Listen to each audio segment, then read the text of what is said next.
Smooth James. Sorry, I think I was having a breakdown of one before you all came in. I'm just like, give me my smooth jams. Give me my smooth jams. I deserve my smooth jams. My smooth jams. Nom nom fearless Catros. Watto coming in. What a fucking weekend. Woo! Can we be done with the cool zone? Cheers. How are you all doing, friends? Sorry. J-Post, all of you, Watto and welcome. I hope you are doing wonderfully. I feel like it has genuinely been 1,000 years since I've seen you all. It's only been 2 days. What is even happening? Oh, my smooth James! I need my smooth James! I think I'm gonna turn my dumbass up for a change. Unnecessarily quiet will.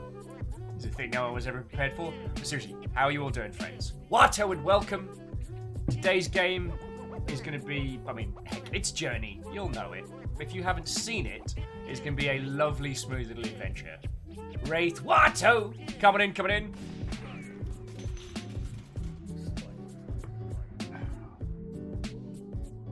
Wandering gamer, what? Ho, friend! Coming in, coming in.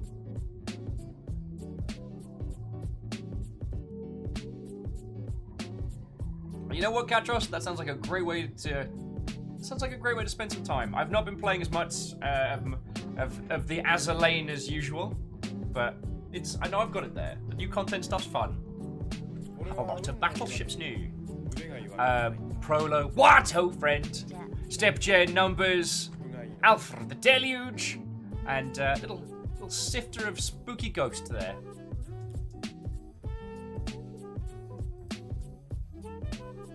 What ho, friends? Yeah, Prolo. I did the schedule yesterday, and I knew this was the game we needed. Yeah, it is. Journey is an absolute heckin' treasure, and having it on Steam is the best excuse to go back and replay it. Captain Stephanie Barnes, Watto! Head of House Valkyrie. Yes, it is I. Stock footage. River, fighting the male people. River, come say hi. River, come here, big girl. River, come here. Nope, nothing. She's not cool enough anymore. So Vanderbeest, Ehrman. Watto, friends, Watto. And Vanderbeest, thank you for filling a pint glass. So, we've got the head of House Valkyrie and House Order here together. Wraith's like placeholders back in the schedule. Countdown to that fecker cancelling again. Feckin' right. But, I'll tell you what, Wraith, just can't say no to them. They hit me up and they're like, are we going to do the thing? And I'm like, yeah, alright, I guess.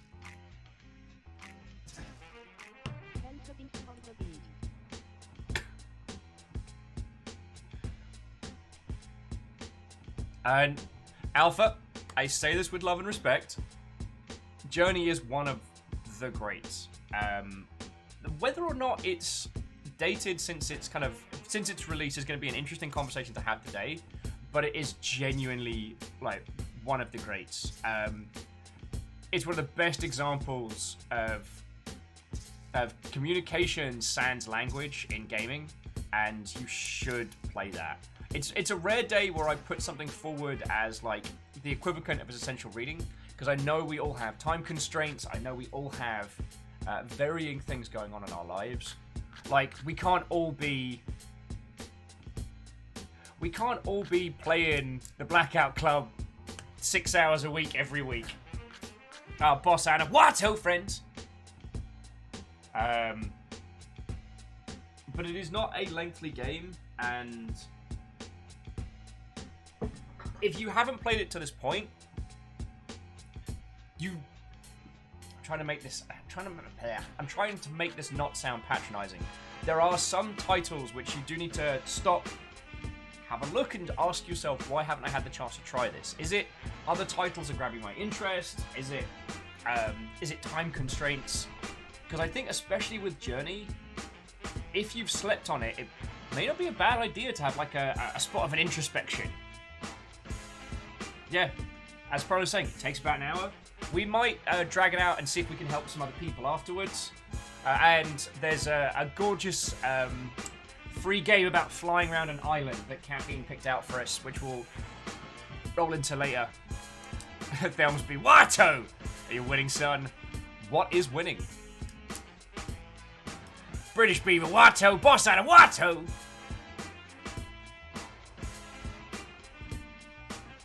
I'm saying that if you haven't played Journey, what are your reasons? And I think... Okay, no. I'm trying to make sure I don't go off in a weird direction of gatekeeping bullshit, because that's not what we're here for. It's more a case of... if this has been sitting on your digital shelf for a long time, why? I think that's a valid question. And I don't mean it as a valid question of, like, what are you doing with your time? I think it's a valid question of... why are there some elements of, particularly this art medium, that we tend to avoid? Now, there's the obvious ones. There's time constraints. There's complexity. Like Crusader Kings. Oh, Virgil, Watto! Are you listening to me? Crusader Kings is one of the most interesting, like, emergent narrative games out there. The nonsense and silliness and what's the word? Wow, okay. So, friends, you are going to have to give me a little bit of a pass today. I'm very, very tired. I'm doing good. You don't even have to worry. I have been support numpty for Fiona and others throughout the weekend. So if I seem a little like glassy-eyed, that's the reason why. I have a 20-ounce Red Bull if it gets bad, just waiting for me in the wings. And that is a package. I don't know what that is. And I don't know who sent it. So we'll open that in a bit.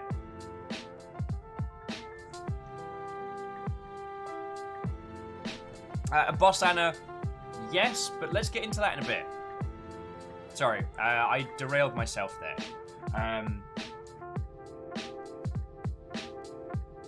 I do not believe in gatekeeping in video games. I don't believe in cutting people out of a conversation because they haven't played X. Jet, do you know that there are 3 things sometimes I particularly hate? Sometimes it is interesting to stop, have a look at the games that we're playing and the games that we're experiencing, and ask ourselves, why am I focusing on these titles and not others? Not because you're wrong. And this is where I felt like I was going down a weird path, and I want to clarify. You're not wrong for having not played weird arty indie games. I mean, that's why we're doing this, right? Like, if I can go eyeballs deep into a strange game that nobody's ever heard of, and we can bring out these great moments, then I have done something good. Because, yo, we all gotta work. Real life's very stressful. Real life happens so much. One cannot be expected to find every, like, weird, interesting, confusing but with a message style title. So if I get to bring those to you, I'm doing good. But I also find it interesting to stop and have a look at what I'm doing, what art mediums I am consuming in my downtime and why. So Numbers asking, when we're playing Shadow of the Colossus, that's a good point. That's a good point.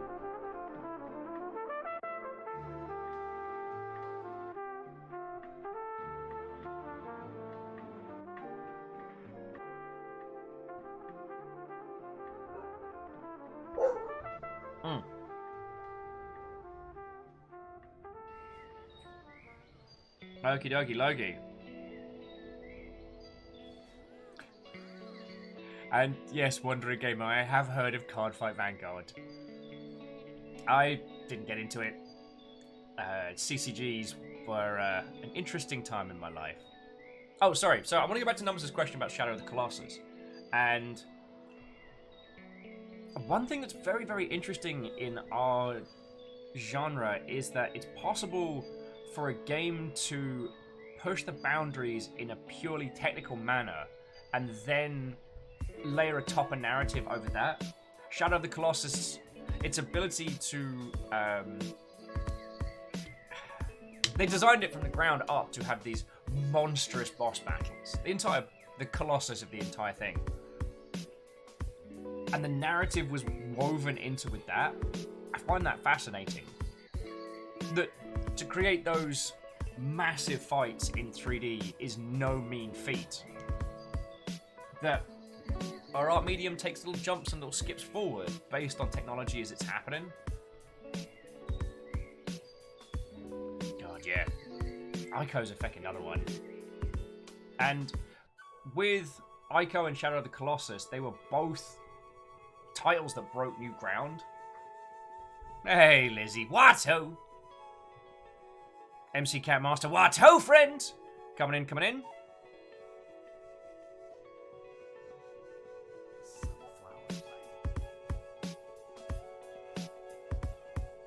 Oh. Wow. Yeah, friends, I'm going to need to inhale a lot more of this before we get into the fun, arty conversations. But today's games aren't particularly long, stodgy titles. So I'll be able to get myself caffeinated and awaken from my brain-dead slumber as to talk to you about this properly. Because I feel I am not doing a good job as a host this morning. So what-ho, friends.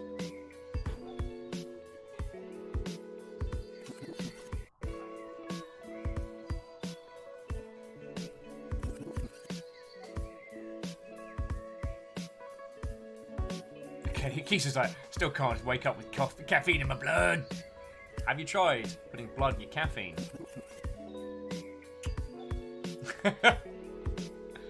Oh, lordy, lordy. So yeah, let's table that banter for in an hour or two's time, because I was going off in some weird ass directions there. Anyway, the TLDR. What-ho and welcome. Happy Tuesday to you all. Oh boy, what a weekend. Oh boy, what a weekend. If I seem as if I am slightly discombobulated, maybe not of this planet, it's like... Feckin' yo. We're not going to go into it massively, but...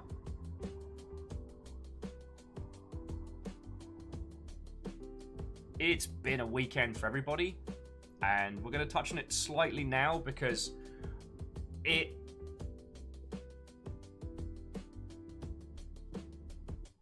something that is affecting the entire industry right now. Is over the weekend there have been a lot of allegations of very, very bad behavior against prominent men in the games industry. I don't want to go into the details because I don't want anyone to have to take a mental health break beyond Journey. But it's been a firestorm, and for me personally, there have been a few individuals that I really, really looked up to who have had some very, very, very serious allegations leveled at them, who are now no longer working on varying video game projects, and left everybody reeling. The bizarre thing is that this has happened simultaneously in 3 industries kind of cascading over the weekend. And it's been, yeah, don't go on Twitter. Don't go on Twitter. The reason why I wanted to bring this up, and we're not going to be going into it long form, is that if you're going through a crappy time this weekend, or someone you admired turned out to be a proper shitey big bag of a human or anything like that, we do have human maintenance. We do have a lot of people that have gone through this, or if you just need to chat and banter, like, we got you. That's what I wanted to say. Alright. So. 2020 is going to be a million years long. Can we be done with the cool zone now? That'd be grand. That'd be grand. Oh.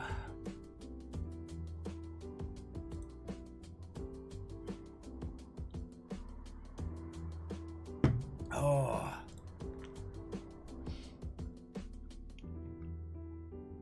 Right. Oh, in good news, it does look like they're going to be doing a US release for 13 Sentinels, which, if you haven't heard about it, is from the same team that did Odin Sphere, Vanillaware. It is Persona, but instead of turn-based combat, it's giant robots.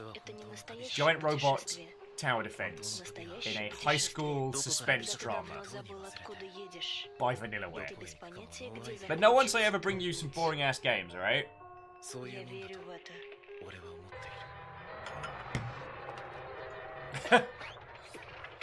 Well, Delsby, thank you for that, but like I gotta say, I've said this before, I'll say it again, like I'm a much better person now since I met all of you lot. Like, I met all of you, well, I guess everyone, like, post before times. Like, when we started this up full time was basically, like, that was after I lost everything. I would not have described myself as a good person, like, 3-4 years ago. I hope that I do enough good in the world now, is what I would say. And you lot are a massive, massive part of that. So, thank you. Like, you don't have to thank me for heck.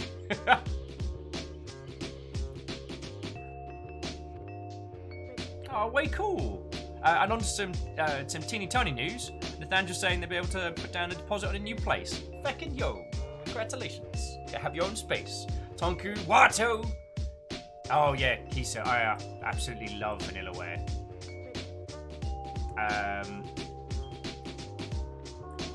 Was it Dragon's Crown?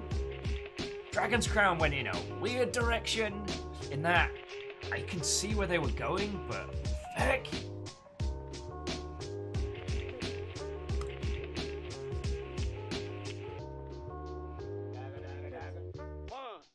Oh, and Vanderbeest, that sounds horrible. That sounds horribly warm weather. I've got the box fan there if it gets bad. Got the main fan over there. Like, I'm set for fans. Oh yeah, Dragon's Crown was strange, but Odin's Sphere, absolutely wonderful. And Money Master the Demon Blade, oh. And Kisa is correct. The sun is a deadly laser.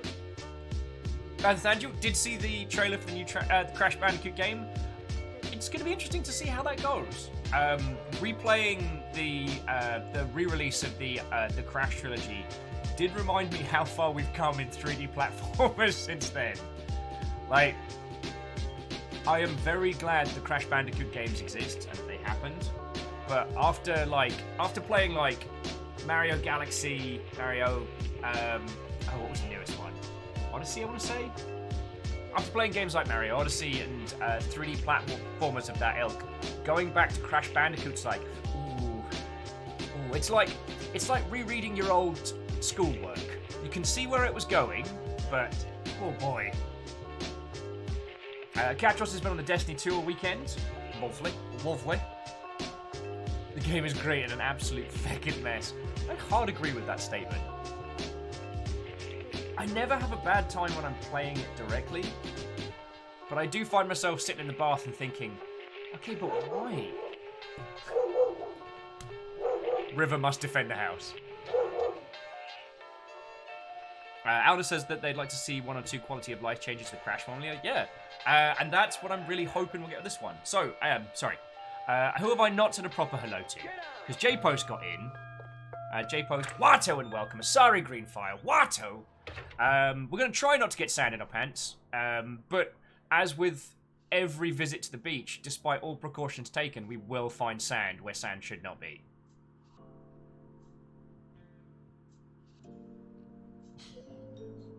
I am really, really looking forward to playing Journey with you all today, though. Like, I've wanted an excuse to replay this, and I'm so happy about it.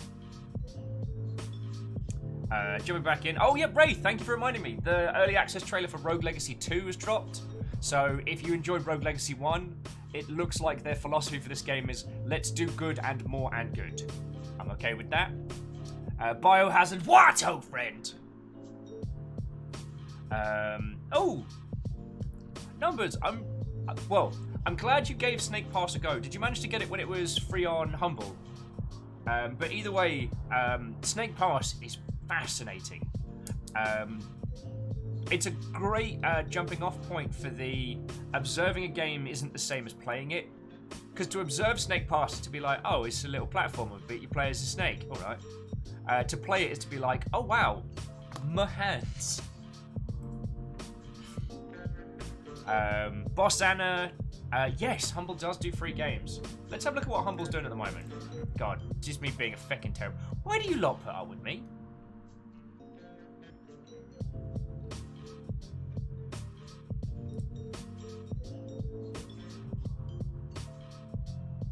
He says we've got more Kingdom Hearts B game coming. Interesting. And Tenwin's really enjoying the visual look of the new Crash. Way cool. Right. So. Oh, feck it. As I think the super bombastic bundle I think is done on Humble now.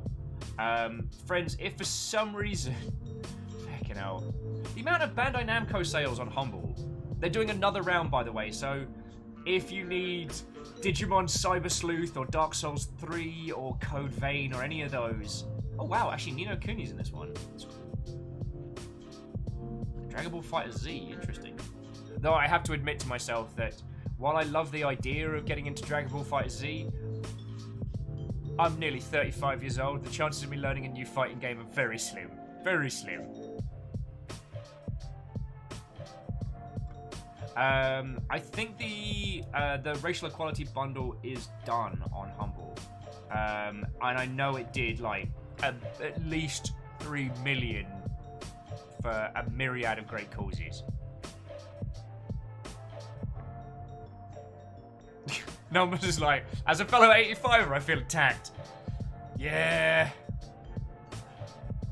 I'll admit, I re-downloaded a couple of super old Street Fighter games so I could feel really good.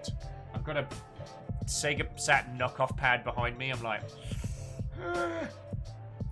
Helmsby's like, such old people. Where's your canes? Well, I don't have to use my cane when I'm sitting down. Oh.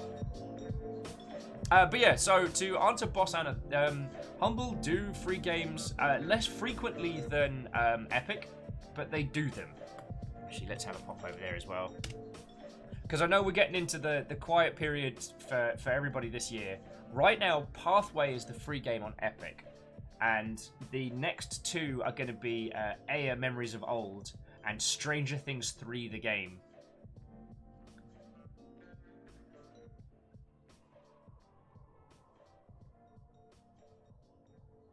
So the Henry Stickmin collection drops. Why does that ring a massive bell? And again, friends, you're all going to have to bear with me and my dumb ass while I'm slowly inhaling more coffee.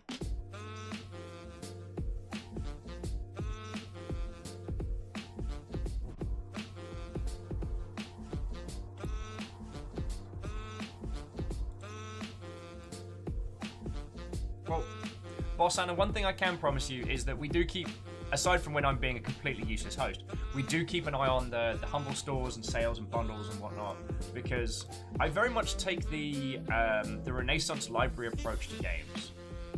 Like, I know I'm not going to be able to play all of the games available all of the time, but I like the idea of having them there. Instead of having a massive library in a Renaissance era house, I have a massive Steam library in a regular-sized flat.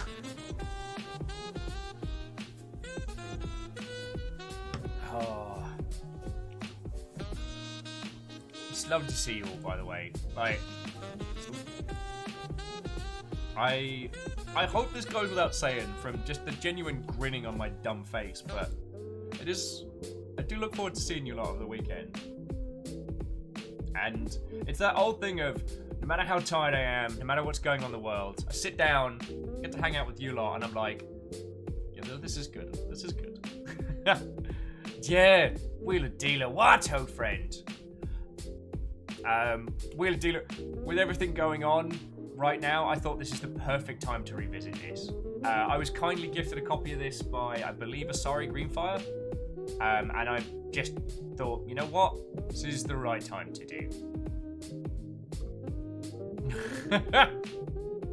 Well, That's not the reason why I would do more random streams numbers, but I've got a lot of Gandams to finish building. Oh, actually, speaking of things before we kick off, I do have a box to open. I have no idea what's in it. No idea what's in it. Long and short of it. But I remembered this time to not open it yesterday when the package arrived. Wheeler Dealer's like, about 19 hours into The Last of Us 2. And this is the anti-Last of Us 2. Yeah. Yeah, Wraith, Tim Fox has been giving it a good go all morning. I probably should have given him a feckin' knife. Sorry, saying please open the box. J-Post says, bets on Gandams.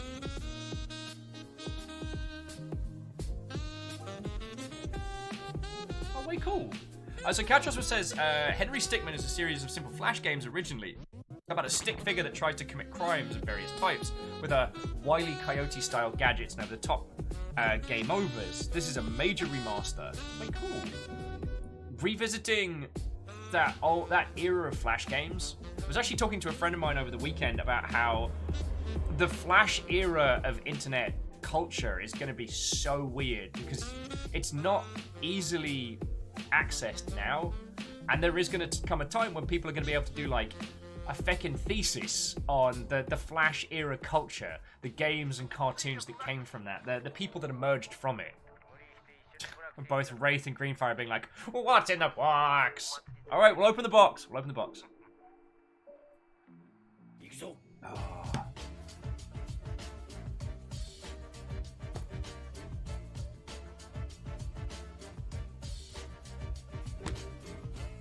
Wandering Gamer says, I bet the box is a portal into another dimension made entirely of cardboard. I think I saw that movie. Oh, it was Somebody Builds a Maze. Unemployed writer that starts building a cardboard fort in his living room and ends up building like a Greek myth style labyrinth by mistake.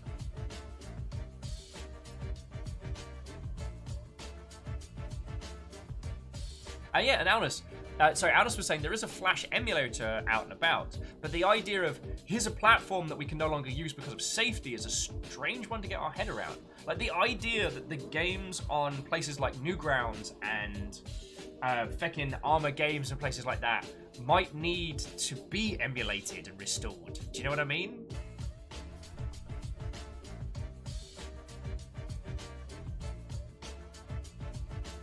Oh yeah, and Katros, yeah, you're right. We did talk about that last time we did Sniper Elite 3, which an old friend of mine actually hit me up about if we're still playing that, and I'm like, now we have like a whole squad of people.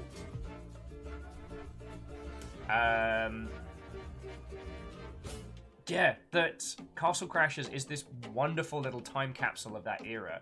Now, I know I'm kind of putting on the rose-tinted glasses a little bit. I'm not saying that content from that era wasn't problematic or wasn't weird. Not everything that came out of the Flash era was great, brilliant, goldenness. And a lot of the grosser side of it came from like pushing the boundaries on more of the who could be the edgiest edgelord type contest. But there was also a lot of brilliance that came from that. And I wouldn't want to disregard one side of it for ignoring the other, you know what I mean? Yeah, as Prolo's saying, there were a lot of problems on Newgrounds. But I'm glad it happened.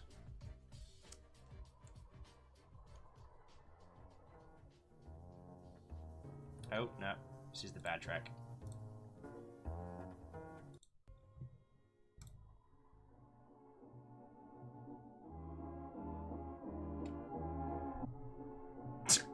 Biohazard just says in all caps, the nuke incident.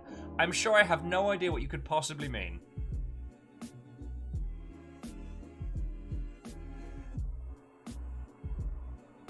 Well, so Wandering Gamer is right. There are occasions where there are super rare consoles and titles that we wouldn't have access to. One of the reasons why we don't go into too much discussion about emulation is that emulation technically exists in this weird spot. Hey, Kestrel. Watto! There are large parts of the emulation scene which are and aren't technically legal. There are lots of strange little elements from... Because I was very, very into the emulation scene when I was younger. It is still technically piracy.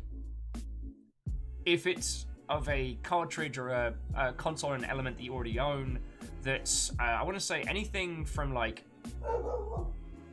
I don't think the PS1 had its BIOS copywritten. God, I'd have to think about this now. But definitely any cartridge era consoles definitely maintained the... If you... as a consumer, you had the right to make a backup of your title. So that's where this whole kind of weird grey area sort of comes from. But yeah, it gets feckin' strange. Like, the BIOS for the PlayStation is copywritten. So if you were to get just a PS2 emulator working, you are pirating something which you should not. And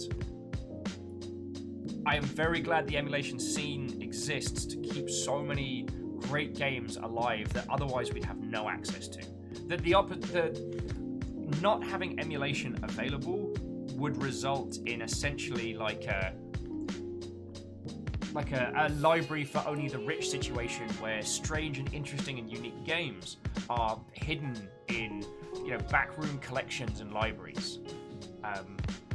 However, piracy's a big bad no, and does a lot of harm to video games, so there's that. But that's another story, friends. That's another story. Oh. Sean, Watto. We're going to be skimming into some Journey in just a second. I'm going to crack open the box behind us. I've got no idea what's in it. Though I have a feeling. I have a feeling. Knowing these lovely Mother Hubbards.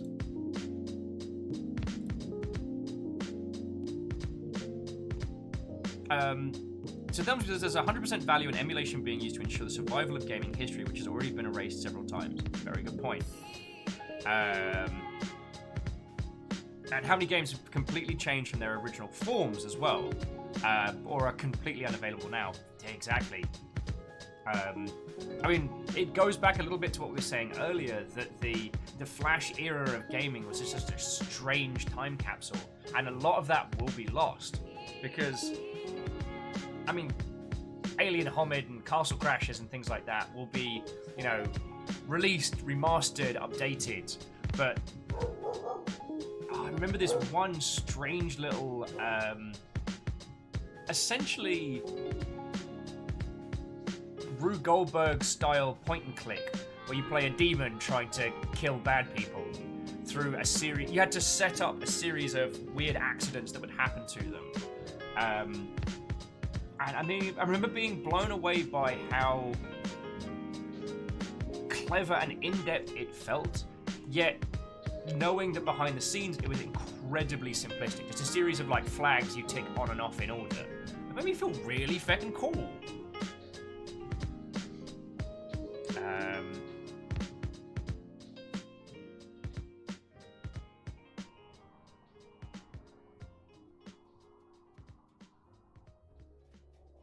Yeah, that's a great way of putting it. To speak carefully, I advocate law-abiding support of creators, but I really value the efforts of archivists who have a passion for preservation. That's a great way of putting it. I mean, and things are slowly getting better. Teams like Night Dive are going back and picking up all the beautiful abandonware PC titles and lovingly restoring them. God. Alright, if you're not familiar with the term abandonware, abandonware is usually used to reference games where the company who owns it or who holds the rights and IPs to it has gone so kaput that there is no one physically able to sell you a copy of the game. So in the case of Looking Glass, all of their IPs, when Looking Glass went under, defaulted to some insurance company. So for a long time, you couldn't buy a copy of System Shock 2 anywhere. So, you know, I'll put my hand up and say, during those early times, I went and got a copy of System Shock 2 from an abandonware site, and I played it through, and it changed me in a way that I still don't think I fully understand. I'm getting an understanding from it from playing Prey, but as soon as I was able to pick up a copy through a direct medium after Night Dive put it forward, I was like, yes.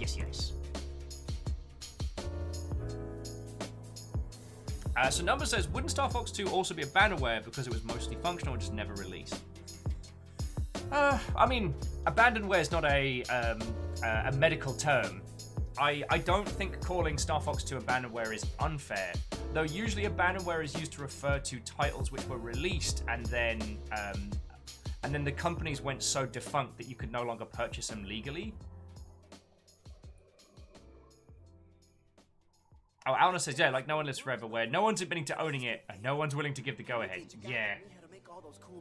I am desperately trying to recall, I believe, the Eurogamer article on trying to lock down who owns No One Lives Forever, because that's a whole hot feckin' mess. Friends, this is also why our good friend Thor over at Go Pirate Software is such a massive proponent of holding onto your IP. If you make a video game, and even though you struggle and fight and eat cup noodles for 3 years and then release it, if you've not had to take any investment capital external and that IP is yours, you never have to worry about stuff like that. That's for bloody sure.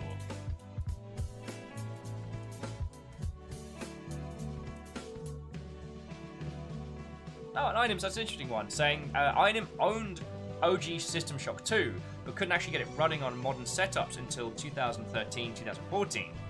When they finally figured out some community passion to get it running, then Night Drive put out legit. Yeah. Well, there's also something to be said that, like, buying a second-hand box copy of a game does nothing for the OG devs, but is still legal. Whereas buying a digital version of that, you're helping somebody out there, you know what I mean? I mean, Looking Glass doesn't exist. Ugh. I was actually smart and blacked out my address this time, so I don't have to worry about doxing myself. Oh, this feels weighty.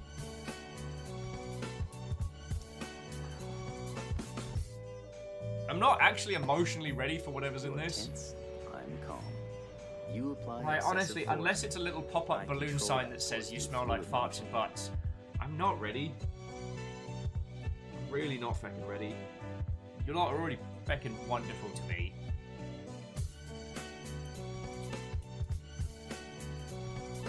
Tells me like, how about you just tear up the shipping label before you begin open it? Psh, that's a smart idea for smart people. And I worry once I start tearing, I'm just not going to be able to stop, and then suddenly I've opened the box. Aldous was saying, I remember someone floating the idea of just releasing No One Lives Forever, and then dealing with whoever pops up to complain. It's not a bad shout. So Alan says, I so desperately hope that the Command & Conquer Remaster was financially successful, just so there's a business case for remastering Red Alert 2. Well, I don't know how the different engines work. I know that it means becoming like clear water. The Command & Conquer team used the same engine updated until they switched over to 3D, which was a new engine, I believe. Don't quote me on that. So I think everything up until Tiberium Sun should be emulatable to make it, and this is on pure guesswork, having never worked on a Command & Conquer title, but at least by my understanding, unless they did some weird janky stuff behind the scenes for their updated visuals and whatnot. Alright, Greenfire, I will open the thing. I just... I'm very emotional already today. Yeah, rest in peace, Westwood. Oh, and Fearless, thank you for the offer, yo. After trying to get Die Hard Nakatomi Plaza working, I think that would be a long form project. And right now, dear friends, in a good way, there is a lot going on behind the scenes. Nothing I can talk about right now, but yeah. I've seen some good stuff. I've seen some good stuff, and I'm looking forward to showing it off to you all. I'm sorry, whoa! Open the box, fine. Just remembering to cut away from myself. I'm being safety.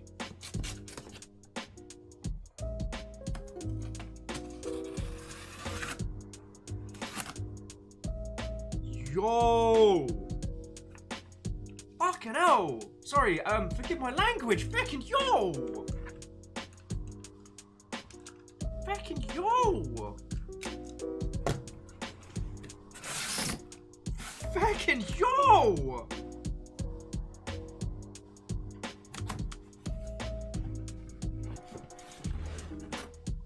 Check out this fucking behemoth! What do you all like?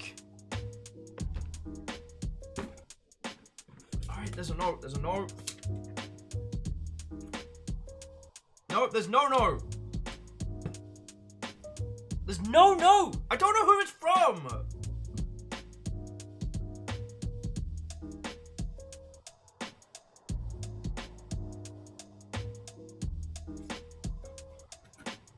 No, there's not even like a from Spooky Anonymous Ghosts. Holy crud, yo! Fucking yo! It's just because I told you all about No Grey November, isn't it? I joined a group which made a pact to get all of our miniatures painted and models put together by November. Feckin' yo, this one's feckin' cool.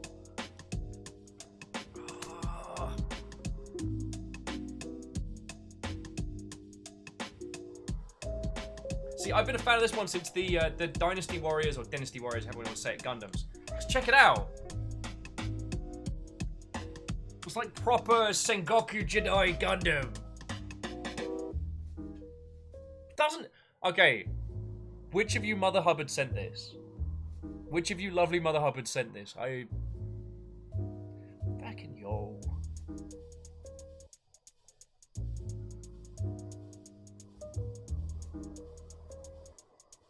Fucking yo.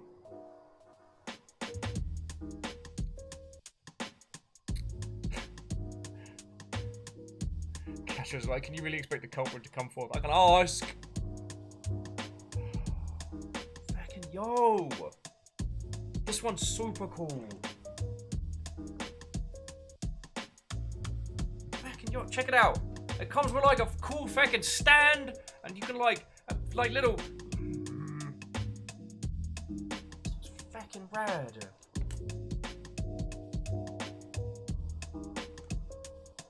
I don't deserve this. You lot are too nice to me. You lot are too good to me. Thank you. I'm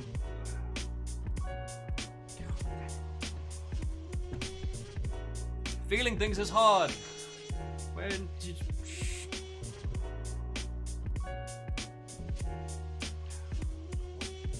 you can hang over here.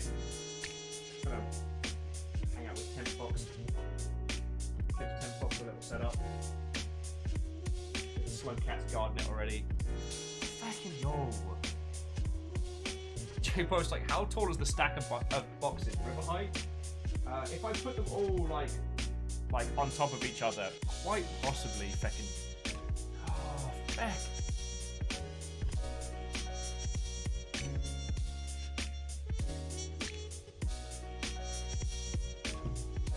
Thank you.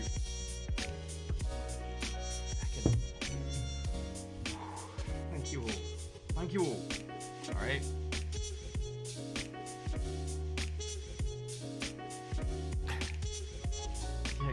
Green fire. We will get a proper good shelf. Like the top of a leftover fridge isn't exactly the best spot for it. Seriously though, that is a super fancy one. Like fucking yo. Fucking yo.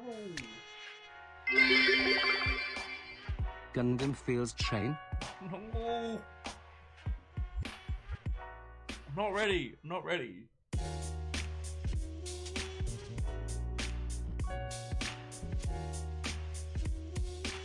yo!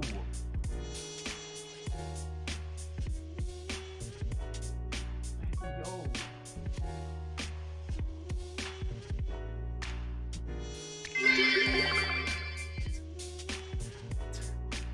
Oh no.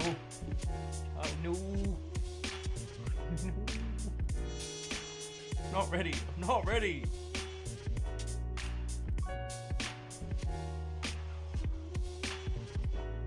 There's a lot of people coming in I haven't said hello to. I haven't said hi to Count fans, and I don't think I said hi to peoples and make me feel fucking oh no, Count fans, you didn't hear anything. Just your imagination. Oh, you fucking legend.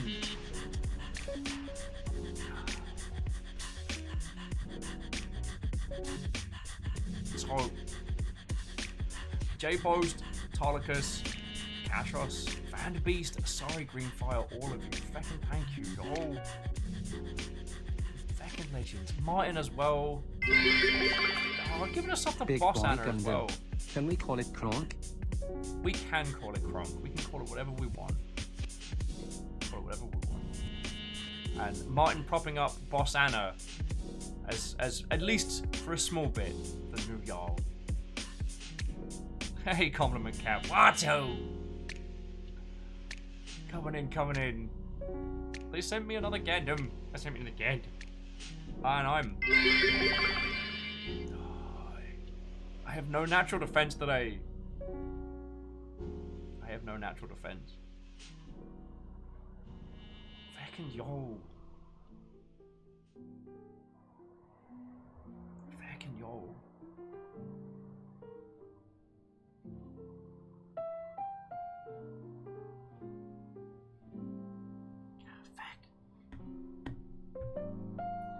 Stop that incessant clicking.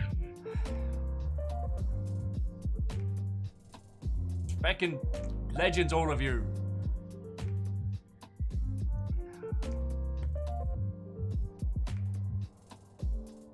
Fucking yo. I know I should be more articulate and stuff and things. Compliment cap, thank you. Fucking ledge.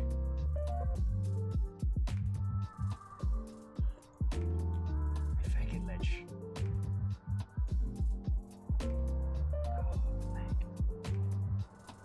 Sorry. I'm sorry. It's been a fucking firestorm of a weekend, and then I come hang out with you lot, and you sent me a thing that you know, because I'm fucking, and then Choo choo. fucking true indeed, and then you lot do, like, fucking, oh.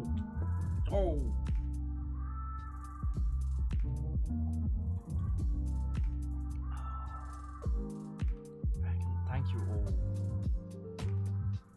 I promise we're gonna go fly around the sand dunes in a second.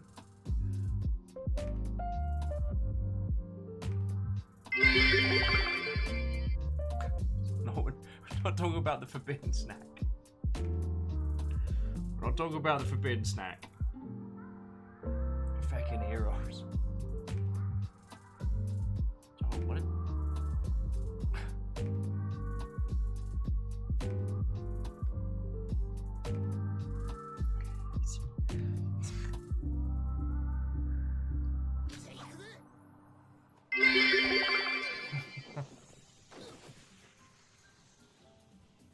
Thank you, Castro.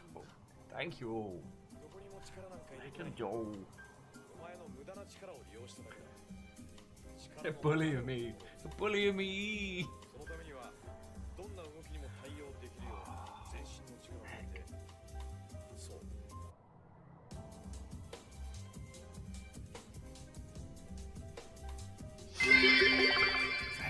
The real journey is the game we played along the way.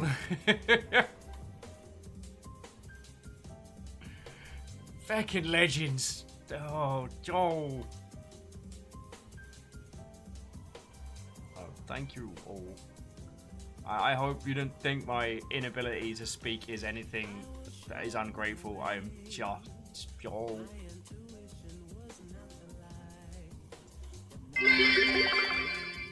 Gundam is driving the train. Oh, J-Post, you fucking ledge!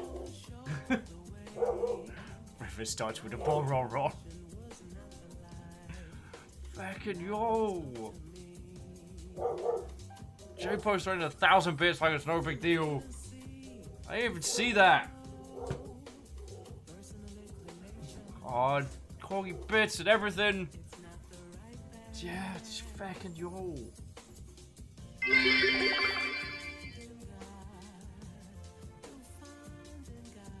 To Fallen Knight, thank you kindly. And if I don't say a direct thank you at the moment, I apologize. Yo. Which of you cheeky mother hubbards was that? I saw those things get thrown asunder. Just... Remember, the safe word is popcorn. No. No. I don't have to agree to that. Thank you for the 200 bit. Thank you all. Fucking yo.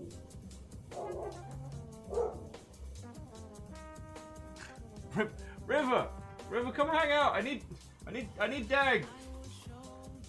River. Stop that incessant clicking.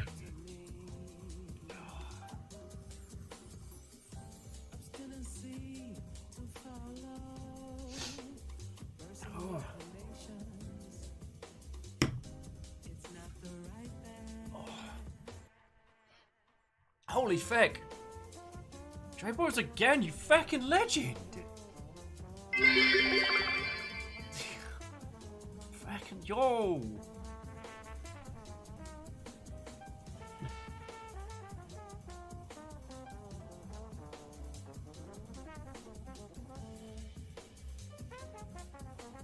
Yeah, everyone's getting corking emotes and everything, and oh. I got my words. I've forgotten how to do people speak words. Yo. Where my plug cats at? Sorry. Hunter, you might be a mean fighty, but I'ma cuddle you. I'ma cuddle you. Oh, okay. For those of you who have just joined us, we are going to be getting into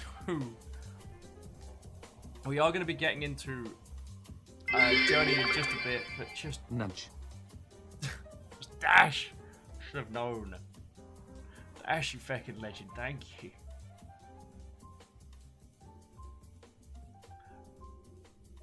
Fucking yo.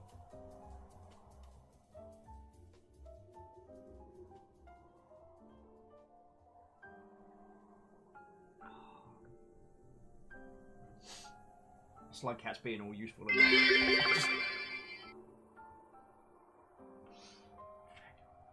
Alright. Yes, video games will happen. I will need to collect myself. Feckin' yo. And there will be video games.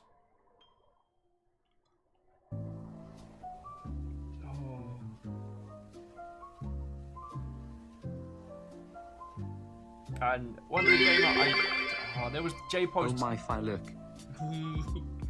Oh, teeny tiny. Fucking smashed D as well? What are you lot like today? Fucking yo!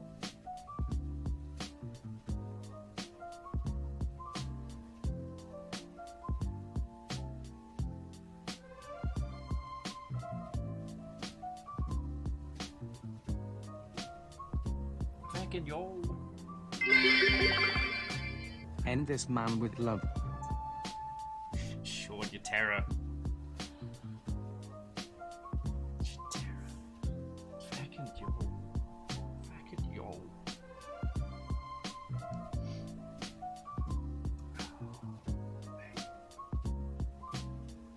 I still don't know how to process or any of this.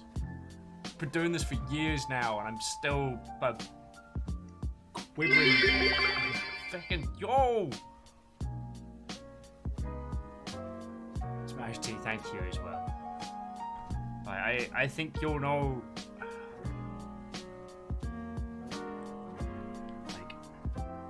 with everything that's going on, and thank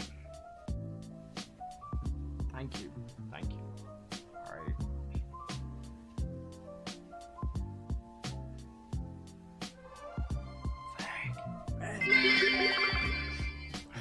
Aspect managing to ninja the Jarl from a lot of strong contenders today. Kestrel today is repping for House Order. J-Post with the finishing move. Oh, I'm sorry, Aspects. Fucking hell, you're still kicking ass.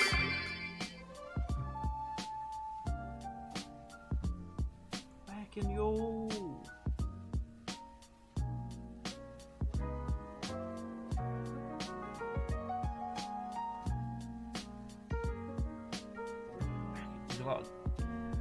You lot are officially too good to me, and fucking thank you.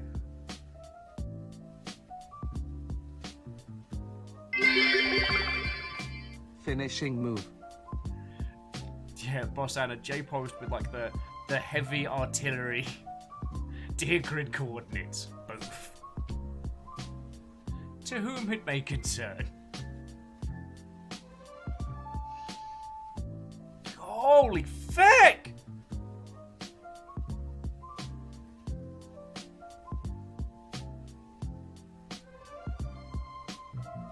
Holy shit, Dash! Dash, you fucking legend!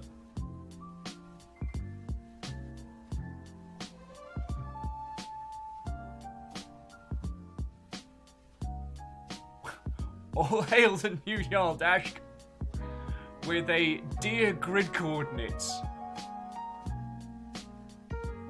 Fucking yo!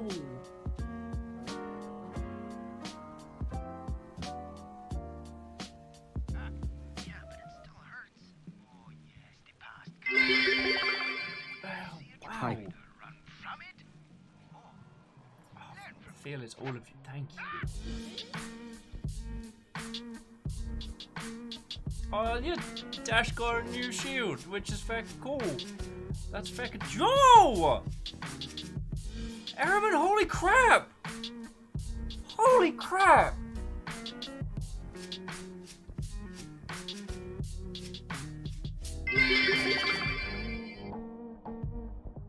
Holy fuck!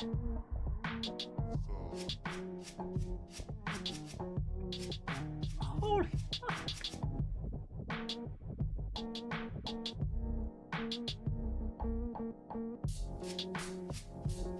Fucking yo.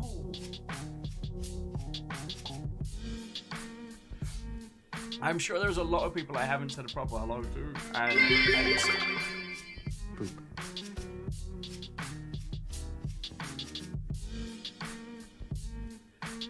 Fucking boop indeed.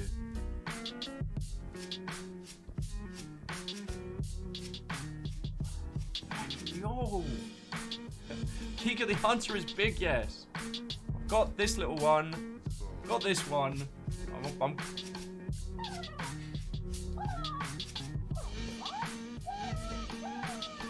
Fucking yo. Fucking legend, thank you. I'm sure you're all sick the back teeth of me being a wibbly mess every time you're like seriously, I know the state of things right now, and you lot throwing stuff over here, like, I don't know how to process that. It's fucking lovely of you, so thank you. Thank you so much. You're keeping me, the Nuggets, the Dag, and Fiona very alive right now. I'm very grateful.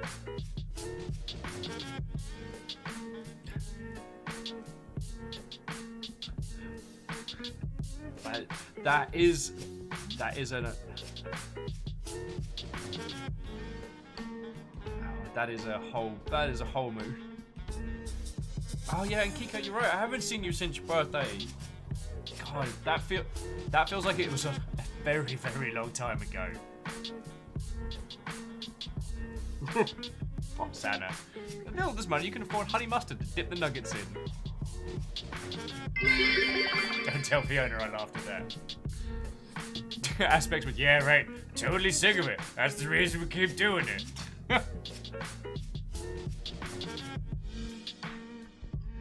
are fucking lovely. And Tika, hard agree.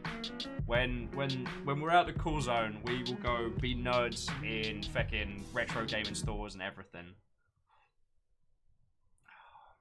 Dash, thank you, yo, thank you.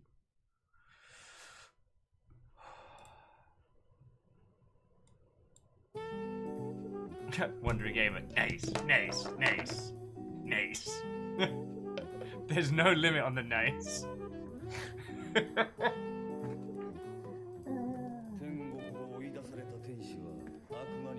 Nice, nice, nice, nice, nice, nice.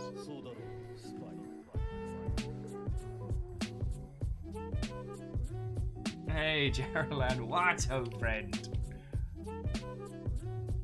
Oh.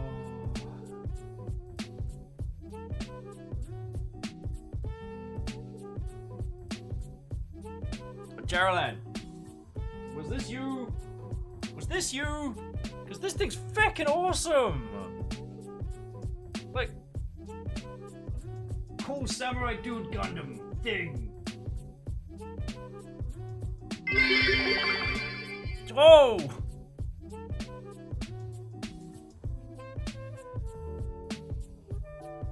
Fucking yo! Managing to chuck one of the blue bits out. Smash and the X-Man? Fucking legends!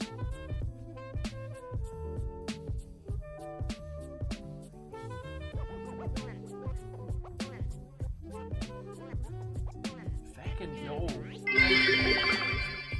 I walked into a thing happening. The X-Man, what over it? It's a fucking thank you! Dash, it's not a cult! Okay. So I... Will you excuse me a couple minutes? I'm just gonna go pour some water on my face and try and see if I can get my composure back. You fucking lovely Mother Hubbards, thank you so much. Thank you so much. Right. Back in your... Caroline, some would say you're just in time. You're just in time. Mine's like, huh, well, you have no composure. Sometimes I do.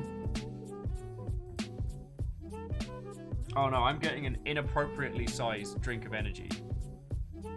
Because it's too warm for anything else.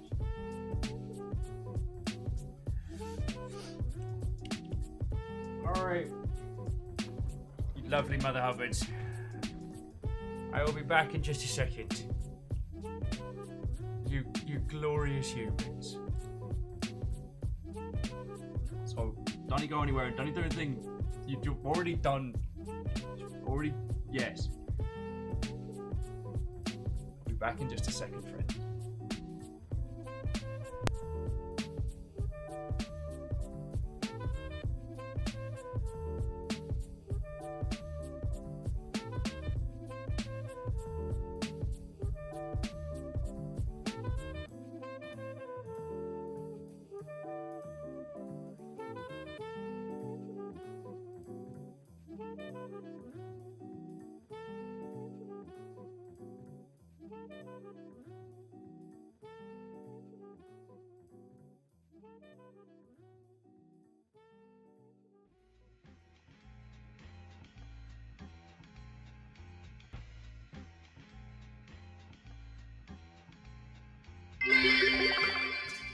Sneaky y'all snipe.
Sensors online. Weapons online. All systems nominal.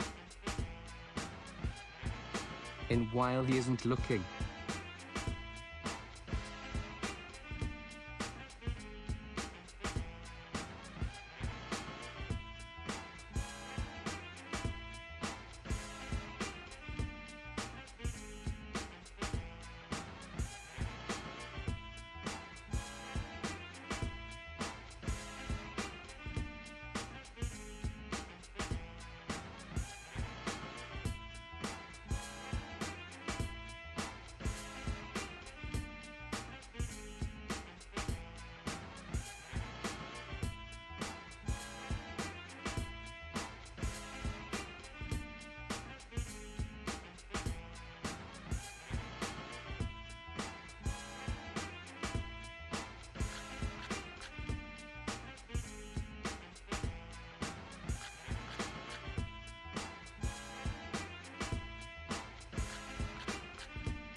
Okay, thank you all for waiting there. I apologise for the fathomancy. I am definitely in a no natural resistance to feels kind of day. Oh, yeah, who doesn't want a fucking hug? His name's Hugs are Asimov awesome. Are you listening to me? There's no beef in here. Oh. So you wouldn't really call it bell peppers and beef. And when did we get onto the subject of Vuvuzela's? Because I do remember I once threatened the games industry as a whole that if people were mean to me, I was going to give away free Vuvuzelas at PAX. Less of a valid threat now. Hey, and Jaralan, like, I'm nothing without you, though. All right, and I know I said that a little bit at the beginning of the show, but I really do mean that.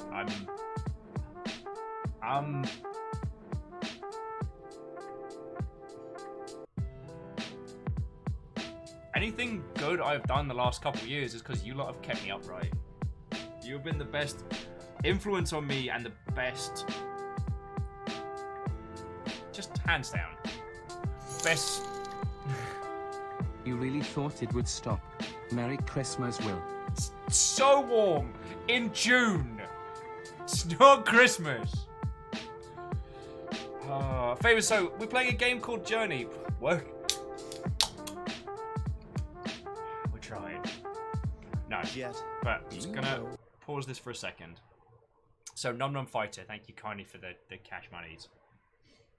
I don't want any of you to think that I take any of the bit donations, any of the cash donations, any of that lightly.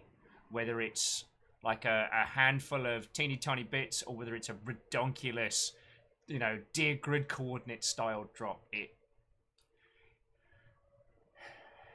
you are keeping me, the show, the Nuggets, the Dag, they're keeping us all going, and I'm never going to be able to save enough thank yous for that, okay? I mean it, thank you. I'm going to bloody try. So, without further ado, let's try one of those video games that people keep talking about.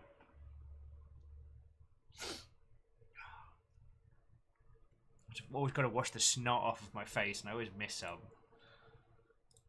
You lovely mother hubbards. Right. Catch us. Video games are overrated. Video games? Not on my watch. Right, video games. Aren't those for nerds?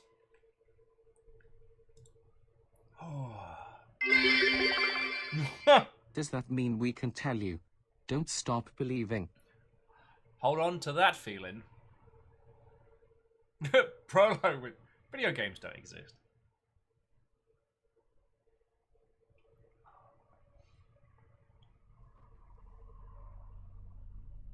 Okay. Yeah, audio's coming through nice and clear. A favor 6. Hold on to that feeling. If I didn't make that joke already. Video games don't exist. Nothing exists. Sand. Sand is all that we live for. I don't remember anything before the Sand Nation. Yeah, video games, like Wyoming, doesn't exist.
Harbinger.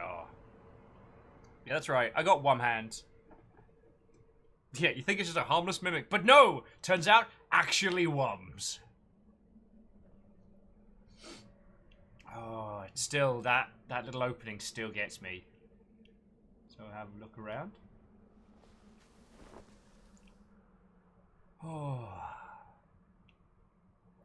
Yeah, I was really worried today that the audio issues might persist, but it's feckin' rad.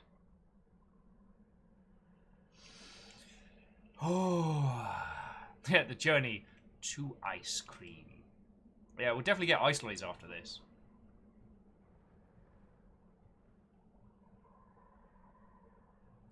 How do you double jump? Well, you jump. Oh, no, that's how you sing. Alright, we'll get back to that.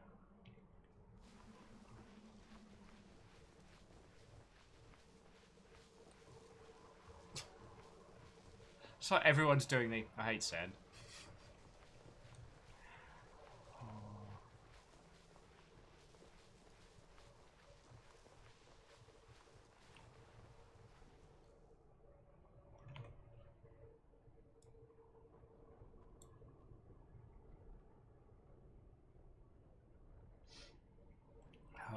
Well, J-Post. Just thank you. Just thank you. You fucking leech.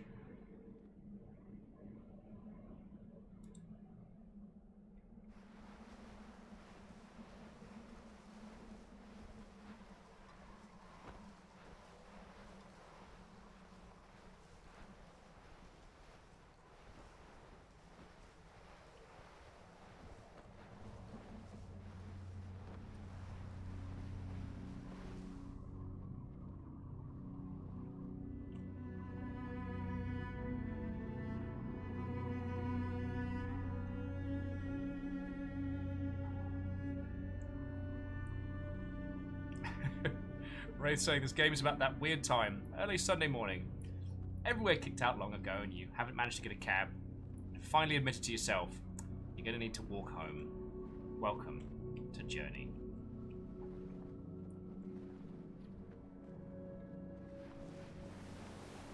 Feckin' we. Feckin' we.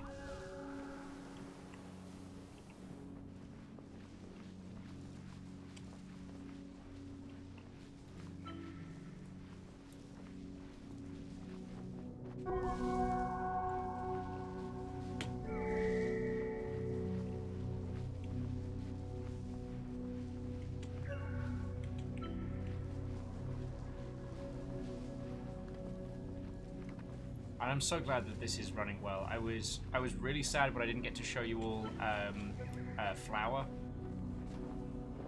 A bit more experimental of a title, but by the same team. And frankly fascinating.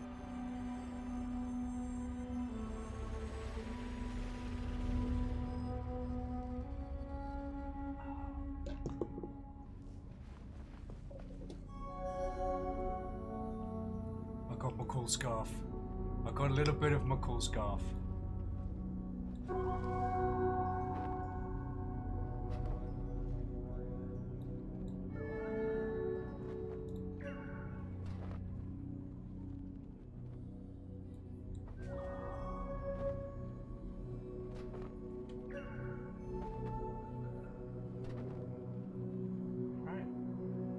go find some more cool scarf friends.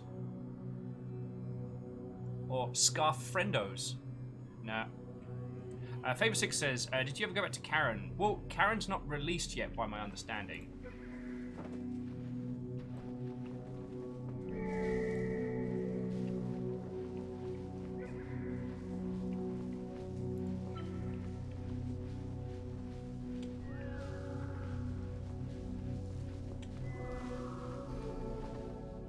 Oh, God. I apologize. I'm trying not to flick the...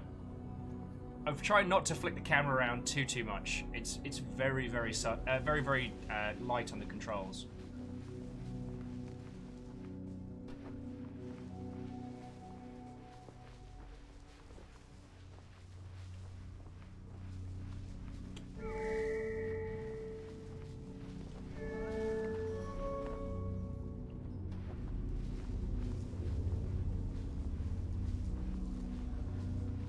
Keisa says, now I'm going to imagine the red monster in Karen is actually a terrible Karen.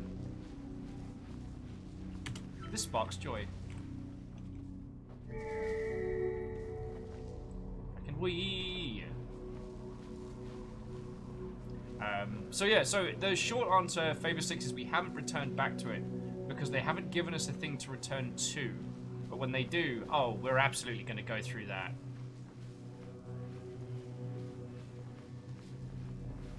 Doesn't eat people, it just screams, get me the manager. Dear Lord.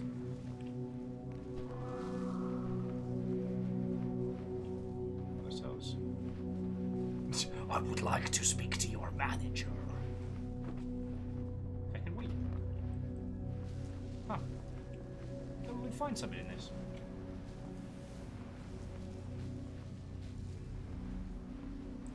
Oh yeah, no, sorry. We're talking like full-on potato salad Karen.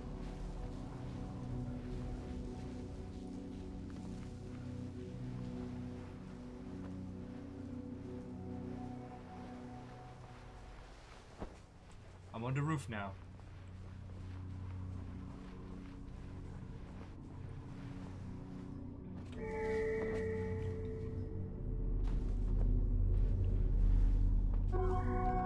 There we go.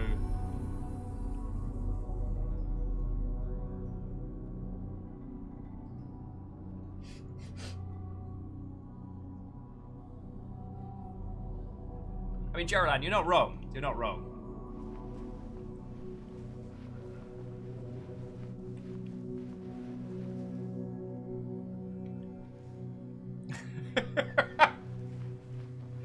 See, friends, sometimes video games come from hard work and research and focus, and sometimes great video games just write themselves. Who is going to be the one to create the true Karen Ventures? Boss Anna says, I should make a Karen monster in my D&D game. But just remember that it is possible as a dungeon master to create a creature more powerful than your campaign. And that sometimes these campaigns can be not what guide us, but what condemn us. You're glowing. You're glowing. I want to know how to do a thing. Yo!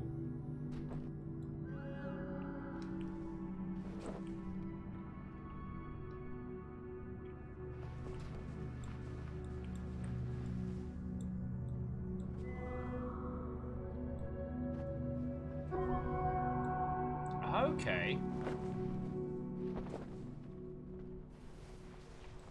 Sorry, here's me trying to remember what bloody do.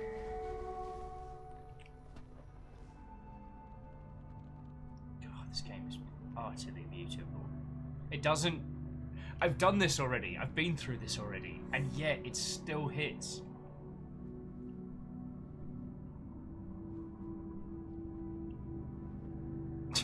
Boss Anna said, I've already made singing corn weed jello. Not sure what that is. And the Optimus Prime mimic. How much worse can it get? It can always get worse.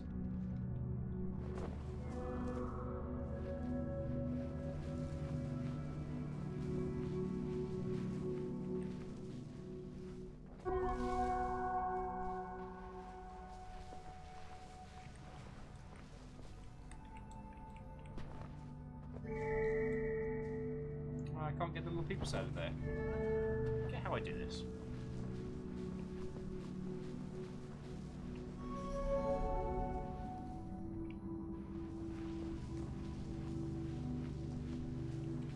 Yeah, Jaralan's saying that the Karen jokes are getting are giving them flashbacks to working retail. Yeah. It's alright. It's alright. The advantage is you don't have to go back. There is nothing wrong in working retail, but it is something that one survives.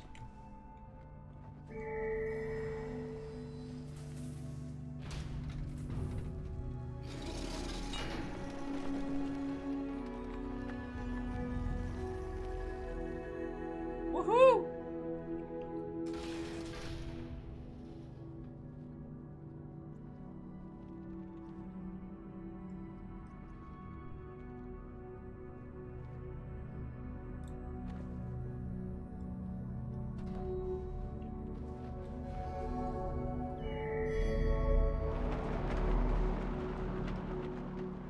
Back in Wii!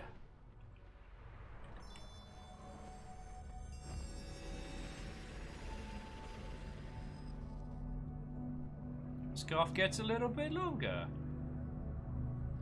Jaralan's like, the civilization has this odd sonic scarf-based technology. We should adapt that for Earth. In fact, yeah, we should.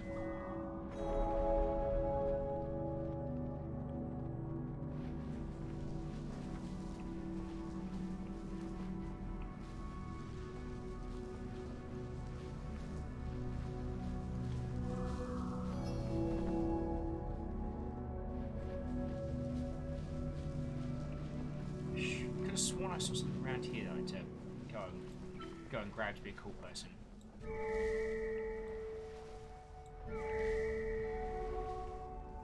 Although, if I'm being perfectly honest, if I had the ability to summon up a cool-ass scarf that let me fly around a whole bunch, the amount of times you just hear feckin' wee just in the general vicinity.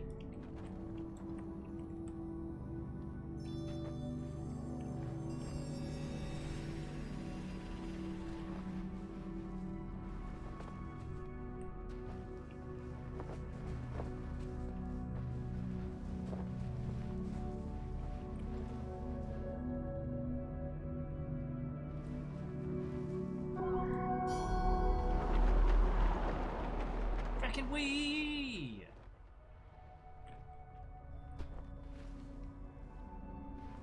God, this game just doesn't stop being beautiful. I mean, so some people were saying earlier that this very much feels like, you know, Gris took a lot of elements from it, and it's easy to forget that when this dropped, like, especially games with zero UI weren't that common. The idea of creating a game that was just an experience that made no excuses or apologies for itself. A game that was content to be merely what it was. They didn't start with this and then try and add, I don't know, like a dating combat RTS mechanic into it. At, I believe it was Iron Imp's behest, and apologies if I got it wrong, but I sat and watched the Prince of Persia documentary, looking at the games in the series and how they evolved. And what's really fascinating is that essentially the last in the series, the super art house, super stylized Prince of Persia title, was attempting to do something like this, was attempting to create an experience where it was a story, it wasn't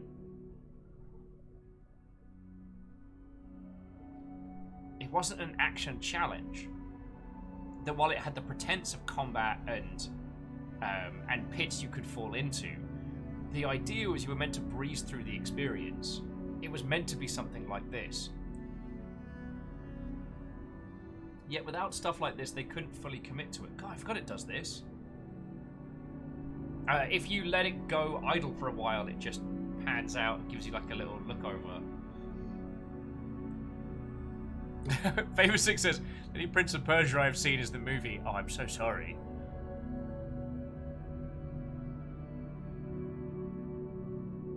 Oh, hey, Beadora. What, old friend?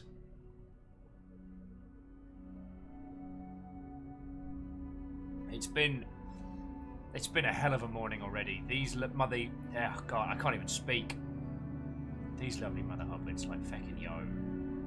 They sent me something feckin' kind, and there was a hype train and a whole bunch of stuff, and I'm feeling a lot of things right now. How are you?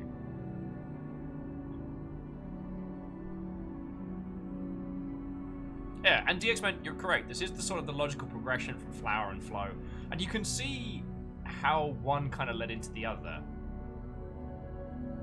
Flower is, for all intents and purposes, messier? It's more poetic, certainly, but it's using much, much looser terms, whereas this takes those elements and folds them together alongside essentially a very well done environmental narrative experience.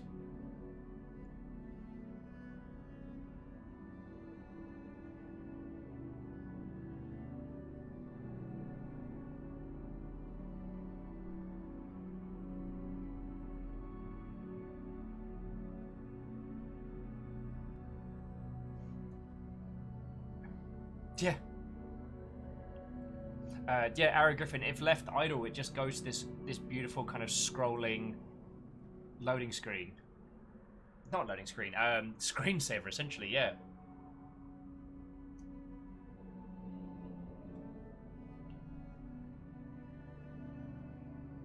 Alan says, it's like... Yeah, this was the same year as Dear Esther, and the following year we had Gone Home. Yeah. It was the start of games as experience movement, essentially. That you can have a compelling game that doesn't have an element of conflict in it.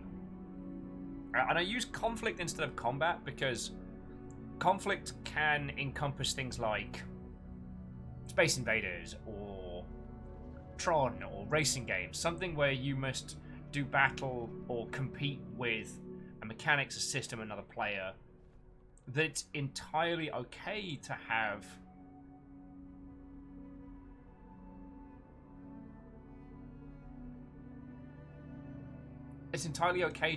a game that doesn't require you to be at odds with something. I think that's feckin' rad. Alright.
Alan's like, oh hey, it's the top of the mountain Will keeps talking about.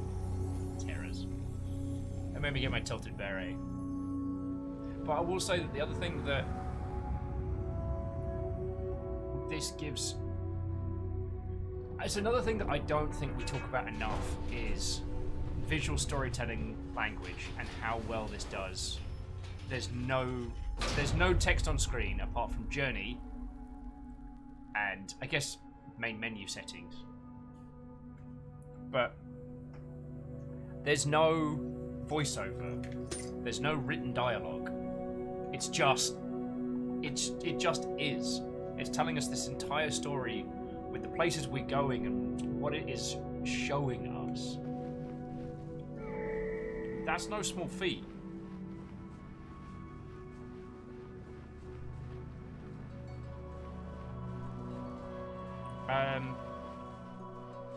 So Beadora, I don't actually know the status of the multiplayer of this right now. we'll find out as we play it. For a lot of people, the thing that caught them off guard is that there is a companion that we may or may not get throughout this playthrough, a fellow traveler of sorts. And that is played by another random person somewhere out there in the ether.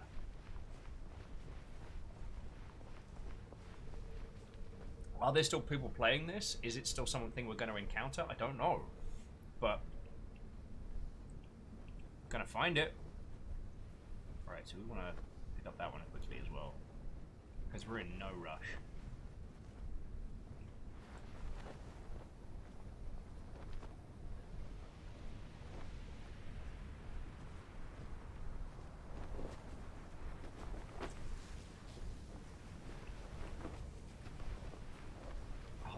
Okay, I don't know if you can see it. Oh, you can see it.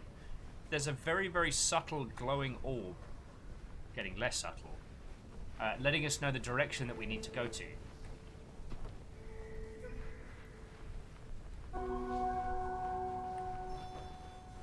Kind of continuing to adhere to Valve's good old one of... Follow the light. Is that on the... See, is that on the person?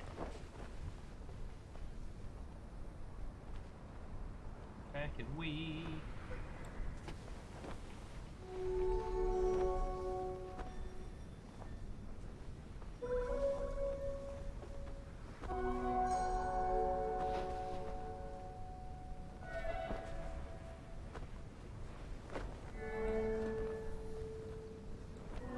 We got a friend!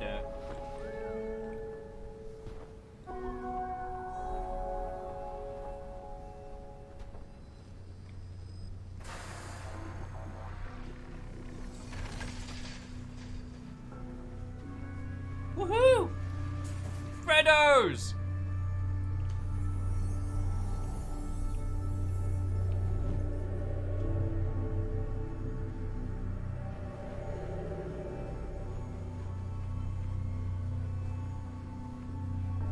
So yeah, whoever that person is down there, that's another person out in the world.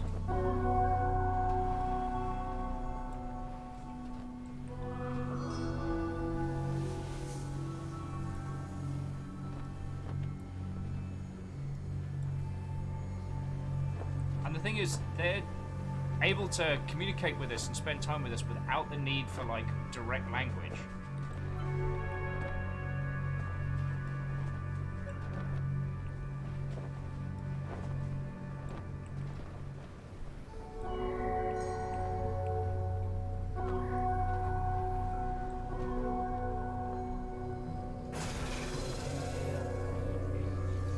Hey, Spider. What, oh friend?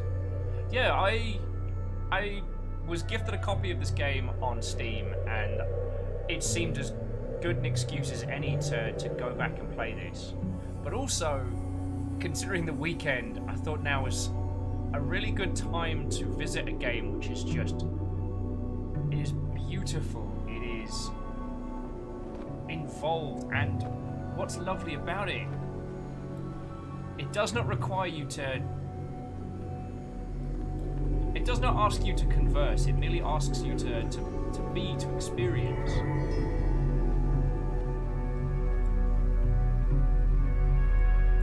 I mean, because it's very strange to think that... Especially titles like Apex Legends and things like that were heavily praised for their use of the ping system, like an in-game communication system to let people know like what was going on during a fighty shooty game. But it's amazing it took so long for that to become standard.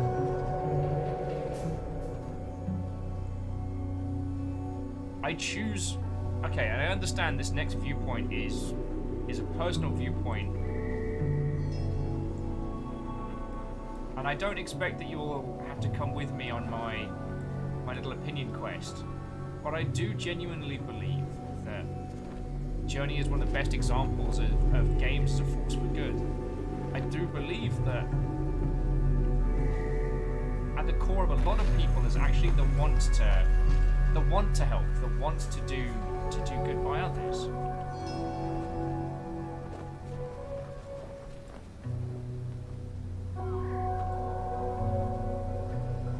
And I choose to believe that this game is one of the best examples of that. God, Kika, Apex Legends, like 2-3 years ago now? God, crazy to think that's no longer a new game.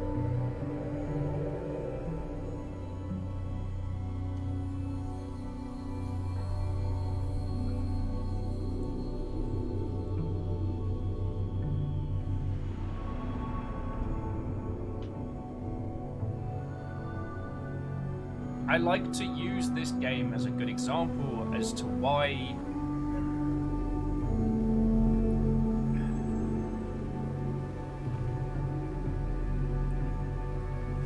there is a level of inherent good in people, especially when it comes to them video games.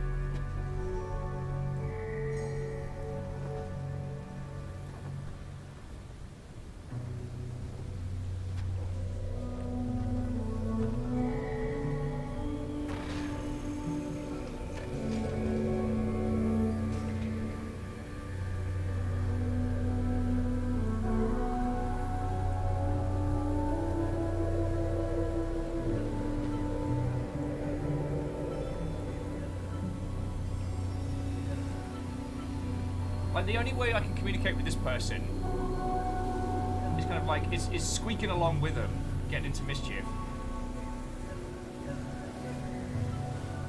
I can wee!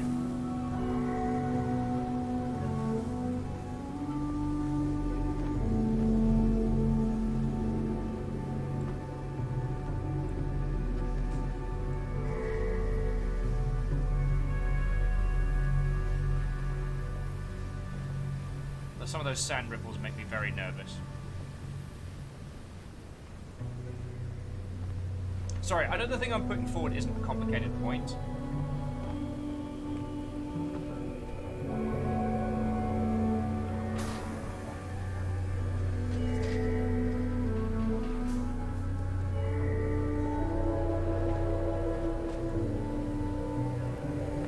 But it is one that I think warrants saying. Especially of late, it does feel like we're only really seeing the worst of the gaming community, the worst of a genre and an art form that I love dearly. Because it takes a lot of effort and a lot of heart to dig into the parts of games that are genuinely worth talking about. Like, you'll notice, like, we haven't been talking about The Last of Us 2 here. Not because that game's bad, but because the dialogue around it is a really unfortunate example of our art form. And it can be so easy to get hung up on those parts of it. Whereas right now, someone somewhere around the world is playing this little adventure with me and probably infuriated that I keep stopping to smell the roses and faffing a boo. But here we are.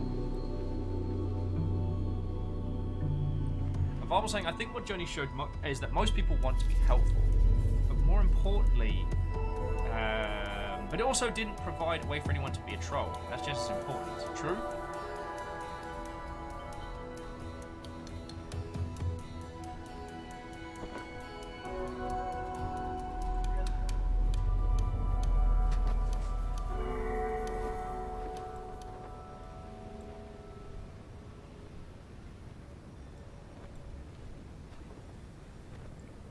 And Night Valen, you do make a good point. Why would you play this to not stop and smell the roses? Still.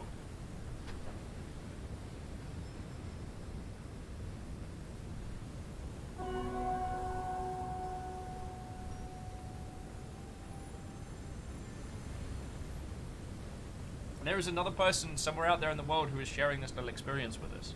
We have no idea who they are or where they're at. I really like that. This is our little adventure.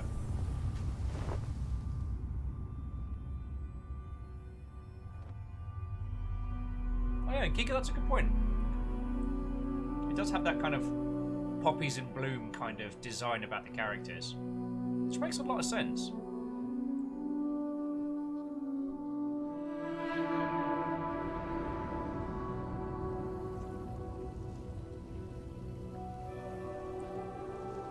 I guess Wandering Gamer, all dags are great dags, and every dog is puppy.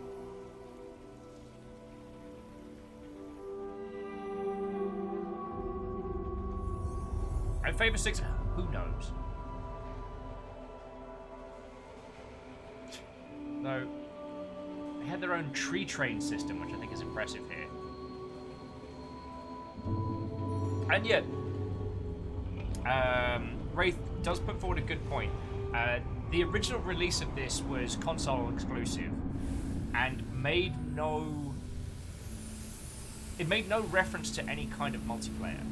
Now, much like some of the elements in like Spec Ops: The Line and things like that, these have been like they've been discussed, dissected, and chatted about.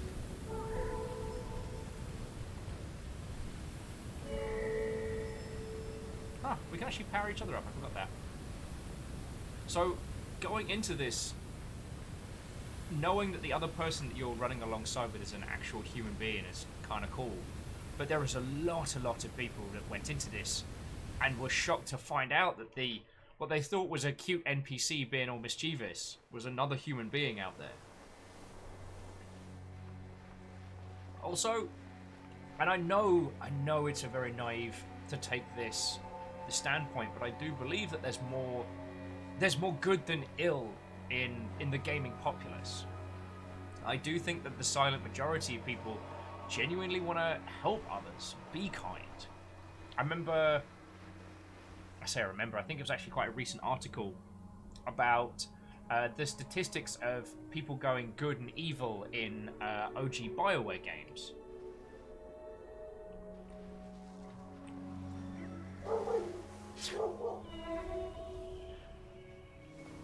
I can wee! You say, the Kika's saying they went so hard in Paragon games. Yeah. This fucking wee. I can fly.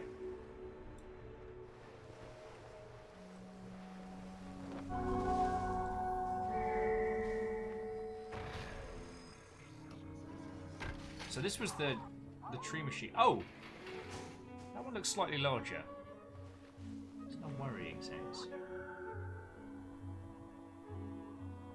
Just gonna follow it. Yeah, Wandering Gamer. For all we know, this could be a 7-year-old kid experiencing games for the first time on a Tuesday afternoon. Oh no.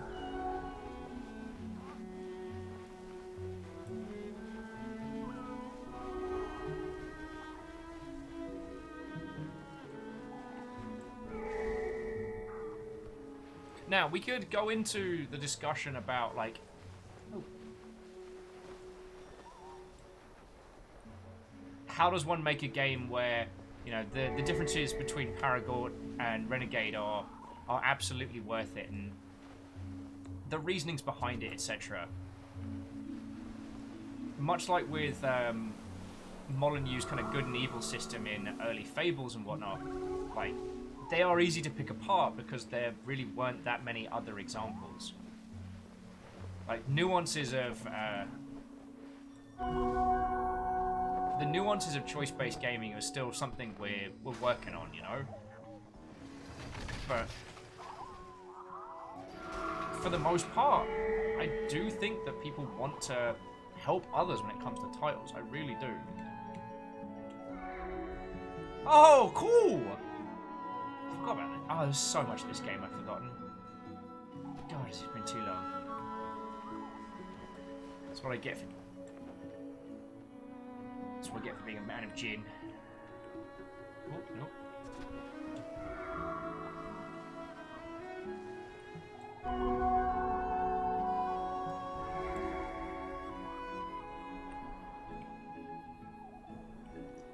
Almost. Well, what do we have here?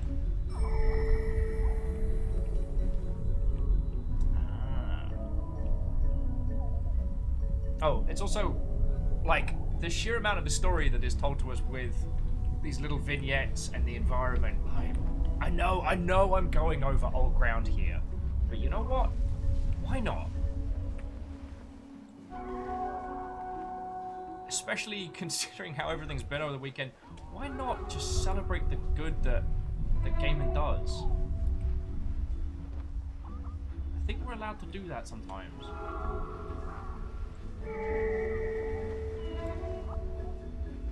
Trying to catch a ride.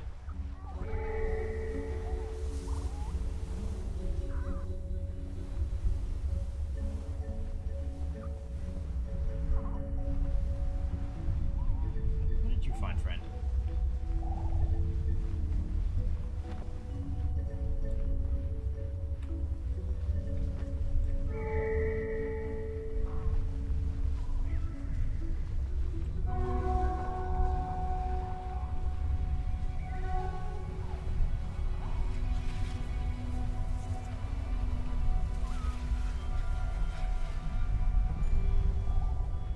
Oh, wow.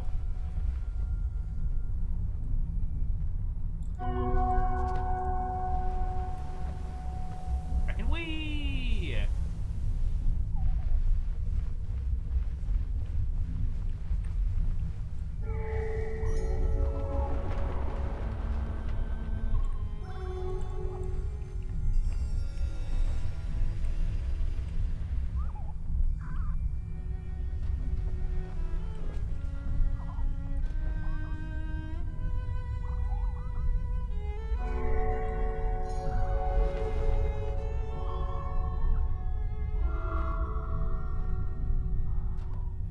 It's super pretty.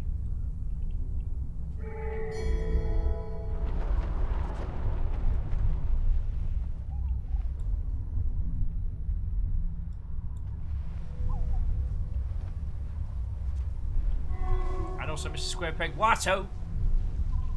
So Count Franz and peeps, if I miss any of your points, I'm more than happy to go back with them. Like, no doubt we'll be chatting about this game a whole bunch after we're done with this.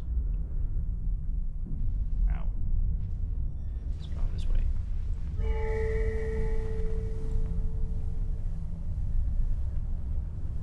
Back in we. It's the sinister elements of this cranked up.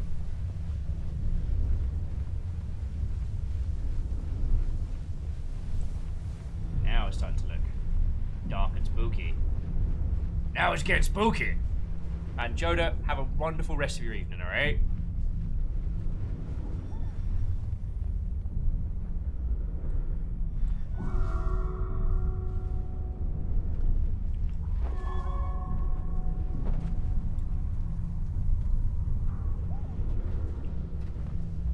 We do it. Aha! Oh no. There we go. Get our little friends going. Woohoo! Saving people, being good, having adventures. Oh, no failure. Does this mean Will's gonna play Abzu next? No! Ooh. Wow. Those things look mean and fighty. Do not like.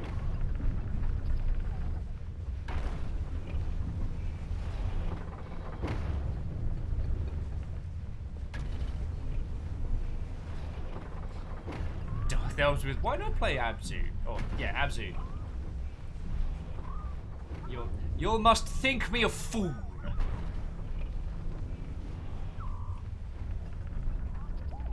Oh, excuse me, I'd quite like a ride, please. Oh yes, thank you. Thank you. Oh.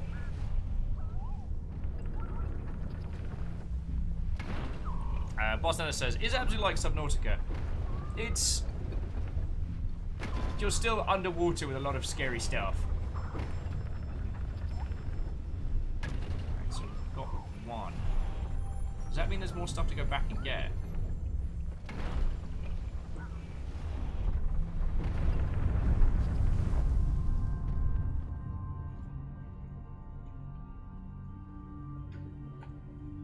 No, with Abzu, there isn't the survival elements that there is with something like Subnautica, and it's very much a linear narrative, but there's a lot of sharks in that. So, gonna go ahead and say hell no.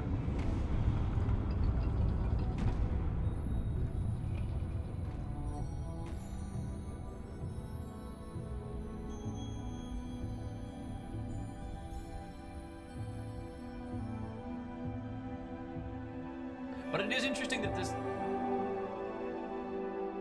While you are exploring the lost, forgotten, and broken ruins of something that was, it doesn't have the same level of melancholy as, like, the later sections of Rain World and things like that.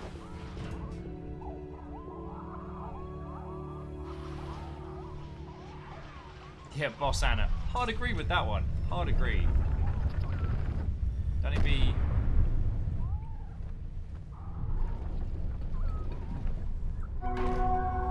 Don't he be throwing fucking giant monster sharks at me? Oh, we're going on a fucking adventure! Do you?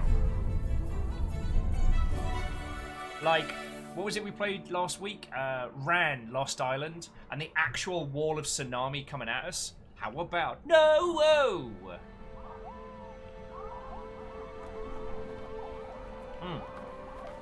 Prolo. Hard agree, Fred. Hard agree. Saying that it feels like Journey is about appreciating the beauty of the world, rather than lamenting its fallen.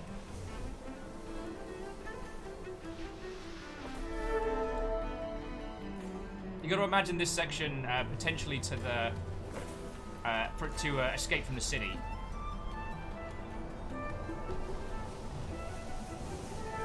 Because it's fucking cool. Woo!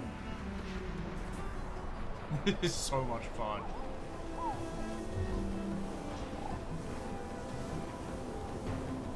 Ding ding ding ding ding. Yeah, we just need a giant truck.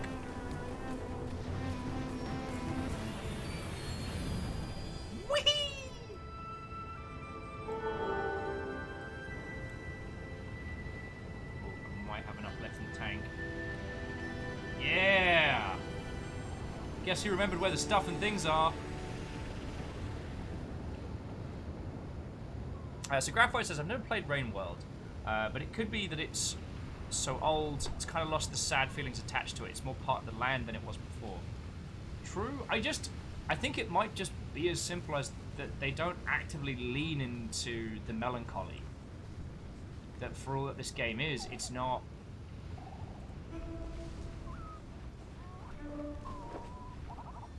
The music's never mournful.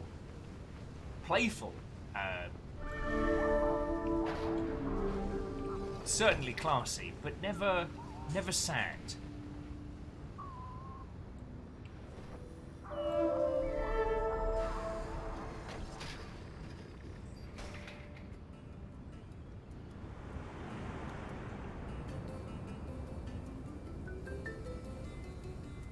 Alright, what are you little kite manta rays up to?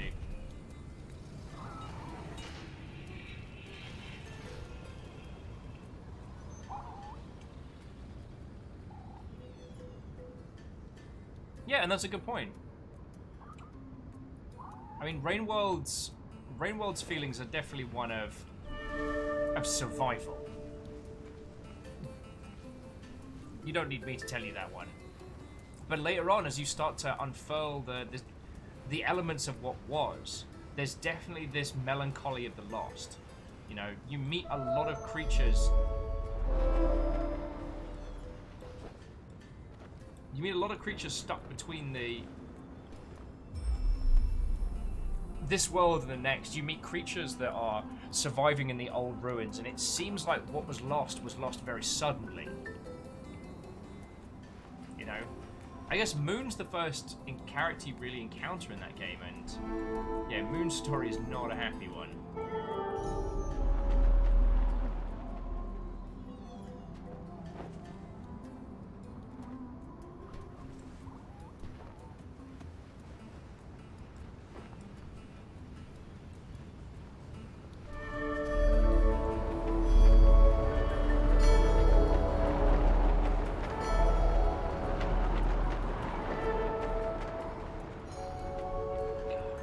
float here for a few hours.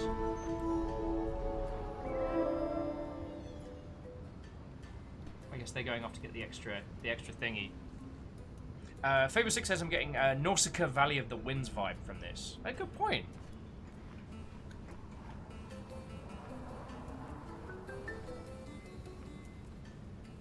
I guess what I'm saying is, there's no...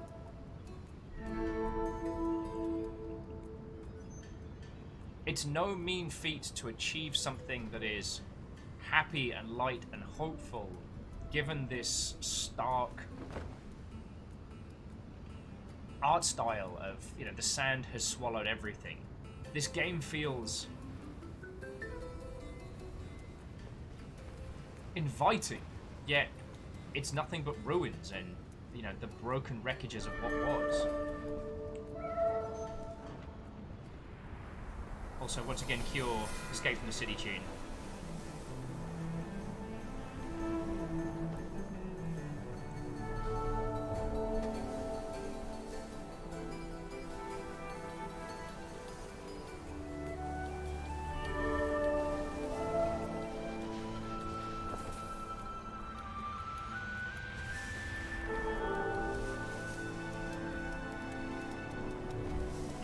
Forget how glorious this is.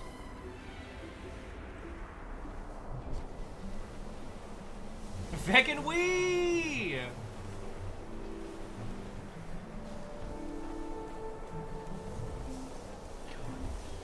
And not to get...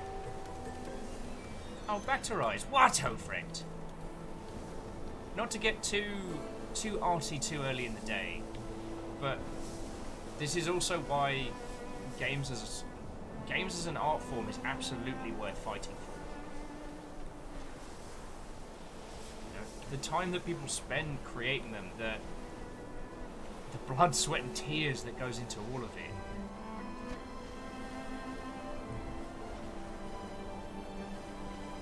It can be very easy to look at games and despair right now.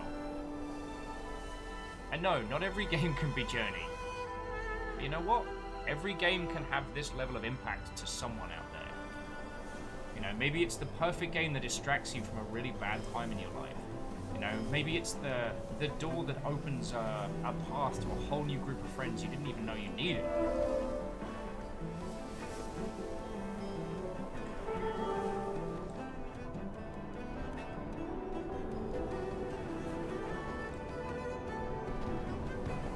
Oh, here we go. Feckin' Wee!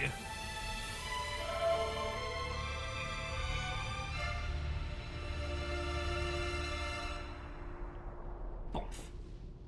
Oh, sorry, friend. Yeah, sorry, friend.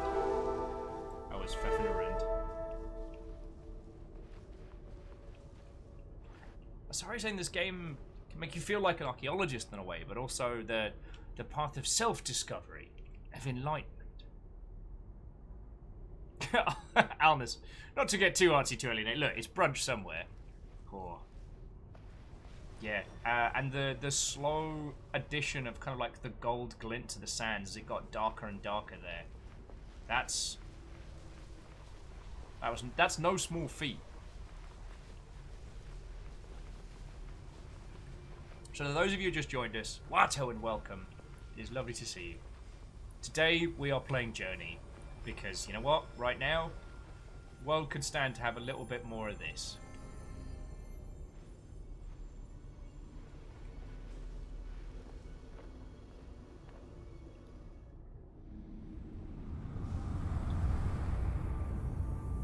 Gatros, it's about 2 PM over here in Seattle, but you know, I just don't want to throw all the arty-farty stuff at everybody while they're still having their cup of coffee, you know what I mean?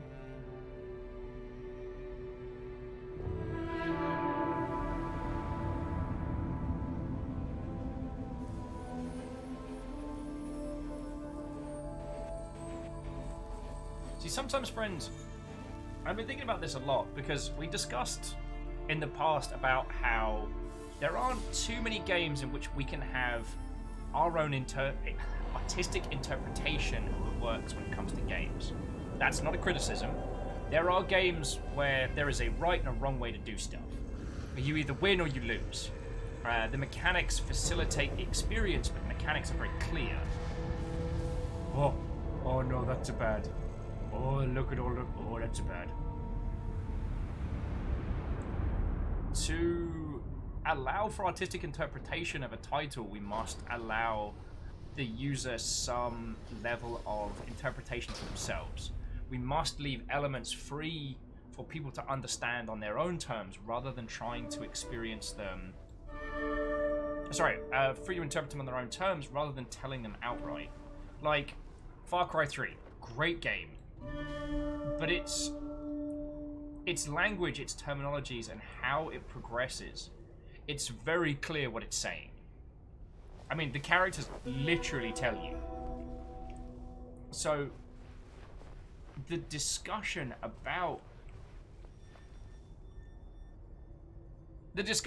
with Far Cry 3 is that if you did the things that your character did in real life, how would people you know react to you? Personally, I found that the very, very late theories of Hollow Knight kind of allow for that. Whereas with Dark Souls, you're more of an archaeologist. With Hollow Knight, I do feel like there's a lot of room for artistic interpretation towards the end. But I don't want to go into that too much, because I'm assuming there's some people here that haven't proper finished Rainworld, right? Hollow Knight.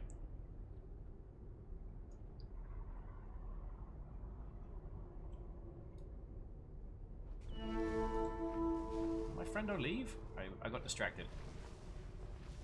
Did they go? Oh no. Or did they just go ahead? That's me for looking away.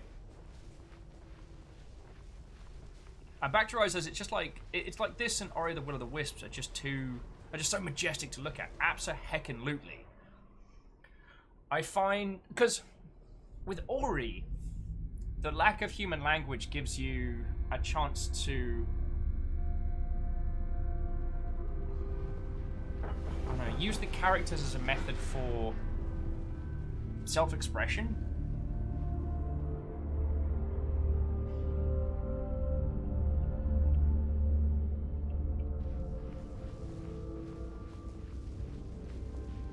Sorry, I've derailed my own point. Oh, I think I lost my friend. Oh! Friend!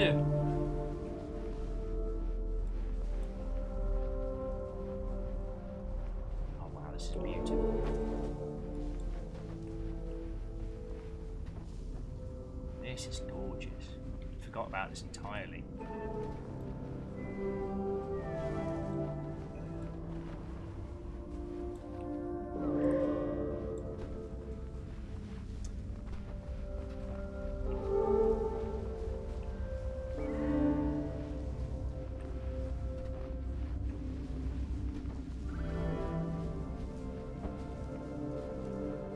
Well, actually, Katros, it's funny that you should mention Floydo on this one, because the best art conversation I had about Hollow Knight was with Floydo. We talked a lot about how, without going into details, like what the light and the darkness in that world actually mean.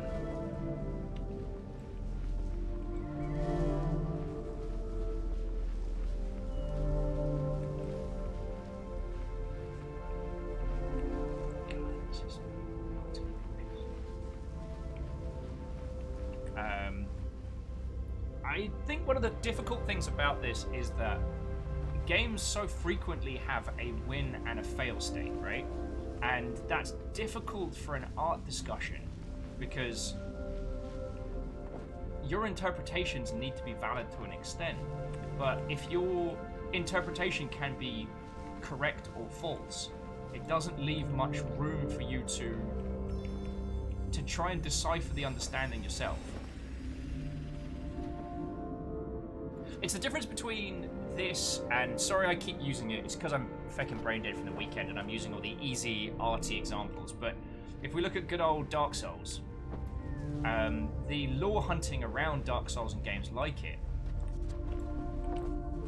there is a very clear path of what is and isn't correct, and a larger portion of the community trying to decipher the lore, they have the possibility to be correct or incorrect, if that makes sense.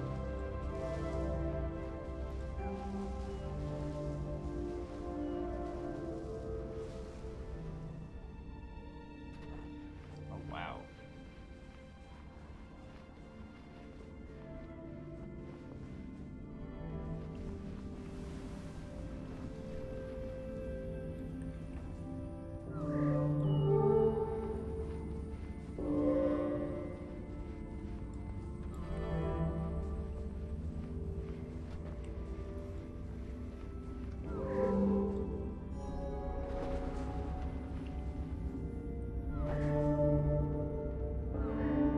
Have we been underwater this whole time? Everything here certainly gives that air, doesn't it?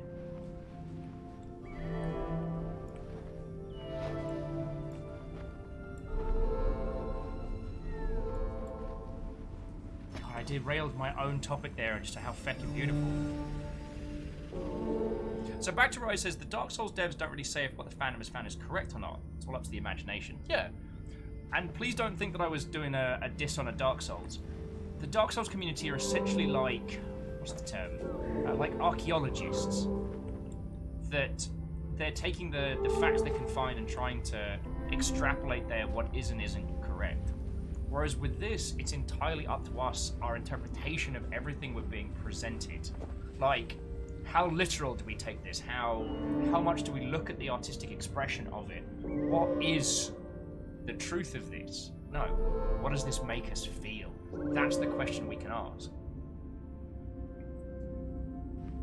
But games have, more often than not, a very literal system of what is and isn't correct. So that can often be difficult. Some people have discussed with games like Gone Home that they are themselves very short. But that's only when looking at them in the classic interpretation of I must get to the end and win. The experience along the way, I mean, that's a whole heap of everything.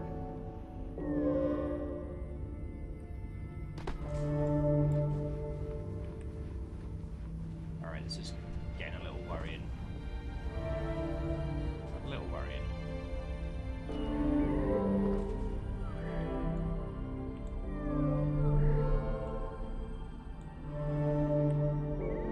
I don't like this. Clap, clap, clap, clap, clap.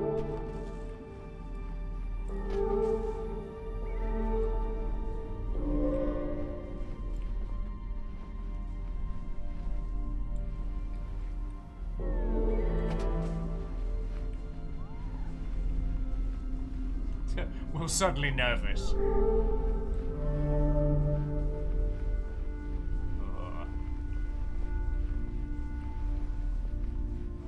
Really don't like this.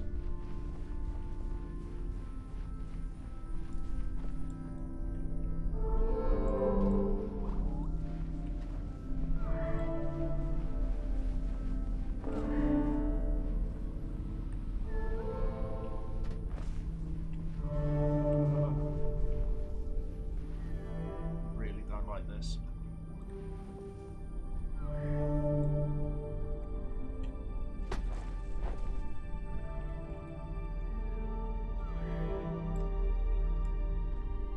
Oh, and Prolo, I apologize I missed your point, friend.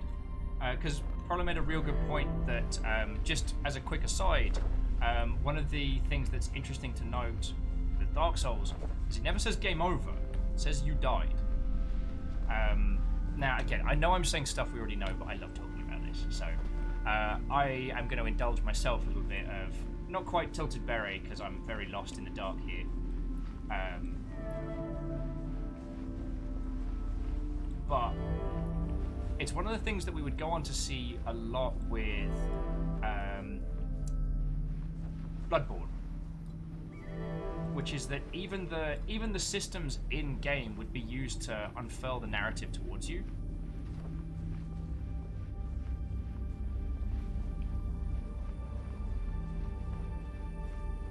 Oh yeah, and back to Rise. Silent Hill is a very good example, and it is one thing that kind of that does get overlooked, even with the great new school horror stuff that we have. That when Silent Hills really shone is when you start sitting down and trying to work out how literal and how real is everything going on. Kimball, Watto. We're floating around. I'm really uncomfortable with this whole undersea area. I'm a little lost. I'm a little unsettled.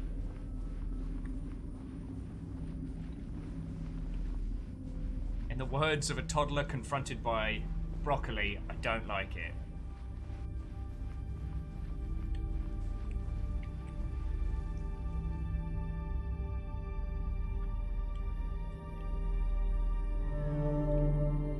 Oh no! Well, Kimball, here's me wishing you the good drugs. And I will do my very best to be entertaining enough to help take your mind off where I can.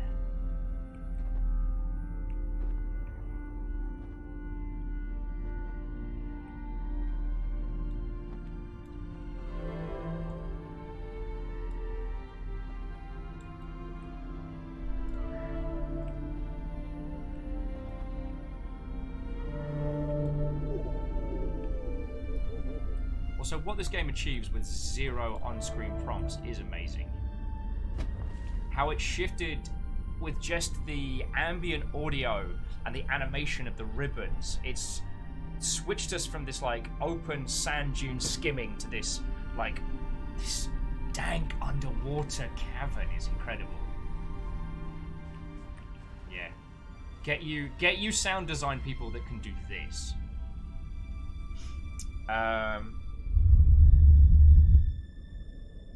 But not that. Not that noise. That noise can go feck itself, whatever that is. Don't like it, don't like it, don't like it.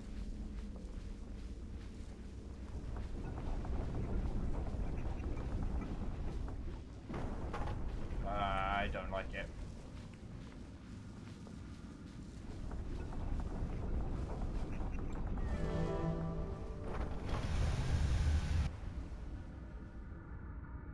Cool, I really don't like it. Did I stop playing this before? Was I just... Did I play this on drugs? I don't remember this bit.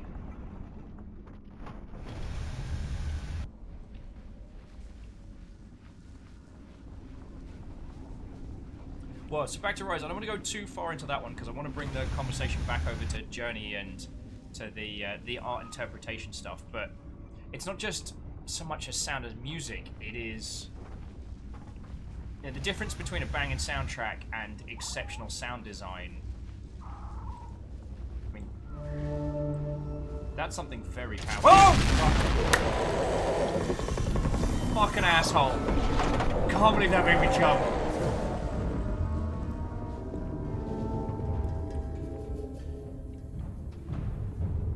Guess who forgot that bit?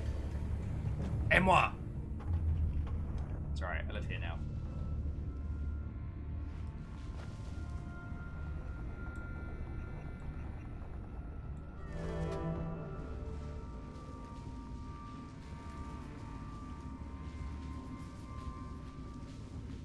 Distance.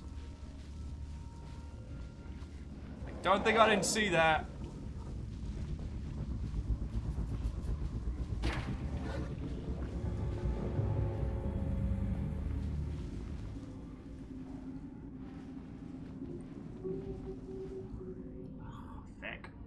Just gonna hang out here for the rest of the stream. We're all good. We're all good.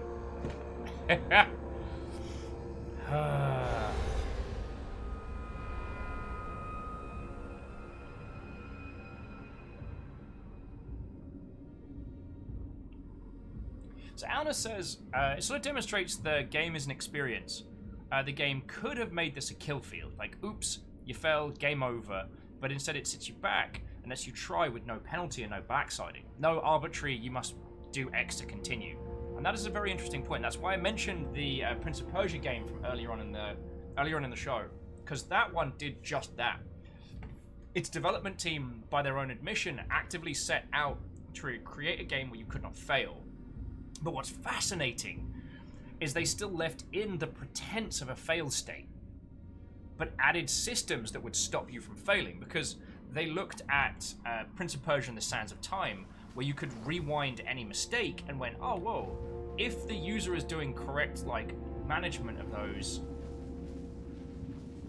then the likelihood of them, air quotes, dying is very, very, very slim. And even then, they're just going back to a save point. So what if we just had a character that is able to enact that rewind time power? Also, this is some The Hobbit level nonsense right here. I'm just gonna say it.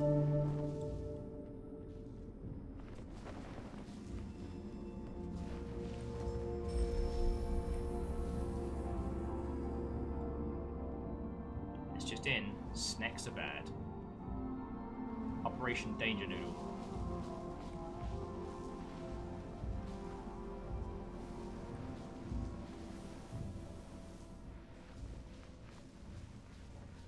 And back to Rise, absolutely correct.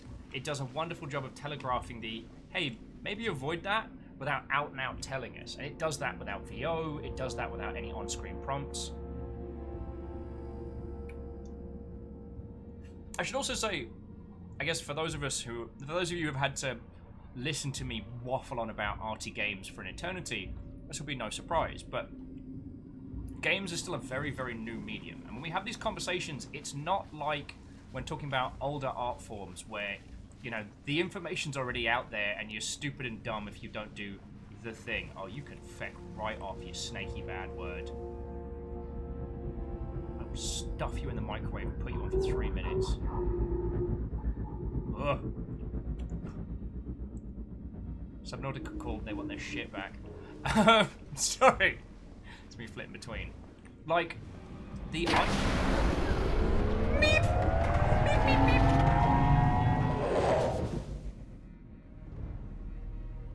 Cool. It's like playing Sonic the Hedgehog, except for you don't have any powers.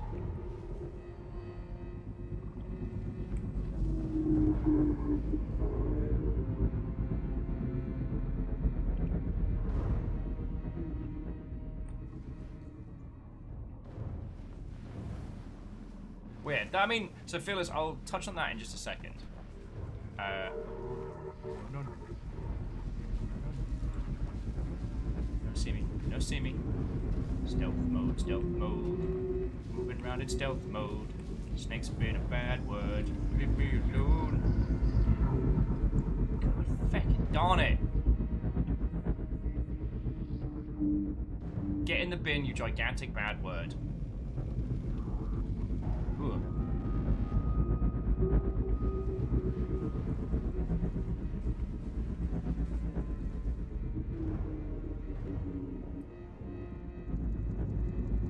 But yeah, so when we're deconstructing these things, especially like Fearless talking about like the Prince of Persia reboot, we'll call it the arty Prince of Persia for ease of conversation, and how it didn't have fail states, but it also, as Fearless was saying, it had achievements for not procking any of the anti-fail states. So the idea, if you haven't played it, is you have a sidekick character with you, that if you're about to fall into the water, or if you're about to fall off something or get stabbed or die, they pick you back up, save you, get you back on track. Prince of Artsy, we'll go with that one.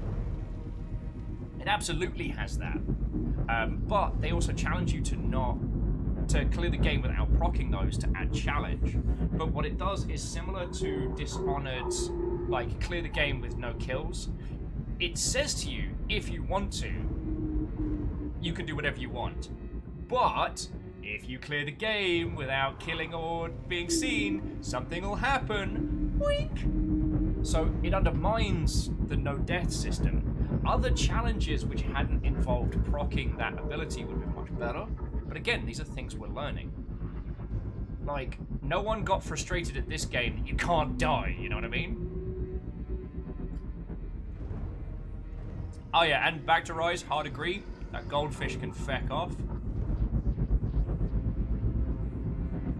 Alright, so you're gonna do one more loop.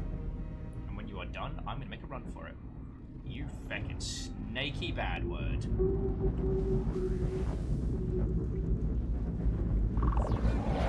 Oh, fuck. Why did you change your pattern, you shitlord? I don't like it. Clap, clap, clap, clap, clap. No, no, no.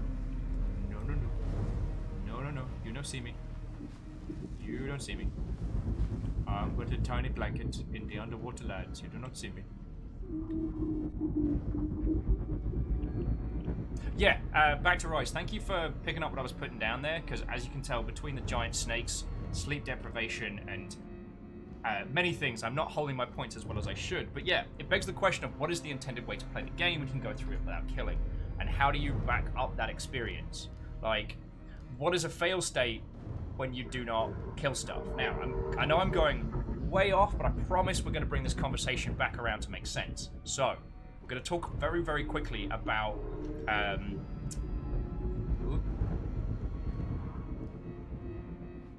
this is freaking me out. We're going to talk very, very quickly about... Oh, my word. Papa Char. Papa Char. Oh, look, another Gundam. They brought me a thing. You brought me some tiny leftovers. I did, because they were delicious. This game, I forgot about the giant snakes. Oh no! Whoa. And I was just about to say a thing, and I've completely forgotten the game I was going to mention. Fire Emblem! Feckin' hell. We talk about, like, fail states in games. And how maybe you don't need them. So, I used to play a lot of Fire Emblem when I was younger. And one of the hooks of the Fire Emblem series is permadeath. If you lose your people on the battlefield, they're gone. They dead. Oh yeah, Jaralan, we do need Turtle MVP again. So many snacks. Alright, let's bring it forward. Notice it doesn't do like the cute screensaver mode when we're here. Also, Boss Hannah's like, tiny food? Tiny food. Martin with that reaction. I had a little cry earlier, it's fine. Why'd you have a cry? It went crazy on a hype train. And I opened this, and then they did a train right after, and I'm just like, because this is a really fancy one, and I'm just like, hug needed, hug needed. And I thanked everybody on behalf of us and the Nuggets, because... Nuggies!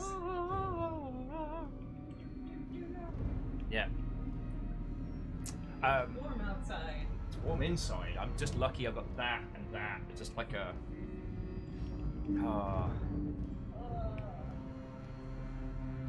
Oh, hey, Moose. What, friend? But yeah. So as Alex was saying, Fire Emblem veterans have a very silly relationship with permadeath. But what I noticed, friends, is that it was when I started... Oh, the last one on the 3DS that was very, very good. I don't want to go over there for that item, so I'm just going to not. Where have they stopped? Cue the Mad Max gif of... See that little glowing thing over there? That's bait. Alright, fuck it. Yeah, Awakening. So, Katros, thank you. So, as someone who played the Fire Emblems back in the day and was like, oh, I'm an old school badass at this. You know what? I'm going to turn on permadeath. I'm going to play this like it should be. I'm not going to play story mode because I'm cool and hip and with it. Like an ass. And I realized that I replayed the same mission 4 times because I kept losing characters due to like little accidental mistakes. And I realized that I wasn't playing it with permadeath. What I was doing is I was playing it, and then when someone died, I just restarted the mission. So I was even playing it less.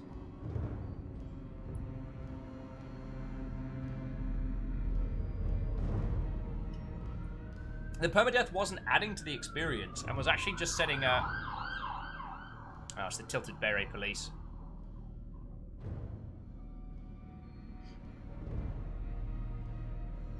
Boss Anna says, good old save scum. Whoa!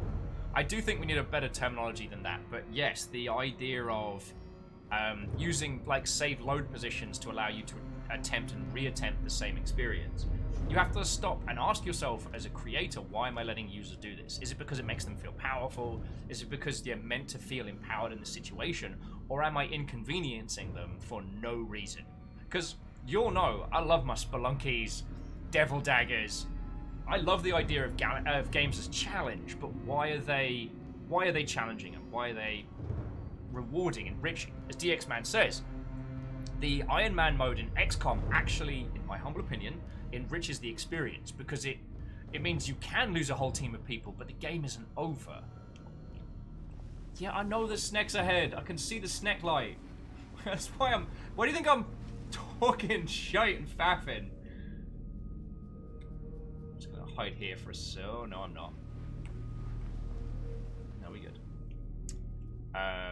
Yes, I did feel with XCOM that the Iron Man mode adds something because it forces you to have more characters to add more things. And yeah, Katros, that's fair. I always faff. So, you have to sit and ask yourself then, how is this enriching the experience? And the reason why I brought these up is if we go back to Dishonored, go back to the no kills, no wake-ups, like, you end up playing and replaying the missions again because if someone dies on your watch, well, heck, that means that you then have to restart if that's your goal. Oh, and to Cage, Watto! Actually, yeah, if anyone hasn't had a proper hello from me, say so now because I am stalling like a bad word.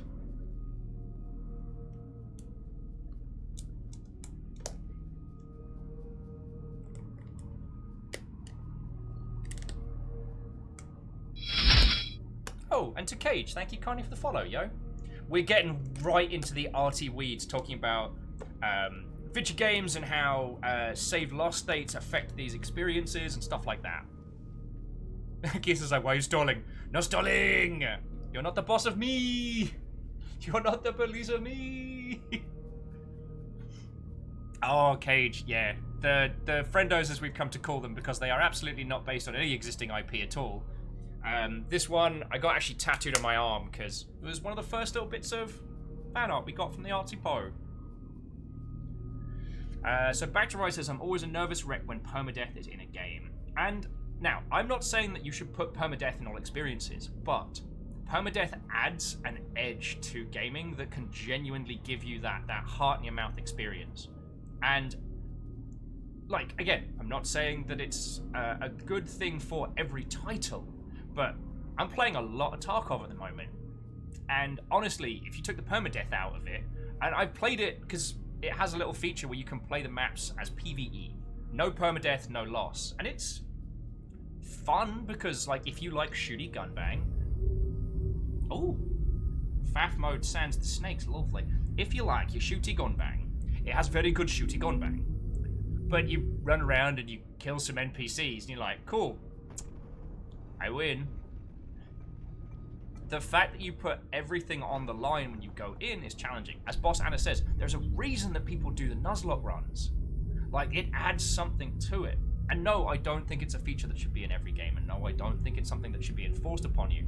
But there are experiences where having that risk genuinely enhances it. The question, of course... Who wants to sing? Oh, and Cage, thank you kindly for the host and all. Yeah, and Cage, I'm at Snack Part, which is why I'm desperately talking about arty topics to avoid going forward. You've seen my entire spiel already, which is I avoid going to the scary bits of games by talking art. I even have a tilted beret here. Well, the beret itself has no sins, but it can be tilted. Oh, AR. Now, AR, I'd actually like to talk about that another time. AR's mentioning the worst thing is the single save game slot with quick saves and stuff like that, where you can get yourself into permaloops, but that's another story.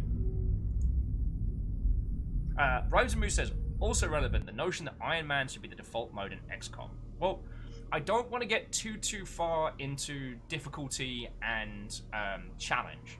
That's not the conversation that I want to have with you all today. What I want to talk about is how these modes affect, because we're going to go way back. What we were talking about before a bunch of you came on in is, why is it that Journey works? Journey has no fail state, but the Prince of Persia reboot is a game with no fail state that didn't work. It's gorgeous and arty, and it tries to do a lot of clever stuff, but it sets forward a game with the notion that you cannot lose, and yet it doesn't feel good. It was actually one of the weakest elements of the original Prey, was that every time you died, you went to the spirit world for this tiny mini game where you had to basically fight for your soul. but losing that was very, very difficult. And really all you were doing was kind of playing like teeny tiny 3D Space Invaders as to how much health and equipment you'd have when you spawned back up again. Do you know what I mean? Also, I'm gonna try one of these things that Fiona brought. Ooh. Oh. Ooh. Oh. These are spicy. Ha ha ha. Oh, I'm awake now. Oh, hey! Hero to the people, Dan Jones. How you doing, dude? I decided that because everything's been on fire all weekend, I want to play Journey with everybody. So right now, I'm stalling from having to do more of the snake part by talking about, like, how we deal with failure states in games, and why it works sometimes and not others. Just before you popped on in, we were talking about the difference between this and the Prince of Persia reboot.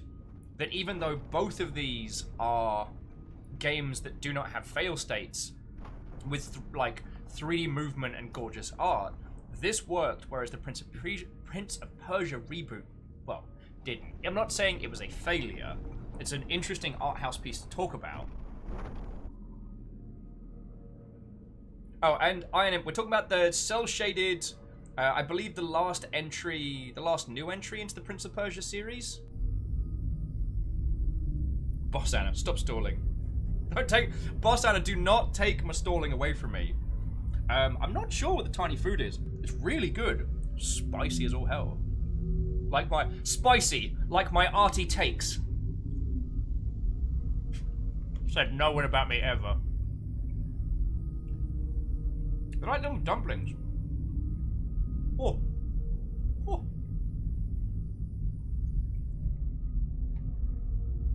And Boss Anna, you're right. I can't say you're not the boss of me. So DJ, how have you been, yo? I apologize for annoying you on DMs.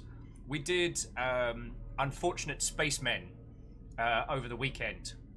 And at some point, I'd really like to play that with you. Oh, okay, and at some other point, I want to get the crew back together to go back to Pulsar as well. And Alex, I have played Snake Pass. It's a fascinating game. And one of the best examples about how games aren't just an observed medium, they have to be experienced sometimes.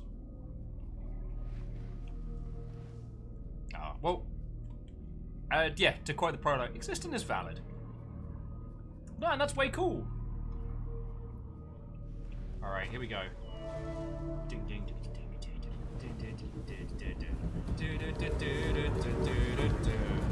Oh, fair calls, boys. You guys are assholes. Leave me alone, leave me alone! Leave me alone, leave me alone. No! Yeah! Eat a wall of light, you slam chodes.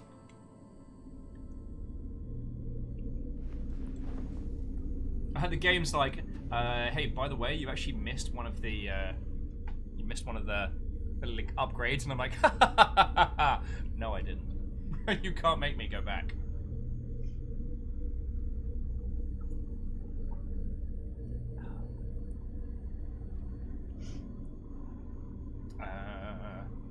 Oh, Dan, yes!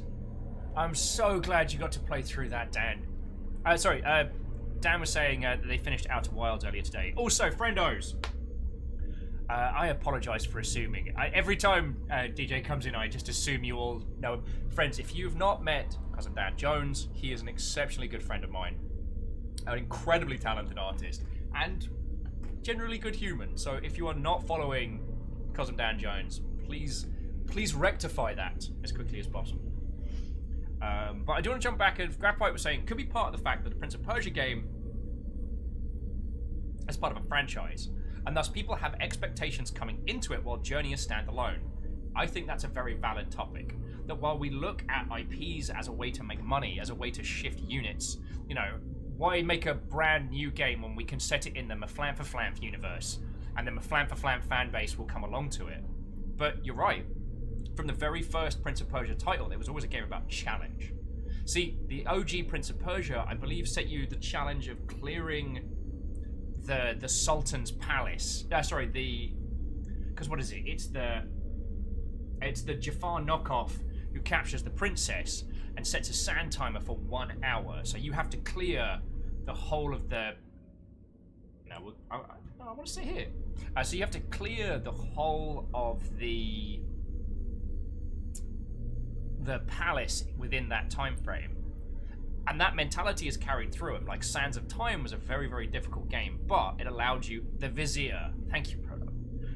It allowed you to rewind time to get out of difficult situations. Presenting people with a game with no fail state from a series of games that have always had challenge as an element is going to run people up the wrong way. But yeah, sorry, jumping back. Dan, again, I'm so happy you got to play through Outer Wilds. When I finished that, I wanted to scream at everybody about how good it was. So, yeah. Next time, like, yeah. I want to know your thoughts and feels on it, yo.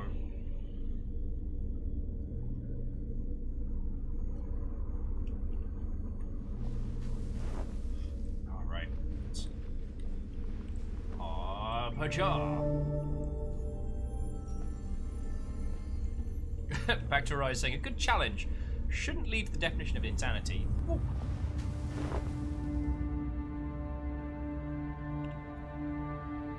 What's up, tall parent?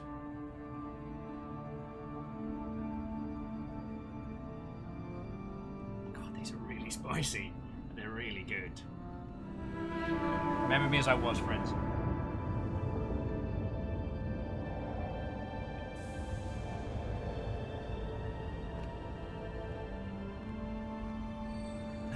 Never talk to me or my son ever again. Moose, you saw where I was going with this banter. You saw where I was going.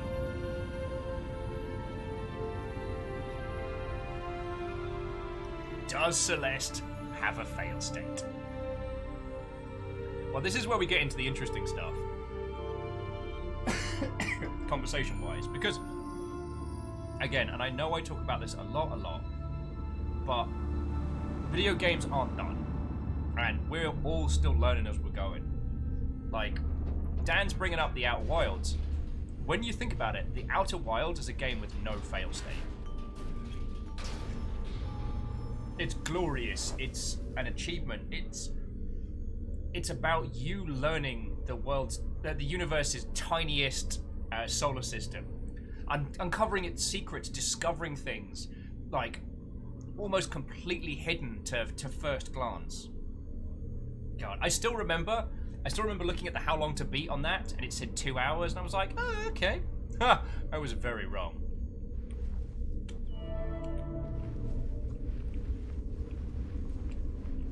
Yeah.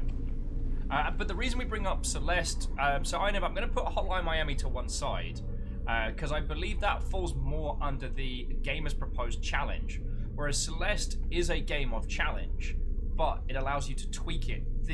The heart of Celeste is a very personal and very emotional story where the settings can be changed to suit you. Sorry, Polo was saying how long to beat told her that it would be 2 hours to finish one shot. Yeah. Dinsdale recently did a playthrough of that, and I got to tell him there's more game. And it was very good. It was very good.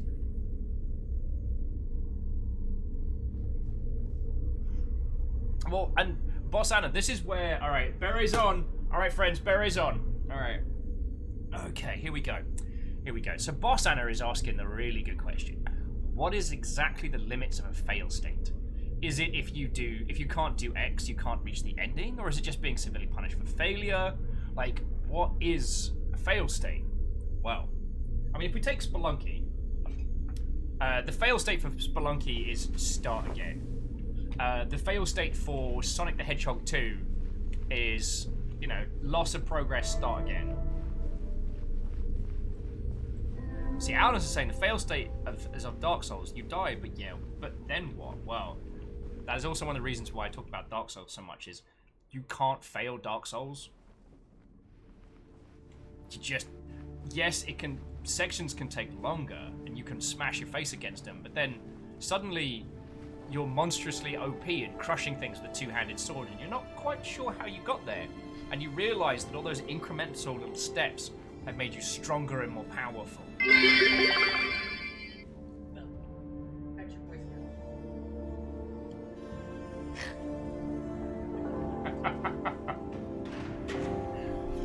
Sorry, I left Fiona a voicemail while looking at her yesterday. It was a day. Oh wow. Yeah, we have a friendo. Wow.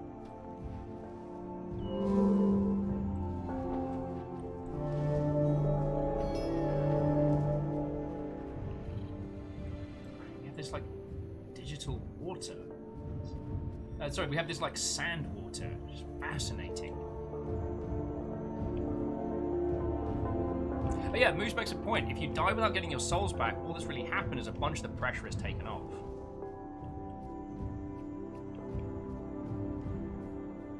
And Favor 6, thank you kindly for the 100. I apologize. I saw you mentioning about the Alton Towers reopen, and I'm real happy for you, friend. I know you've been looking forward to that.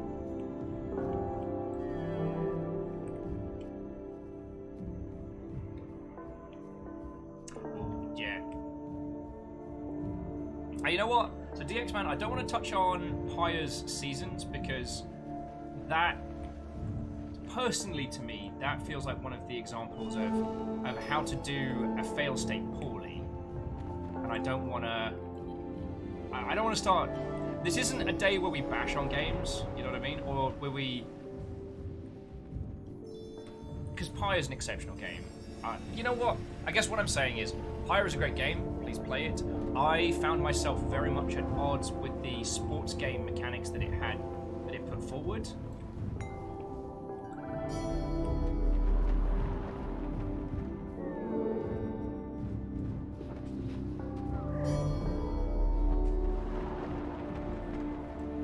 But I'm very glad that they exist. I'm very glad it exists as a game because Pyre is one of the freshest and bravest titles I've seen in a long time.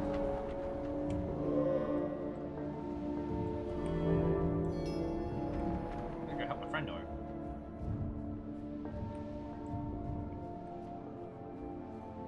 Yeah. And DX Man, like, well, friends, to all of you, this is why I love having these conversations with you all, is I know that it's not to start nonsense or to bash on games, that we're just getting a chance to chat about titles and things that mean a lot to us, and that's fucking cool. Speaking of things that mean a lot to us, who wants to see one whole loaf? Yes, hello, my name is Barun. Today I'm going to be playing Journey, which is actually about going to the store to buy me more salad. I can't help but notice no one's giving me salad right now, but that's okay. I'm going to eat a whole bunch later. Get parsley wasted, it's going to be great. Little nugget. How you doing, little big man? Okay, we'll cut nuggets. Boss Anna says, give him a little beret. He does need one.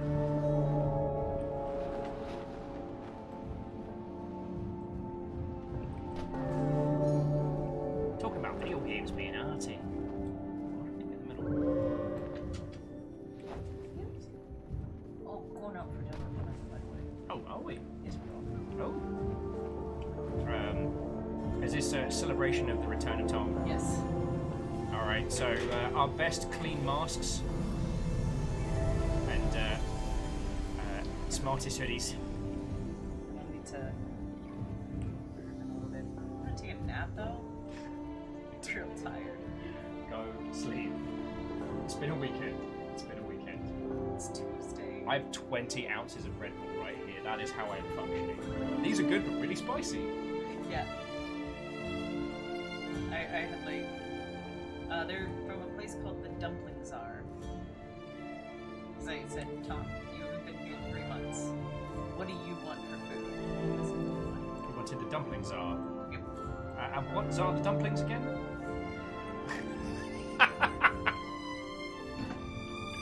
Puns!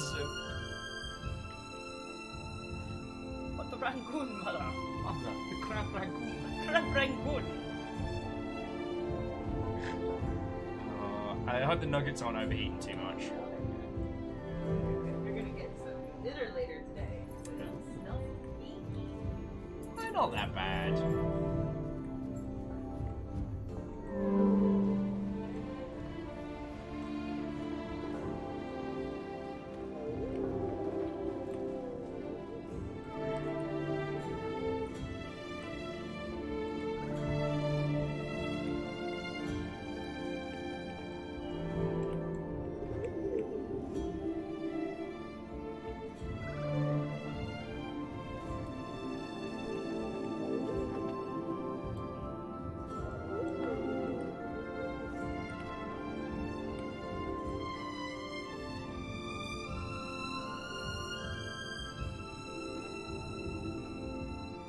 Oh, so if we'd gotten hit by the snake, we've got our scarf cut in half. That's terrifying.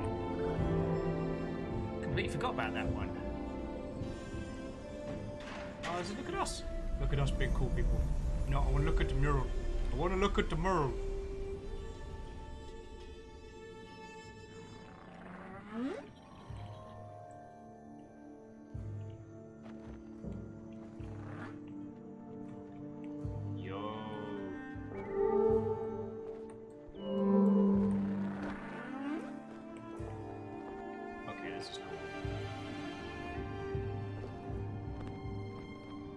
If anyone else is singing A Whole New World in their head, I think that's correct.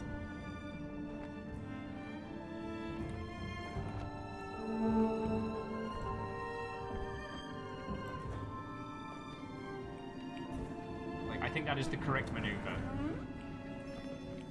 Alright, so where's our big snack friend? Oh wow, big snack friend took a dive there.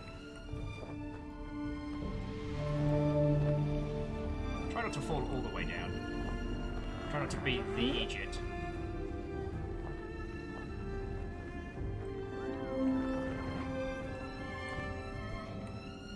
Wait for the other friendo over here.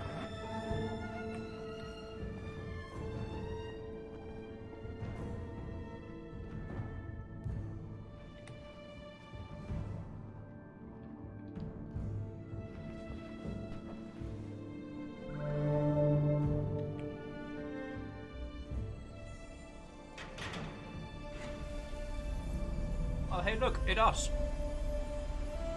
Doing the climb. Also, I'm gonna go with Prolo on this one.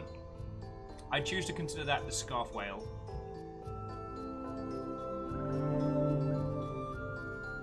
Hey, scarf whale. You coming?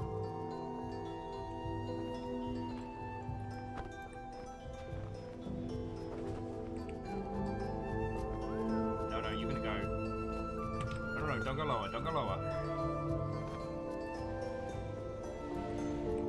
Okay, calm. Alright, that's where we need to go next. And do this.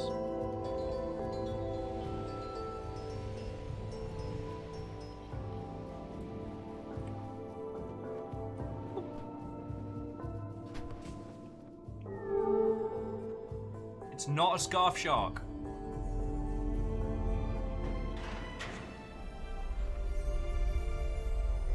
And we will come back around to the discussion we've been dancing on.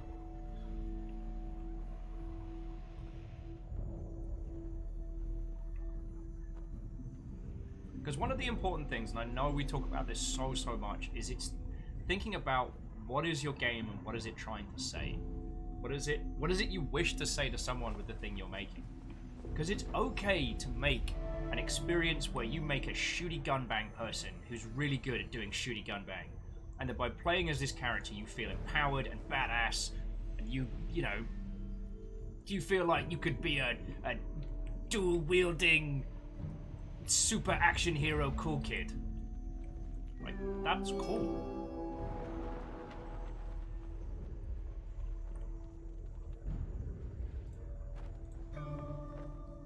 There is absolutely nothing wrong with that. But if your goal is to make someone feel powerful, to make someone feel like they could conquer anything, like, do they need to fail? Let's take Katana Zero as an example of that one. RT 2D hack and slash 'em up, where each time you're playing through what you think is the game, it's actually you in your head trying to work out how you're going to handle this situation. Like, how you kill the bad guys, how you kick that guy's ass. Flipping around.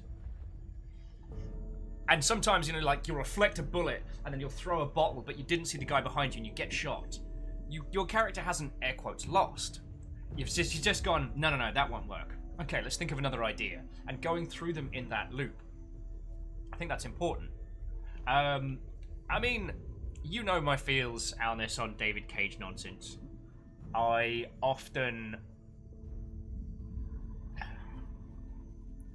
find a lot of his works to be very uncomfortable. And for the level of regard that he is held to, the way he handles quite a lot of those topics is really, really bad.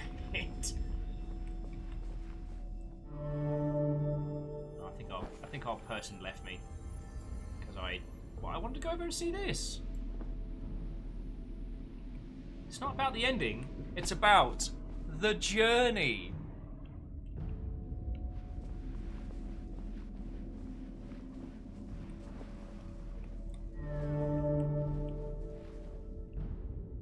Oh, Favor6 says, who's David Cage? David Cage is creative lead responsible for games like Fahrenheit, Heavy Rain, Detroit, that kind of stuff.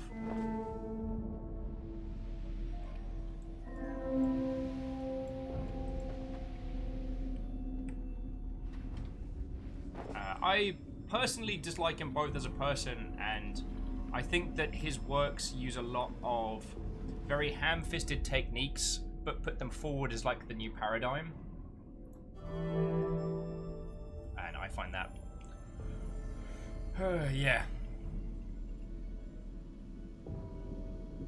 Although I will say, friends, if you want to have a wonderful drinking evening with a friend, get Beyond Two Souls, and have one person play as the Ghost and one person play as Ellen Page. And I assure you, it's a very silly experience. Oh. There's so much of this I've forgotten. I've blocked out the snack memories.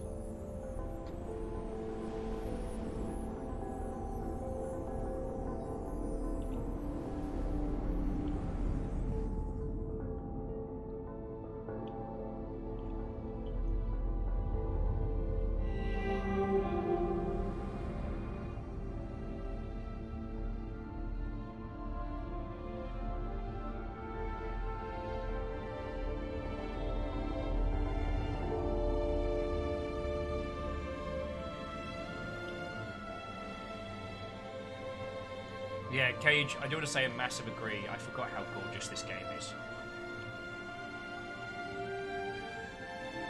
It's our little journey.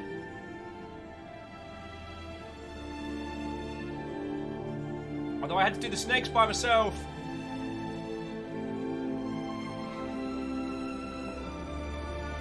Ah, so now we've got to climb the mountain.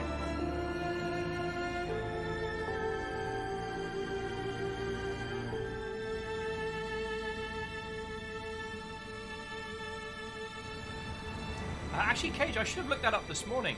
I don't remember how old this game was. This was a PS3 title. Alan's saying it's 8 years old.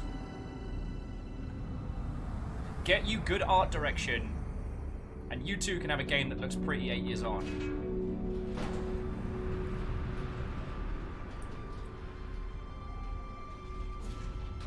So, oh yeah, Prolo's saying this came out in March 2020, so that means this came out about... March 2012. So this is about, what, like half a 2020's worth of distance since it came out, right?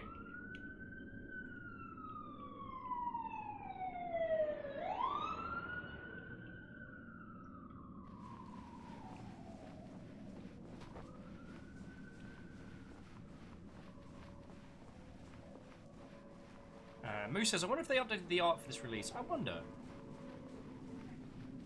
Aw. Well, Tonku, do no worry. Throw it in Creation Celebration. Because I'd love to see that. Obviously, you're under no obligation, but I'd love to see it.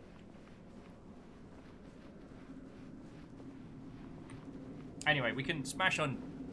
we can throw rocks at David Cage at any point.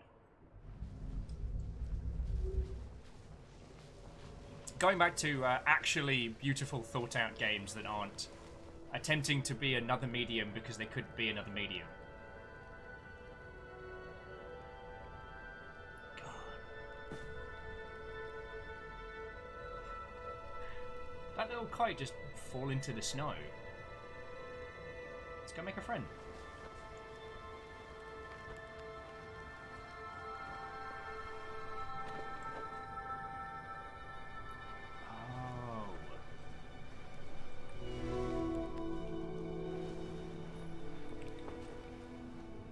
Reactor online. Sensors online. Weapons online. All systems nominal.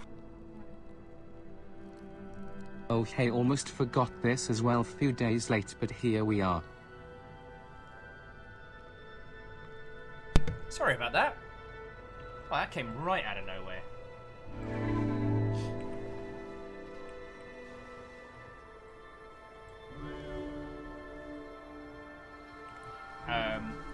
Yeah, Martin, thank you kindly. It's 11 months, friend. No big feckin' deal. Catros, brain still in place? Let's not get ahead of ourselves. Oh.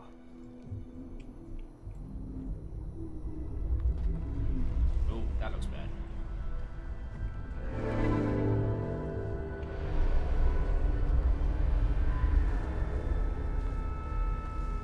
It's just it. Snake's still bad.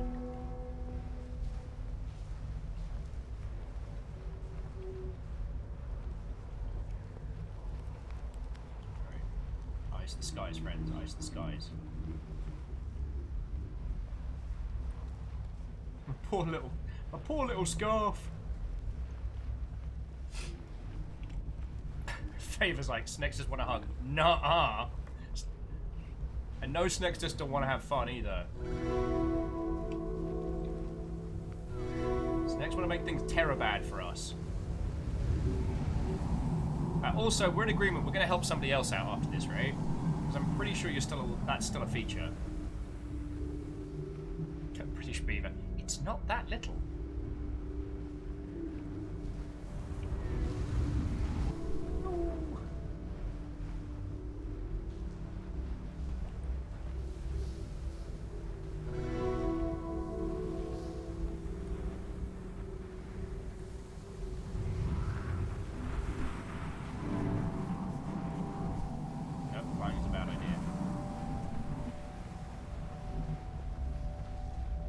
Flying as a child.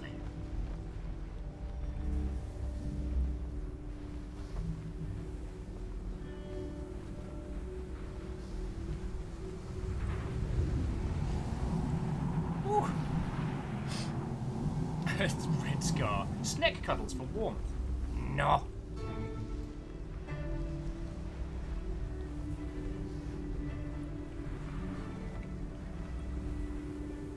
Little red friendo with a red long tail covered through the snow, pulling on to unravel heartstrings here, right? We are Unravel 2 to get stuck into at some point as well. Though I have a feeling if it's me and Fiona doing Unravel 2 together, the only thing that will unravel is communication. Let's see. James Bernard Shaw once said, the greatest problem with communication is the illusion that it is taking place.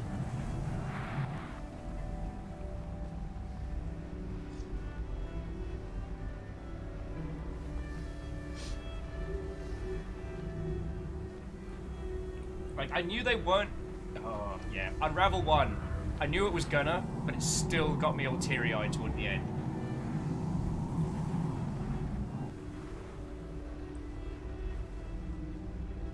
Moose saying, there's no fish to eat, you'll be fine.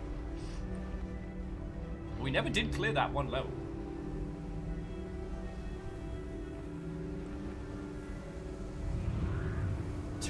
Kicker's like, whoa, do you fancy a cheeky Nando's? I can go for a cheeky Nando's. God. I haven't had a Nando's cheeky or otherwise in a very long time. Give me that Perinase.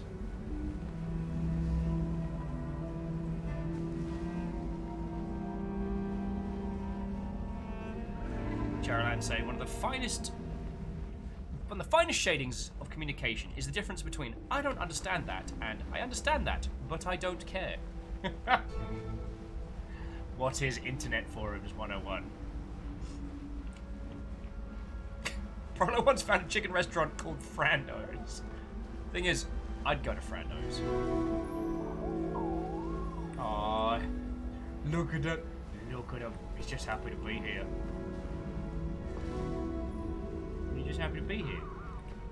Are you a feckin' carpet? I don't have a cute name for this.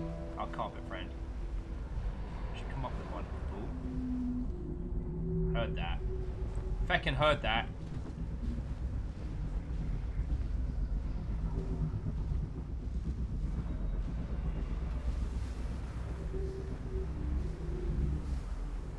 Hell of a time to have an actual plane go overhead as well.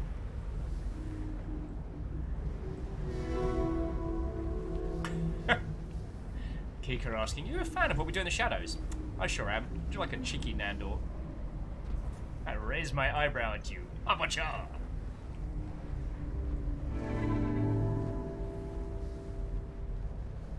Scarf squid. Ooh ha ha.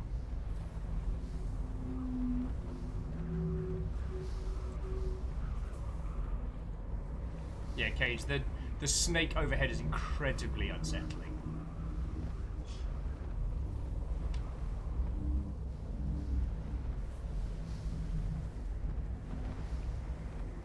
I mean, I know this is something that we all understand, and it's been pretty much a well-documented thing since feckin' Clock Tower, but games that do not allow you any combative defense add so much more tension when it comes to dealing with stuff like this. Come up over here. Woohoo! Oh, we can go inside.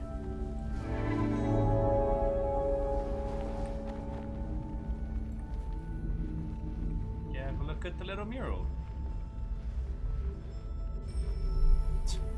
Favorite 6, but if you're cold, hug a snake. Then you'll stop feeling cold. Because all you'll be able to feel is terror. Snake-flavored terror. Excuse me.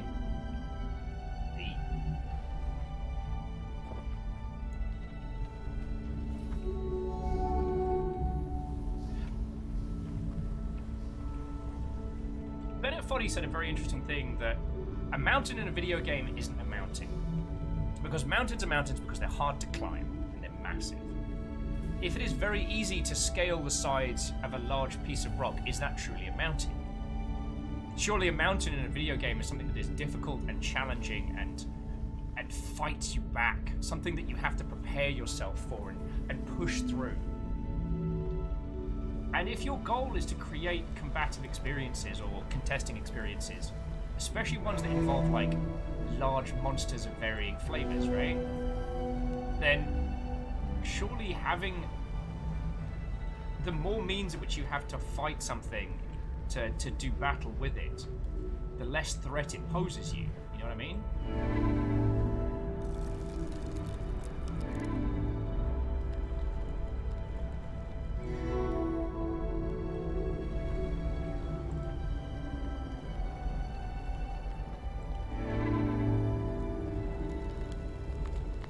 It's one of the interesting things, especially, I think Monster Hunter illustrates very well, is what is scary, what is large, changes drastically as you play that game. At the beginning, like an Anjanath in World is terrifying. Like, the Tigrex of old and stuff like that, like, feck that. But once you become stronger, when you become more powerful, the Tigrex... Okay, the Tigrex can still make your day miserable, but the Ancient, no.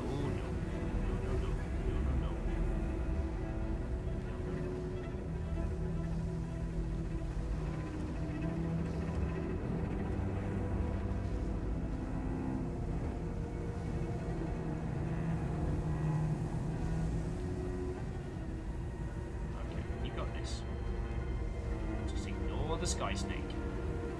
There's no sky snakes here. Whew. Once you become more powerful, you, like Frollo, you look at a double seething bagel goose and go, let's dance.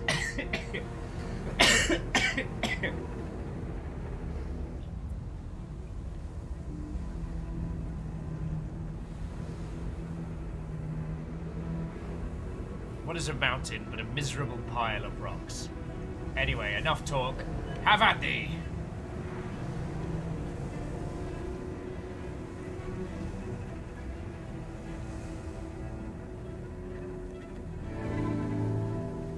Oh wow, it is just up there, just perfecting a knee.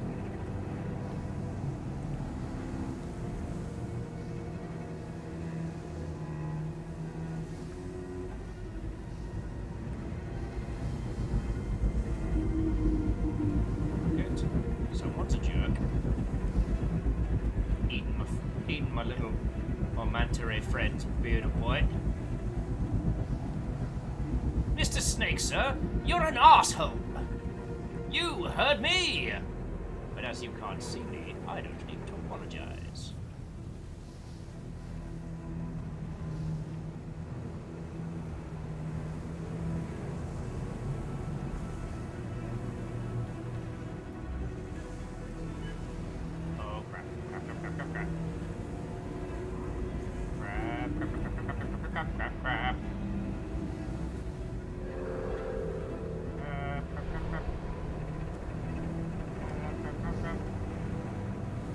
Well, this is going bad.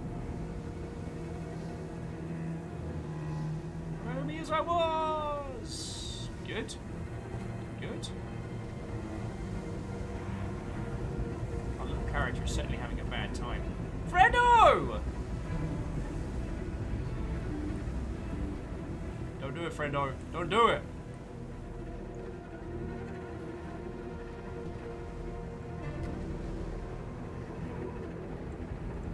Wait for me!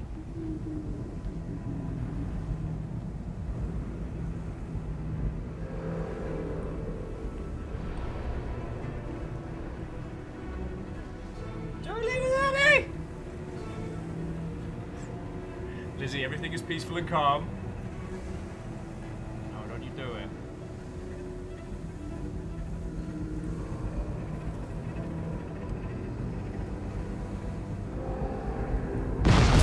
Fuck. Little bastard! There's other person to buy.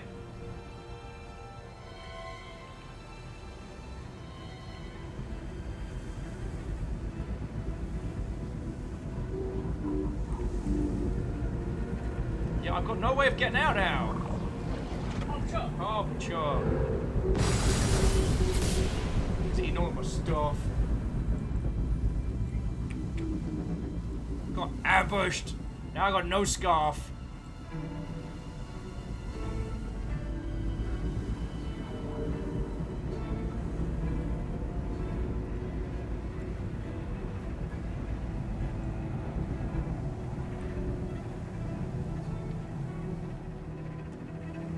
We're doing so well.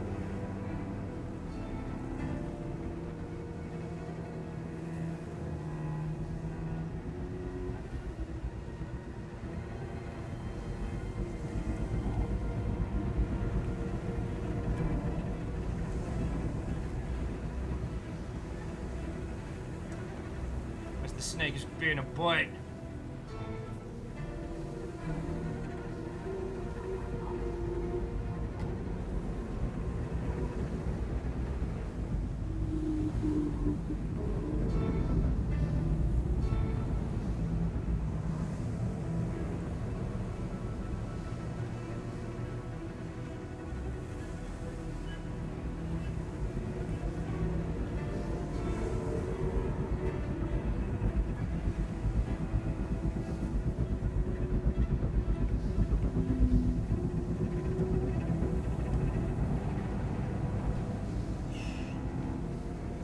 Get the snakes.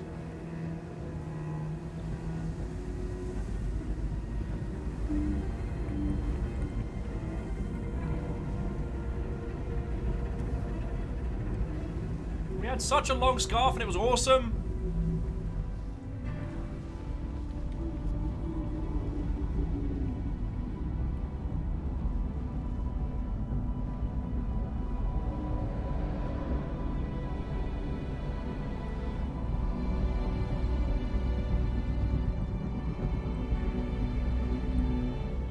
Yay!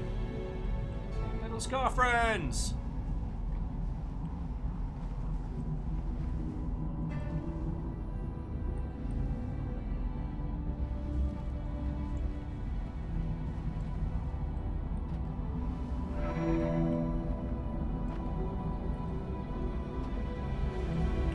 Friends, I'll be back with all of your lovely selves in just a second.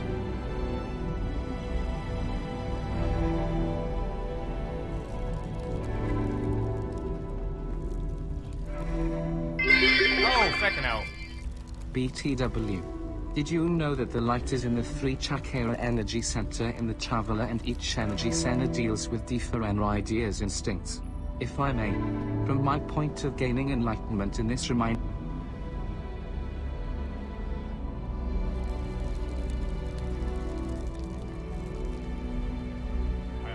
Thank you very much for the 200 bits. Hold that thought. Half a charge. I'm okay. Well, the snaky bad word snapped my scarf in like half twice. But aside from that, I'm doing good.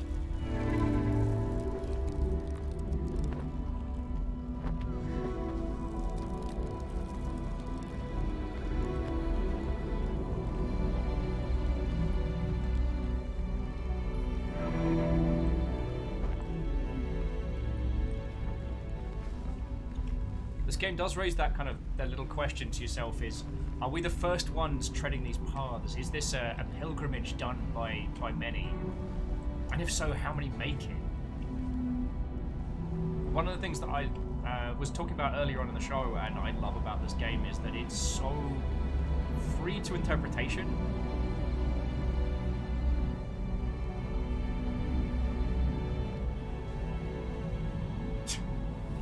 Oh no, we don't talk about the sequel to Lost Planet. Lost Planet 2 was great, and Microsoft killed it. Games Windows Live owes me, personally. And I will talk to Mr. Microsoft about it.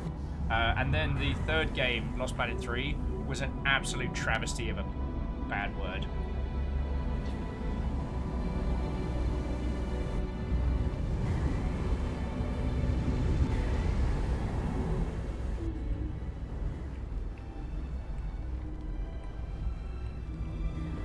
Oh, spicy.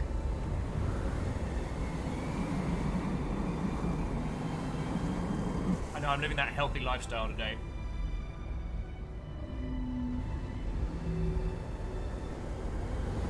Hi, Brown. Did I say hello earlier? I hope I did. If there's anyone that hasn't got a proper hello from me, do let me know.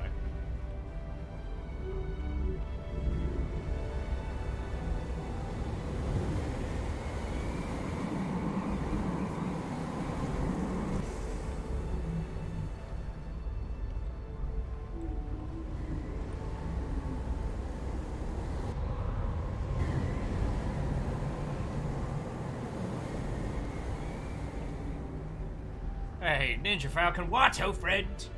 How goes it? How goes it?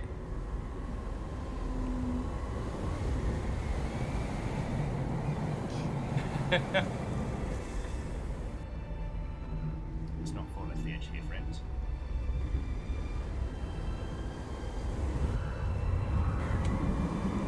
No! Your heckin' bad words. That was an ambush with a stationary piece of terrain.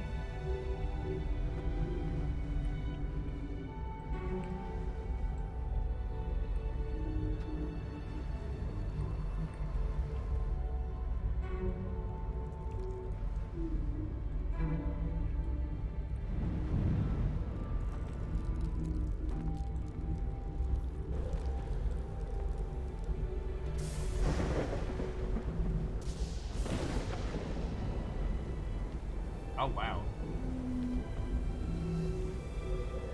definitely the nothing worth doing is ever easy, friends.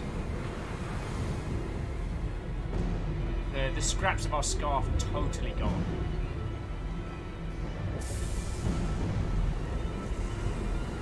Reckon we.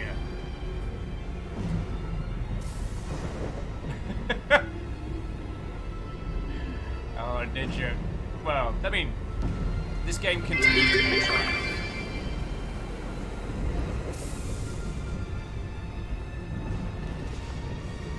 This game continues to be a triumph.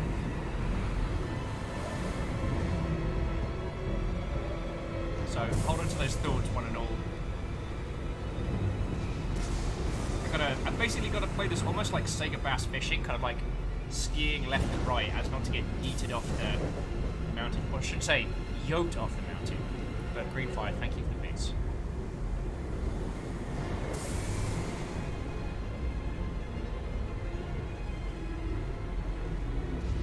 Yeet not, lest ye be yoked.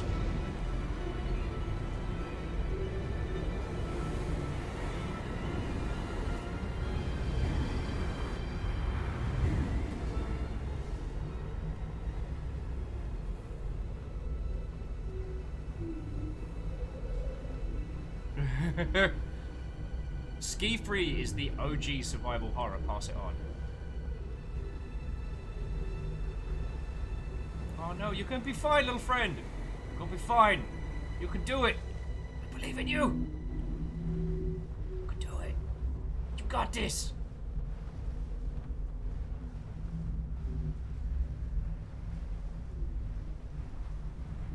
You got this. Keep on pushing. Keep on pushing. You got this. Just maybe a couple of miles left.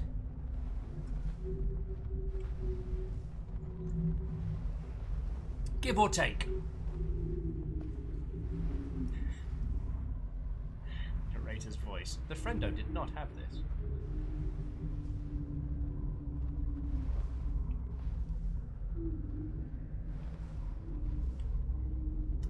Then the Fire Nation attacked. Sorry.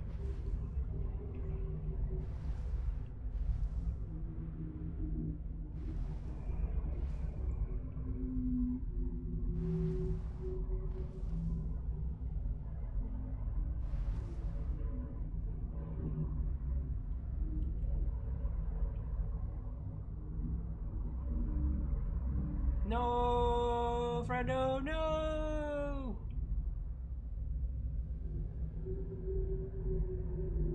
You died! Sorry.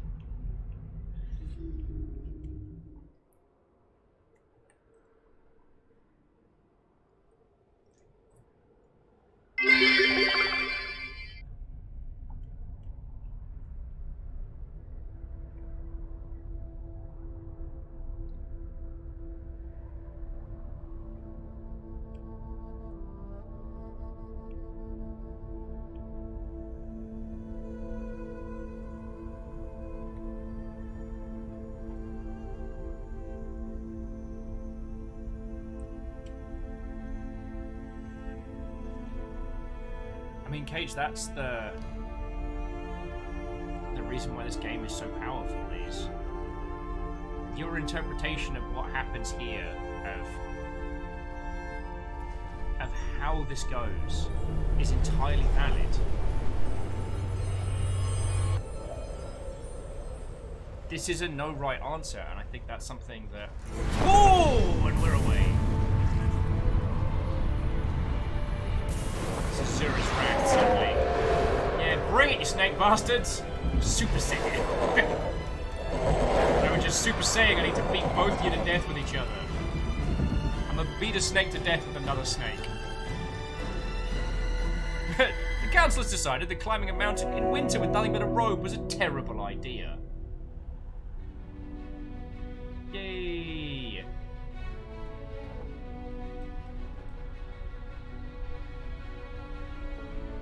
I got my scarf back.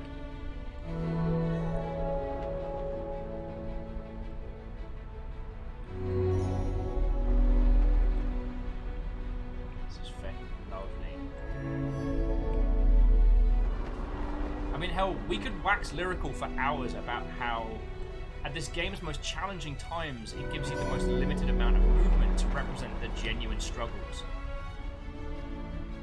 And that success is rewarded by this beautiful free movement, flying through. You'll remember that game of the two dragons flying through the like skiing across clouds we played a while back? That was a great example of that.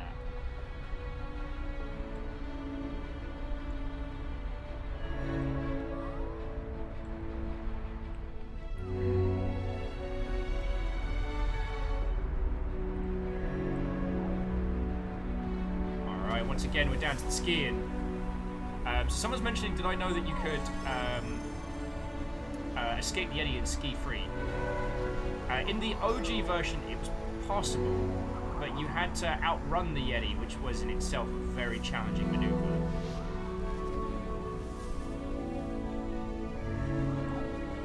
If you could succeed in doing that, outrun the Yeti, and then trap him behind stuff, you could get to the point where he couldn't chase you anymore.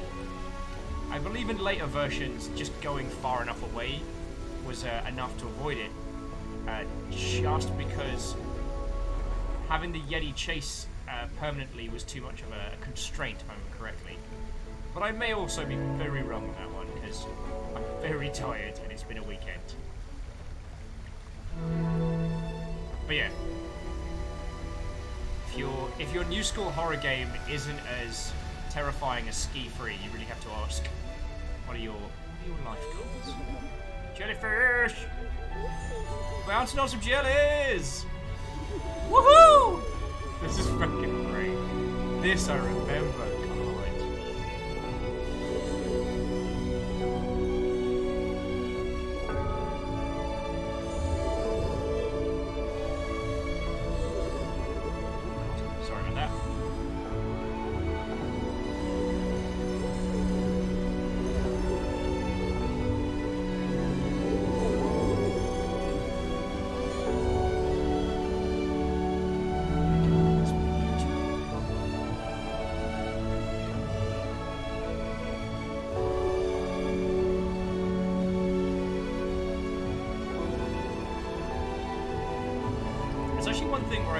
Especially games like Sekiro really fall down, is not understanding that it's really fun to move around in games sometimes.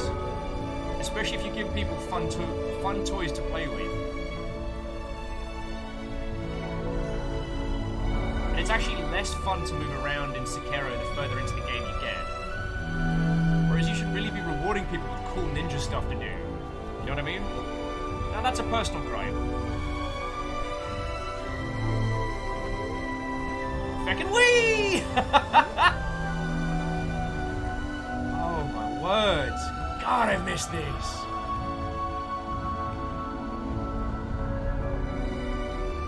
Hey, wait for me, flying buddy. Ooh. I got cool powers.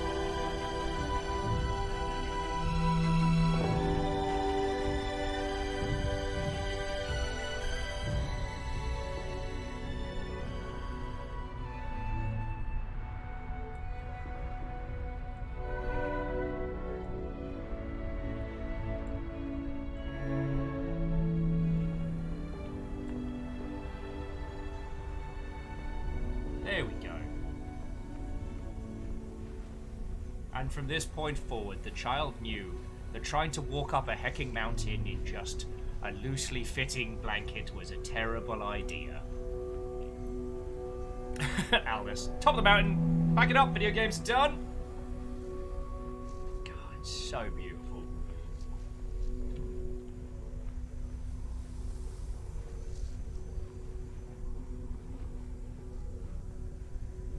And the other thing that I like, and I know we talked a lot about this, I just want to touch on it one more time, is just that I do believe that like the world of Dark Souls is an archaeological puzzle to be unraveled, and I like that. I'm not dissing on it. But this is a game to be discussed, and your takeaways from it, your feelings and philosophies as to what this means, what it symbolizes and what it says, what's happening here, is entirely valid. There isn't a right answer. And that's glorious.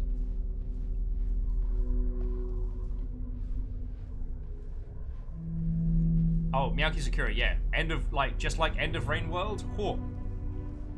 The ending of Rain World's definitely more concise. And Rain World's another game that if you dig deep enough, its secrets will unfurl. But...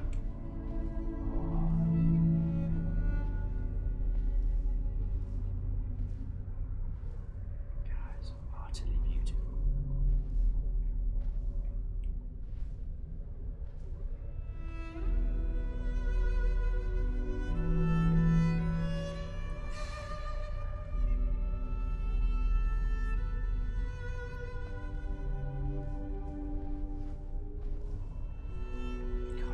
How hard I was gripping the keyboard.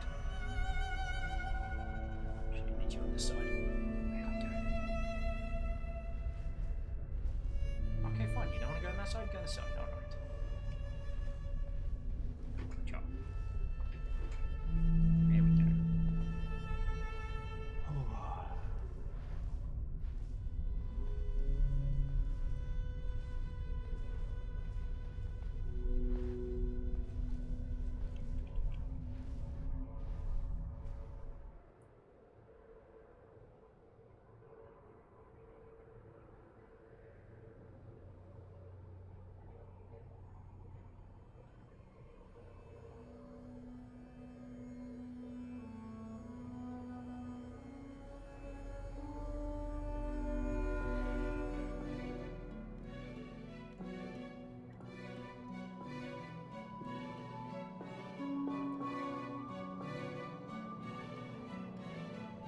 Hey, remember we saw that earlier?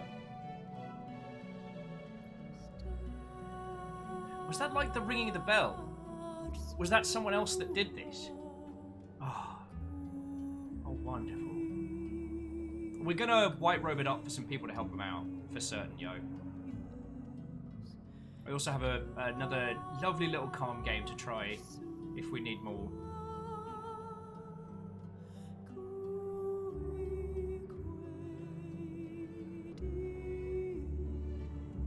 Prolo, I agree so much.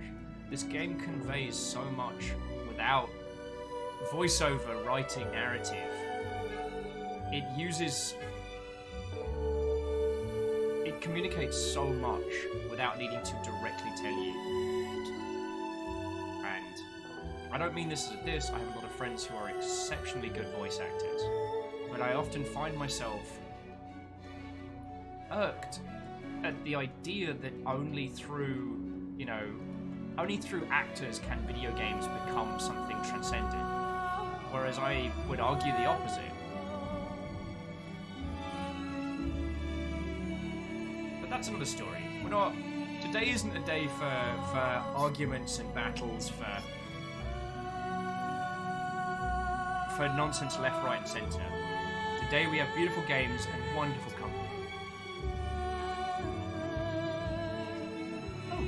On this. Huh. Always kind of cool when you see people you know.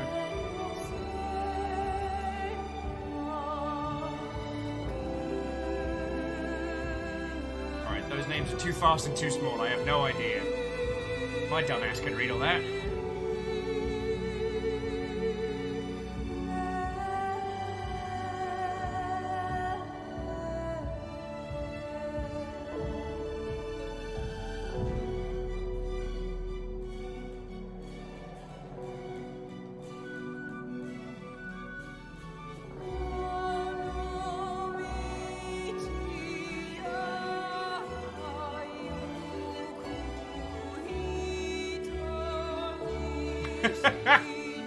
Salen's like, come on, get the speed race going. How are you doing, Salen? Oh, we still have so much beer left in the fridge. I've been doing my best the last couple of days.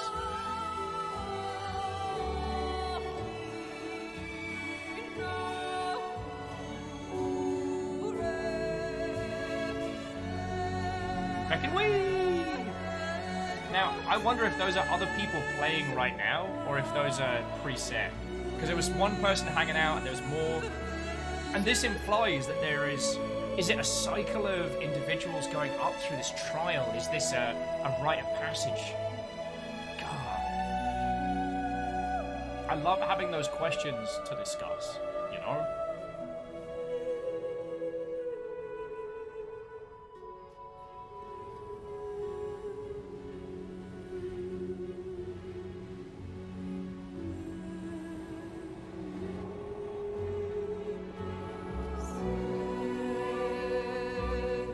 Yeah.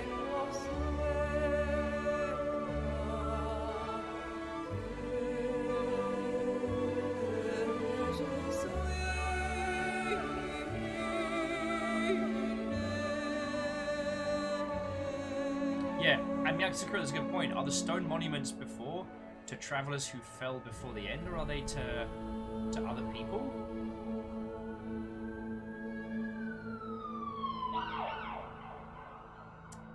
Guess it's gonna be a day.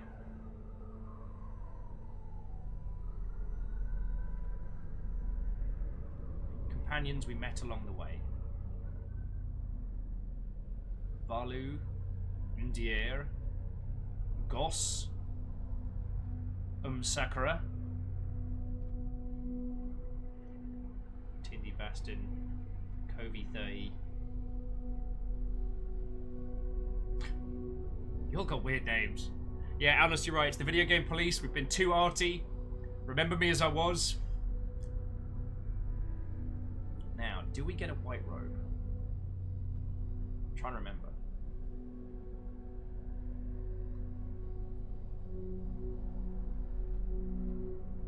Because I expected to see more white robes in our run.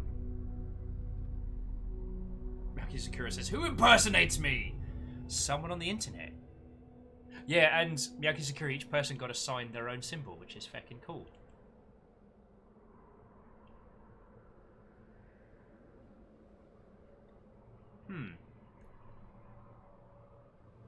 Oh, Catrol says we need to do 4 playthroughs for the white robes.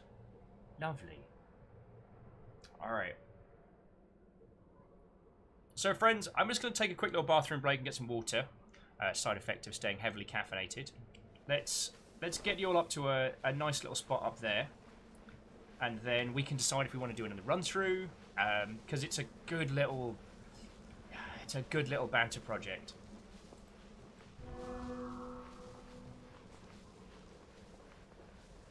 Oh, Catro says the first 3 finishes gives an increasing amount of squiggles. Okay.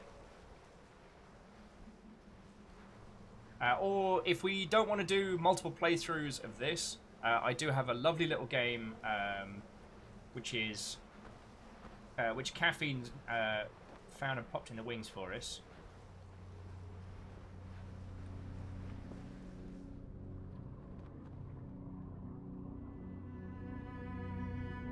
Because it's a lovely... I'm just happy to be spending time with you lot and playing some lovely video games. That's what I want from today, and that's what I want to offer you all. But I do need to nip to the loo, so I do apologise, my friends. And we're back with all of your lovely selves in just a second.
Sensors online. Weapons online. All systems nominal.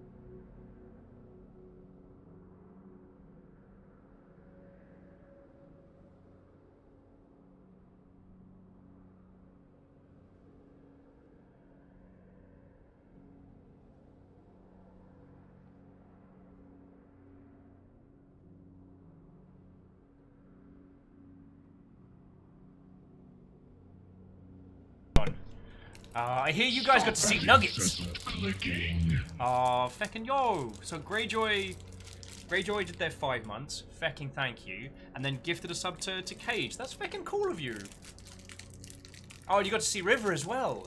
Yeah, I guess those of you who are new, you get to meet basically our extended family. I'm sorry. Our extended family? Those are our children. Sorry, you're right. I misspoke. Our children, you monster. Extended family. I'm changing the tired with this and this. I am living every 13-year-old's dream today. Our proper family. Next thing you're gonna tell me is that Lucifer and Baron aren't our family. Well, definitely family. Okay. But seriously, those of you who have like gifting subs and being cool people, right now, you know, I've been doing this full time for well over 2 years now. But with Gross. with the world being thoroughly in the cool zone, like right now, you all are keeping us with a house, with a roof over our heads, and you know, no nugget will go hungry thanks to you lovely lot. Oh, darn You it. know what I've stuck in my head now? What? Crab dance.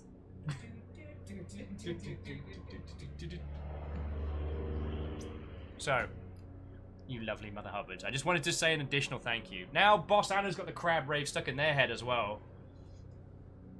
Let me see your crabs! Hi, brother. Almost like we like you or something. Weird. What?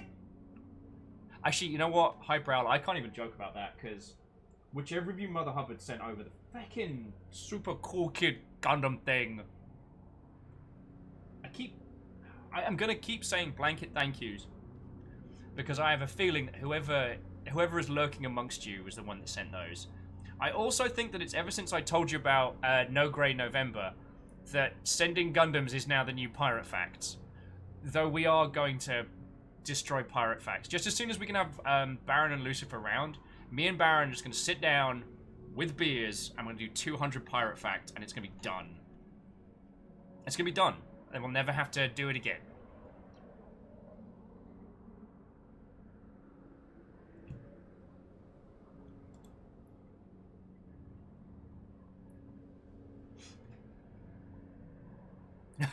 Moose says, I've said it before and I'll say it again, you're making more progress on the Gundams than the pirate facts. Say that to the poor F-91 who's been, like, without a crotch region for well over a week. Well, I got an ice lolly. Yeah, I joined a group called No Grey November, which is all, like, Warhammer minis people, Gunpla mini people, anyone doing kind of, like, arty crafty, usually military style stuff. And the goal is to have them all painted, built, and done by November.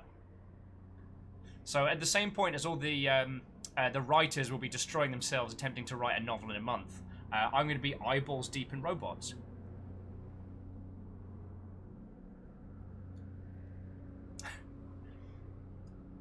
Jaralan, I choose to answer your question with a slyly raised eyebrow.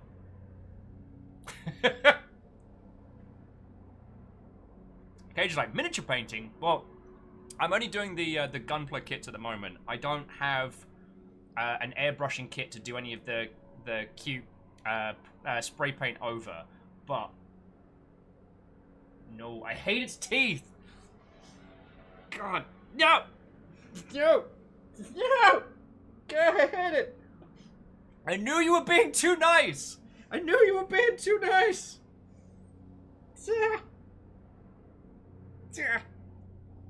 Oh, River's put a hole in it.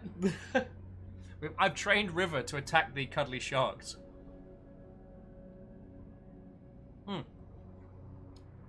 Kandarian, I hope that your headache dissipates with some excellent sleep, friend. Thank you for coming to hang out, y'all. Also, I don't know who said it was, but it's definitely not a cult. Don't diddle my eye. Don't be weird. This is because I said you were being nice, wasn't it? I had to fix it. No, it was good. It was suspiciously good. Oh!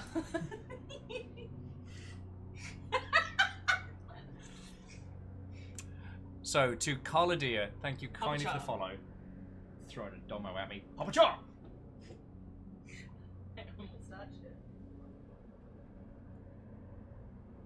Cage says they only have 12 goblins that they painted themselves. Right, that was too good. That was good shot. Bing bing. The ricochet. Boss Anna says there needs tea parties still. Alkisa's like, get 'em, Fee! You're all terrors. You're all terrors. Orzine! Orzine, they're bullying me! They're bullying me! Protect me! Protect me, Cone! Sorry, I'm being silly. Cage was saying they have only 12... Oh. Just a small town girl living in a lonely world. She took the midnight train going anywhere. Just a city boy born and raised in South Detroit. He took the midnight train going anywhere. No, doesn't ring any bells, Favor 6. Doesn't ring any bells. Does anyone else recognise that song? Thank you for the 200 bits, even though you've probably just inceptioned that song into many, many minds.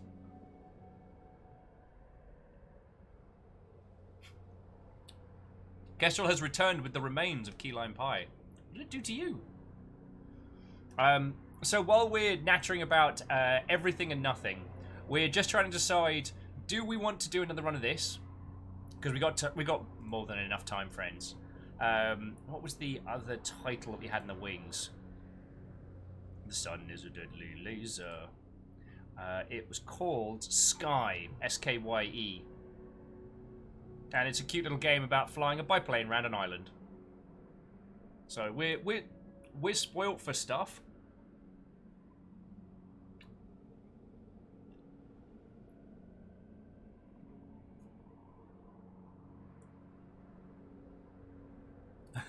Salem, South Detroit isn't a place. South Detroit would be Canada.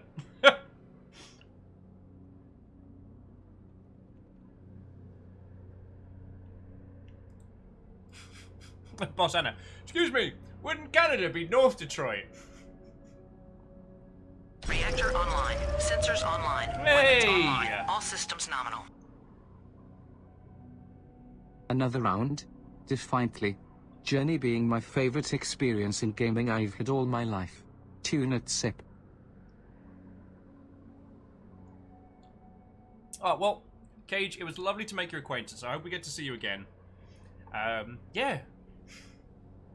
We're here 5 days a week, friend. So cheers to you. With an ice lolly. It's not much of a cheers.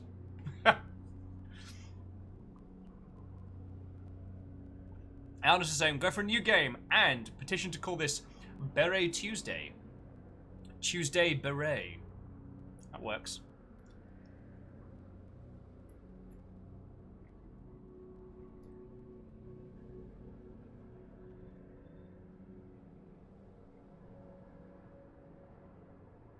Oh, no. So on the Detroit discussion, Sadlin's saying downtown Detroit is on a river. The south bank of the river is Windsor, Ontario. Wow.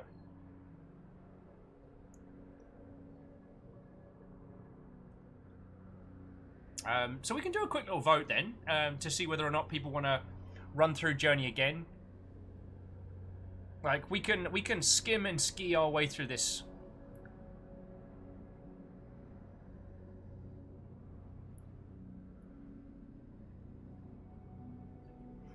Another!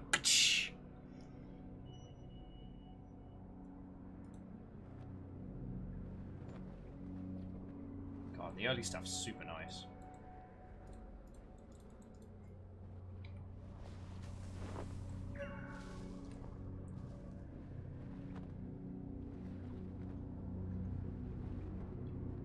I mean, you can definitely do flex on with a full-size scarf. Mine got destroyed by snake peoples. BRBT. Nope. Uncle. Nope. Over bottom. Sorry. It's still there. Oh. Oh. Tom found his pride shorts.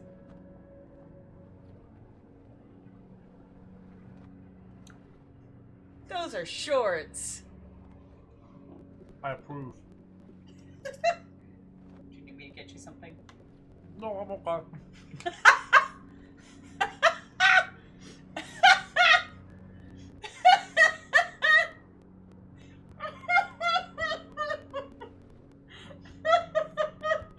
You're a professional. I'm a professional. There's a whole ice lolly in my mouth. You don't understand.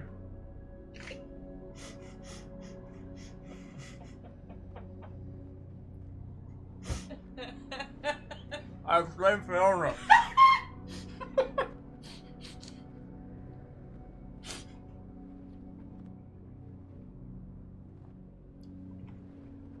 I'm a professional.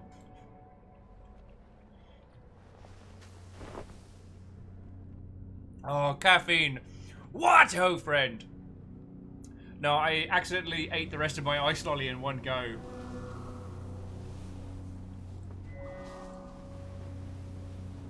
Guess what? It's always nice to watch a professional at work. You got key lime pie! You're winning! What if we get to see anyone with white robes for this run? Fiona with a full I cannot. Oh, lordy, lordy. Lordy, lordy.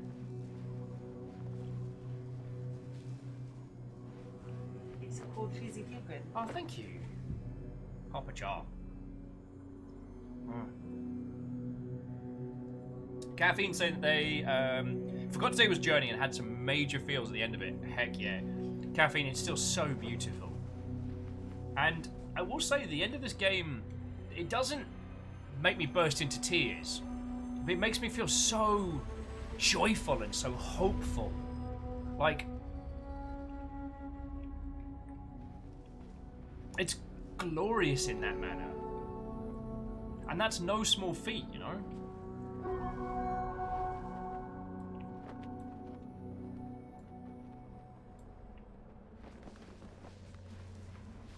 You all got that one. All got that one clipped. Bloody hell.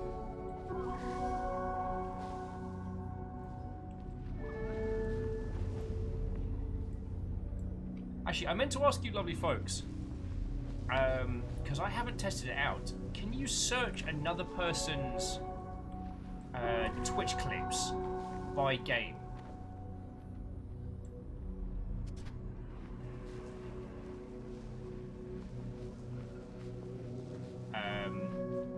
Because I haven't tested it out as a theory. And I assure you I'm asking for reasons.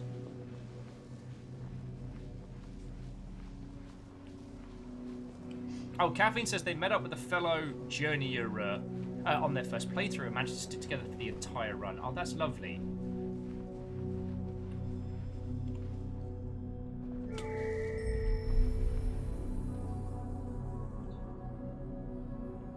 So each of these is something. The little markers are stones. They're indicators of something.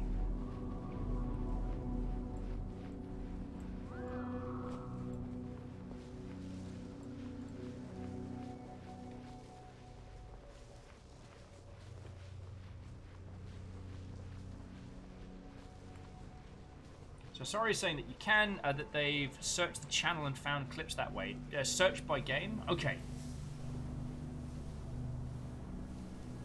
Aha. So this is how many we found in total, which means that there were 3... So there were 8 glyphs that we hadn't found yet. Okay.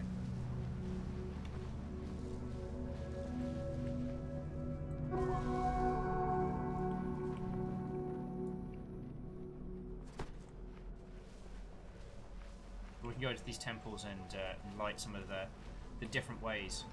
Although it's just struck me that later on the area that we go to that's mostly underwater is very much a retread of this area, but fixed, but functioning.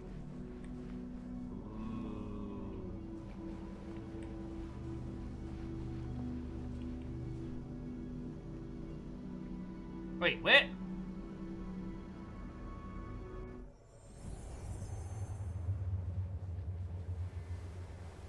Huh.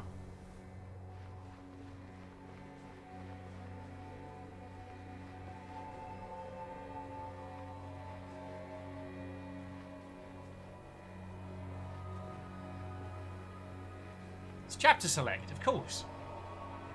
Should have bloody known.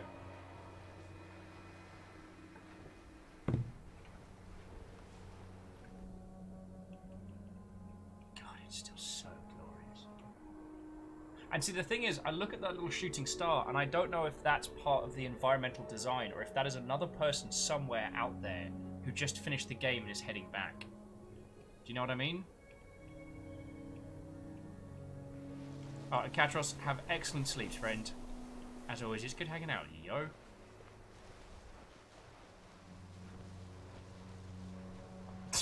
DX Man, secret boss mode, cure Latin choir. No, no, no. No, no, no. Aha! We have chapter... Okay. I am going to bring it back because I did want to play the rest of that section. Here we go.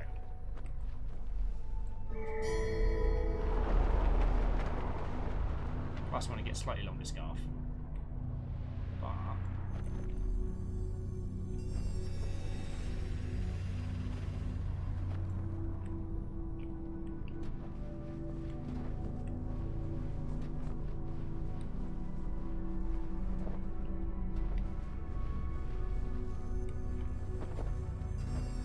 there we go. Harmonious Watto friend. How are you doing? We're in not only are we playing Journey, but we're indulging ourselves a second run. Because feck it, why not? Sometimes you gotta eat a whole pizza. Sometimes you gotta play Journey twice. And with friends, no less. How are you doing?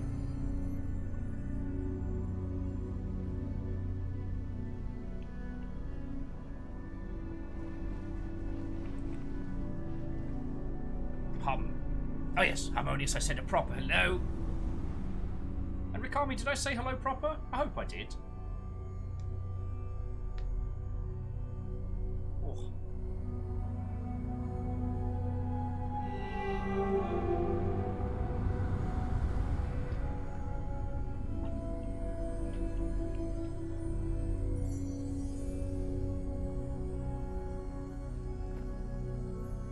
Rikami says, we both presume you did. I mean, that's as good as, right? So, to those of you who just joined us, we're having a feckin' lovely afternoon. We did one run through this, we're doing a second because we can. Who knows what little adventures will await us a second time through. Everyone today has been incredible. I got a package yesterday, which I opened earlier today, and it is a super duper fancy Gundam kit. You lot are being so wonderful, and I will not be able to say thank you enough. Then there was the train earlier. That was off the feckin' rails. Actually, I need better terminology to describe the aforementioned trainage.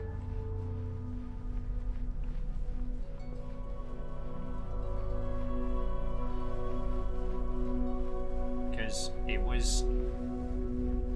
was no small hype train, let me tell you. It was a proper level 5, like, no hex given, reduced me into an unable to speak mess. So of course, like, Kika and a bunch of people came in while it was going on before we start the game, and I'm just... Yeah. Rakami says, but can you fight your enemies with that gunpla? Well...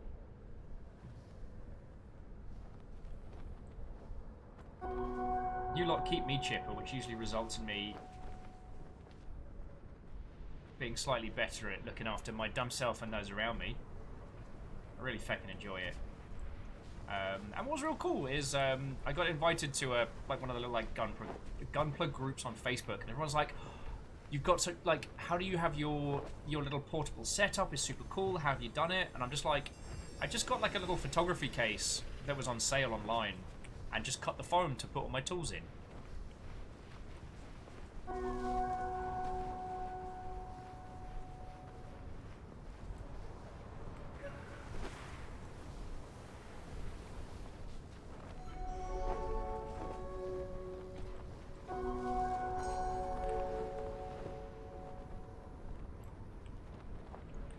I was like real fucking happy with that. Rakami, that's a good point, that if I get a Gundam big enough, I can punch stop signs without breaking my hand asunder. Or, I tell you though, friends, some days that still, like, my hand still feels really fucking weird.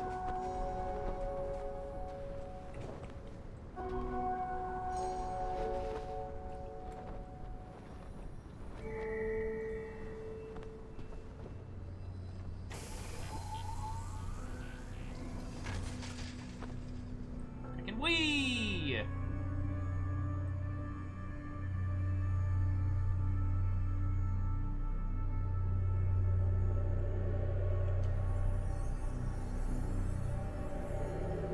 Good point, Jared. Jarelan's like, you gave yourself a compound fracture wool. It's not injury without leaving any marks. Now, what's that? What's that cool little star on your... Hang on, I need to see what that is.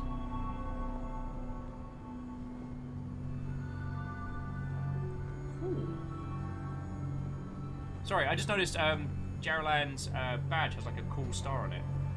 It's like, I don't know what that means.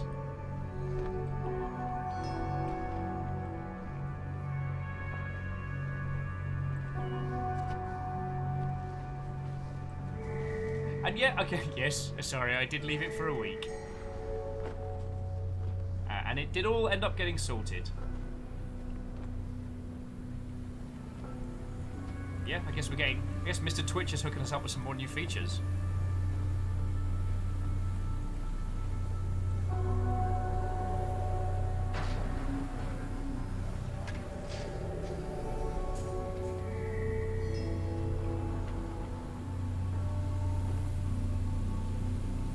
Actually, yes, Kika, we had just started hanging out after I got that wonderful mess. I think you and I started hanging out when I had the temporary cast.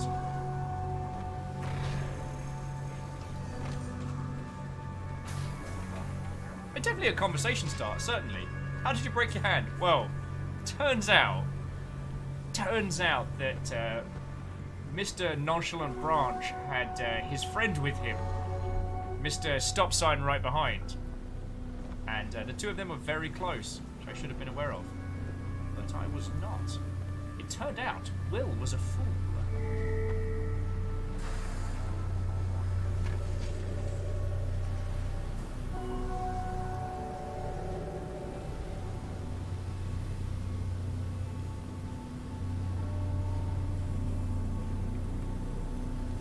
Oh, yes!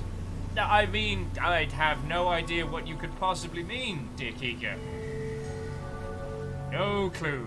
At all. None at all. No.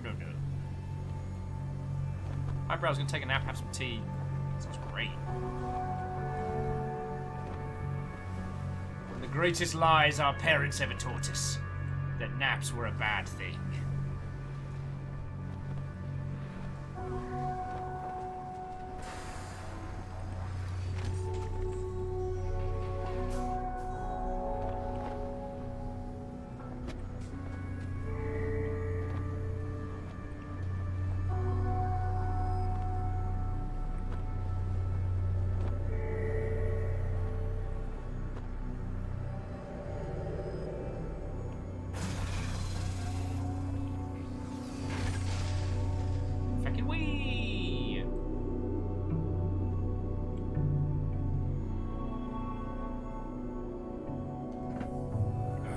But it was a very, very, very good evening. Sorry, excuse my stretchings.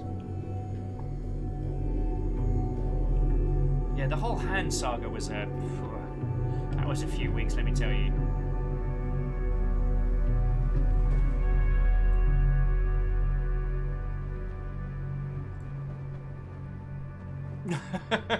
Kiko. That was a good evening. Where me? Right you are. Right you are.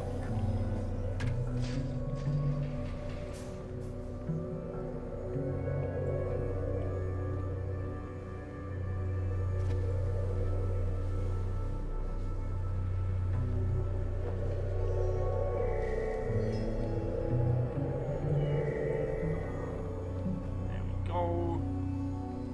That should be all of it, right?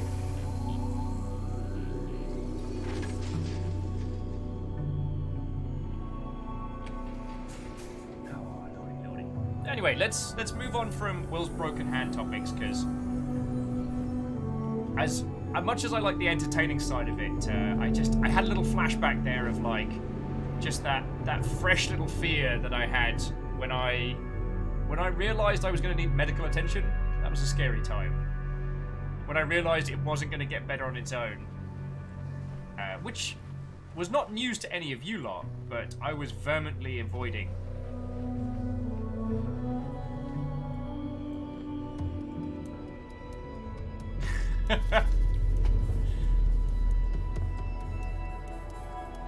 That's another story. Bayonort Watto! How are you doing, friend? We've decided we're not quite done with Journey, so we're back at it again. We're back on the mischief. How are you doing, friend?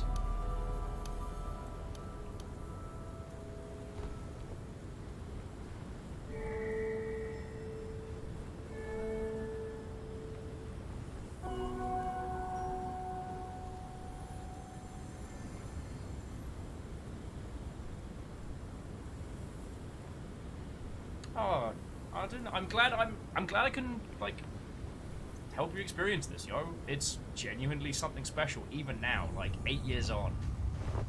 And it's lovely that we're seeing other people still playing it. I was almost preparing myself for today to be kind of a bit more desolate than usual, like we'd be on our own the whole time. But we've had friends, we've had randos, it's been lovely. God, and I mean, it's an 8-year-old game, so I'm forgiving myself a little, but it's amazing how much of this I'd forgotten as well. That I didn't expect. It still managed to jump scare me at one point.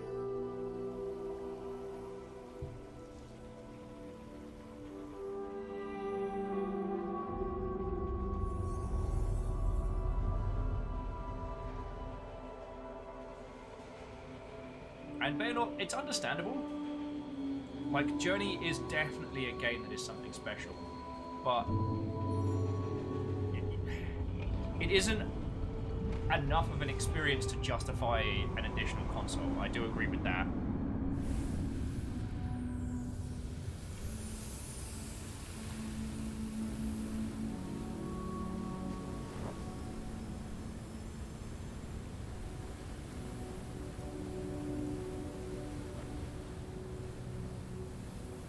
Big old long scarf. Greenfire's like, let's spook the snake now, Will? Well, we'll see how it goes. I could still feck up and get spooked.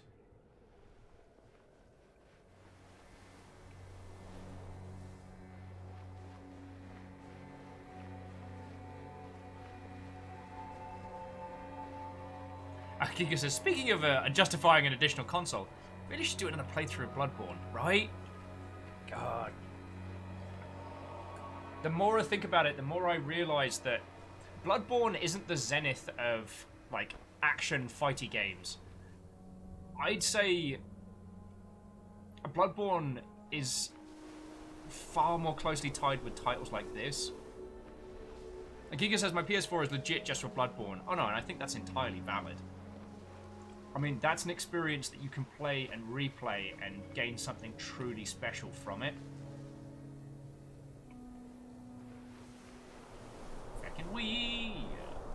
Feckin' we, Papa Chopper Cha.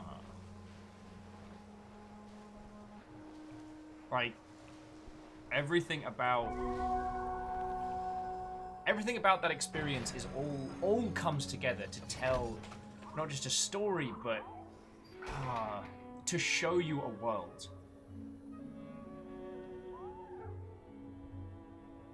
Rakami says their PS4 was originally just for Monster Hunter and Bloodborne, but they're happy as heck they got Journey on it too. Yeah. I mean, it's like I've said many times, like we're not beholden to consoles or platforms, but when they do give us something joyous, like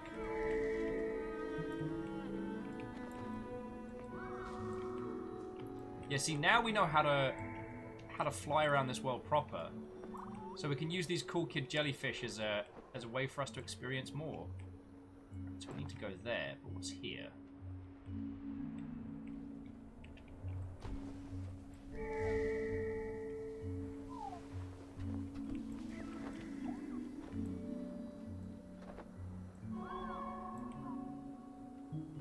Oh, so we didn't do this bit last time. Cool.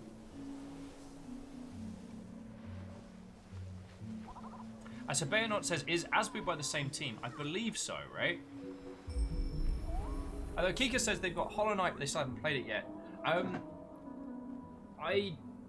I'm sure you've had enough people tell you Hollow Knight is a very, very rewarding experience and has more in common with the Soulsian style of storytelling than it does with the kind of more of the Metroidvania. Its roots as an experience are almost a bait and switch. Almost. Not quite, but almost.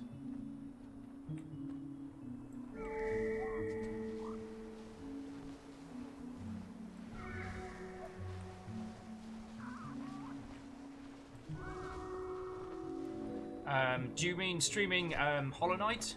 Because I would very recommend it.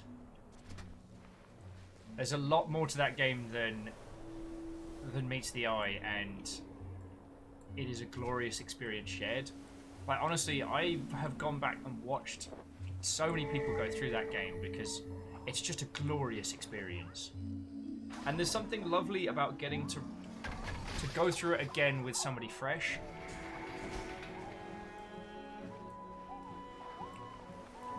Oh, look at him. Look at him making happy noises. Yeah. So the last time I tried to ride one of these things, I got punted off a little. We started all the way over there. This is cool. Oh, there's something over there too.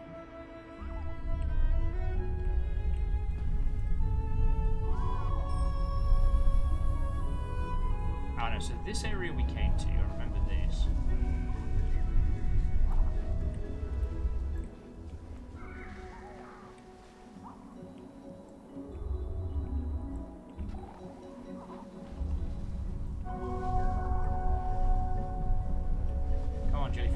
Let's fly.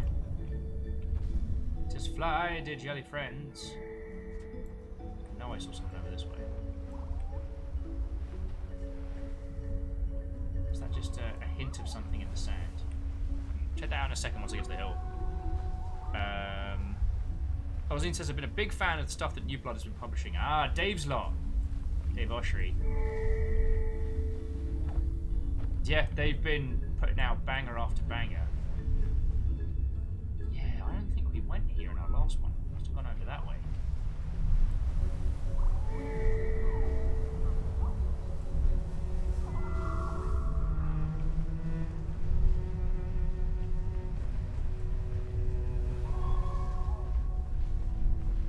Oh, okay, Rakami, thank you for letting me know. Rakami was just saying that Asbu is actually a different dev and publisher, but very similar art style. Okay. I apologise for misinterpreting that one. BT! How you doing, friend? How you doing?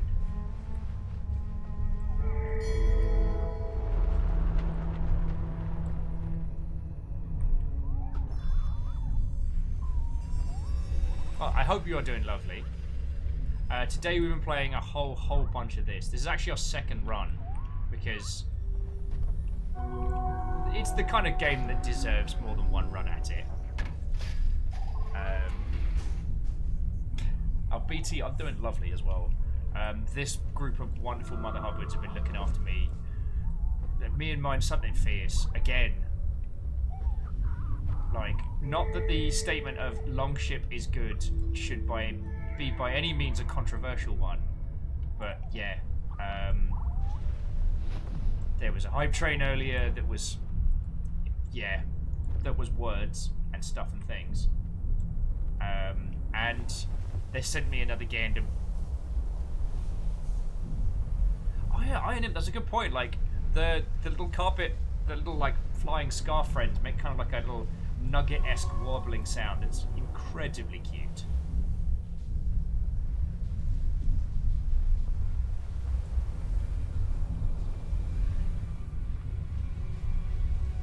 I remember this. Wasn't there a...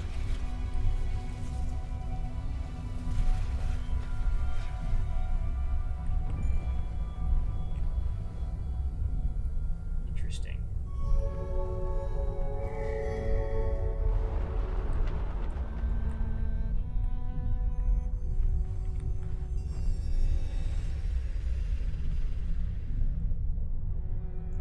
Iron was just saying they had nugs when they were growing up. And they're great little friends. Oh, they are. They're incredibly sweet-tempered creatures. And as much as Cleona's singing does add an element of musical reinforcement when one opens the fridge, she has developed one of the most adorable little habits. So basically, if I put my finger through the bar to pay her any attention, what she'll do is she'll put her little paws on my hands and then kind of lift herself up so she can look at me closer, and I'm just like, oh, I'm not made of steel. Nugget, you're gonna do me a melt.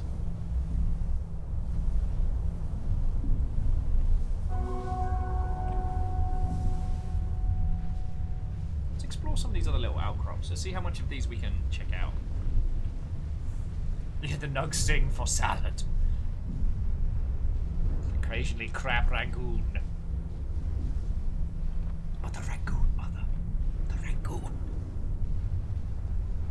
I don't know why that still cracks me up. So yeah, BT, it's been a lovely day, and these lot have been... Yeah.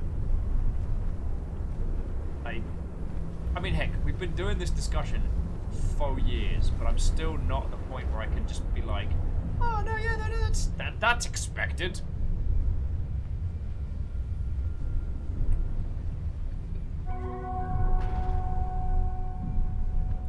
That's pretty good.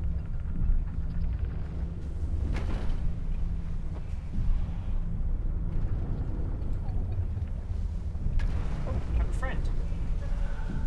Friend!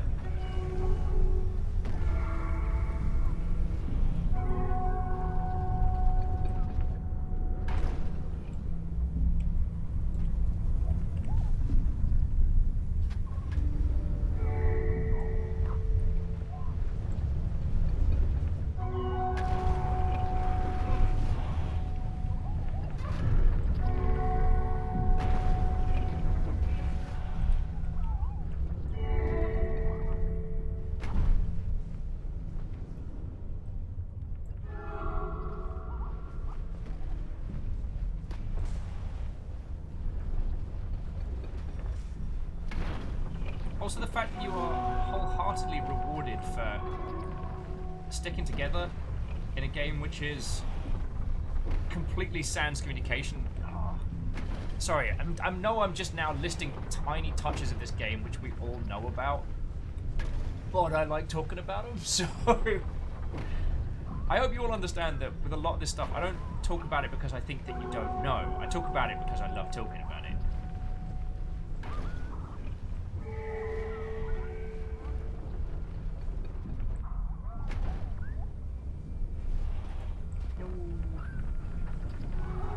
Carpet friend, no! Carpet friend, hello! Yes, hello. Need you to help me get to the top. Aperture!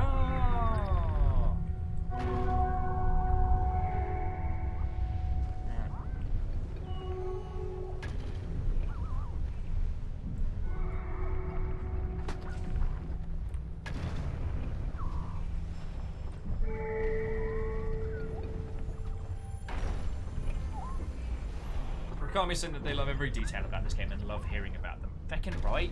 That's almost why I drew the Bloodborne comparison. Bloodborne's not a happy experience by any means, but everything in that experience everything in that game comes together to show an experience. This is very much the same. Now, to a smaller degree, certainly. This is a small, tight, concise experience trying to convey a very specific kind of emotion. Bloodborne's trying to tell a story that's more complex. Tell a story is the wrong term, because you don't need to learn the narrative of that world. It's trying to make you feel something very complex. Not quite alienated, not quite disembodied, but at odds with your environment and your story and your idea of who the hero is, what this place is, learning it in real time.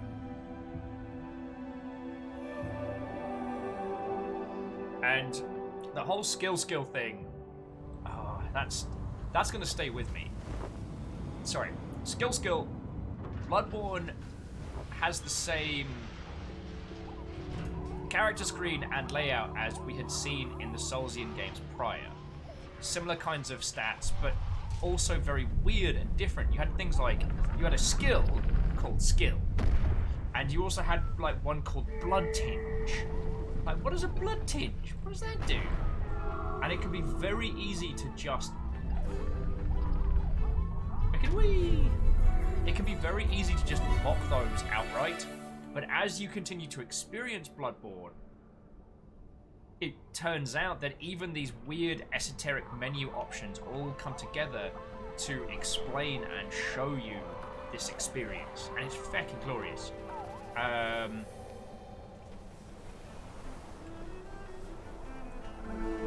yeah, harmonious, I don't think that's wrong at all.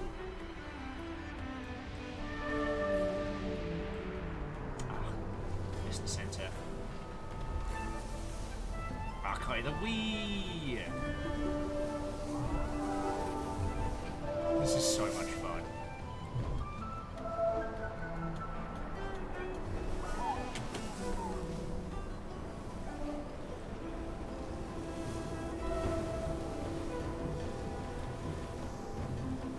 Skateboard.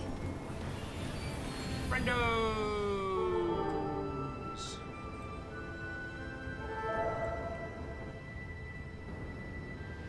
Yeah, second time. I'm on 4. I think it's because I missed that one my first playthrough and kind of went, damn it! As in the very first time I played this game. And then since then I've been like, well, let's do this like we mean it.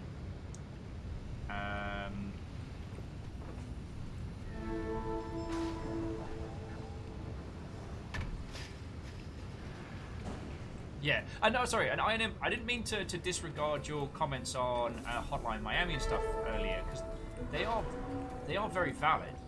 Hotline Miami, though, it's very much a challenge game, that's certain. But it's probably worth saying that with Hotline Miami, there's large swaths of that game that go into conveying the experience rather than how to phrase it without going too far into spoilery town. The quick reset element of it more contributes to the surreal nature of some of it rather than the narrative nature of it. Hotline Miami's quick reset allows you to be presented with a game that's technically difficult on paper, but in reality is easier to blitz through.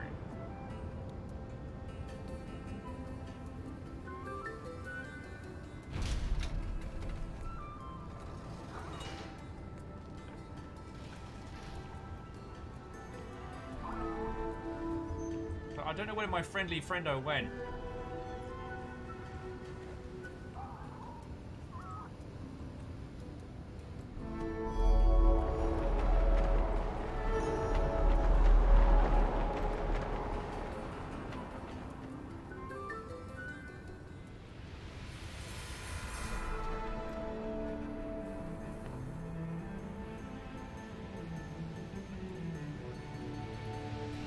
So close, so close.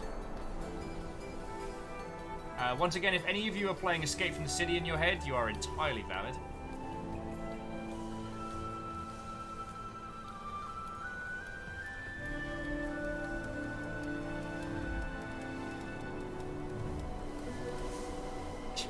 Also, Caffeine, I'm sorry that time I played nothing but Escape from the City repeatedly while in your car. Will was left in charge of the soundtrack.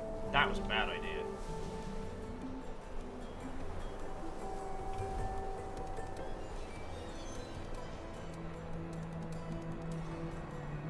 Though I will stand by, I believe that, I want to say Crush 40. Is it Crush 40? Because I'm getting that band and Trash 80 mixed up in my head, so... so beautiful. And Rakami, I did technically escape from the city with Ket and Caffeine as well. Oh, and Vanderbeast, thank you. Ah, God, you wouldn't think I speak for a living. Thank you for refilling the pint glass. Little army of Corgos there.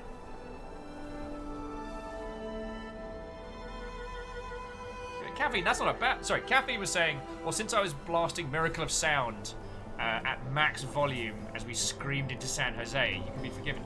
Yeah, but that's not a bad thing. Like, I don't listen to Miracle of Sound as much as I used to, but, like... Those tunes are all bangers. Like, without a fault. Frickin' I'll see you in the sequel! Journey 2, Electric Boogaloo.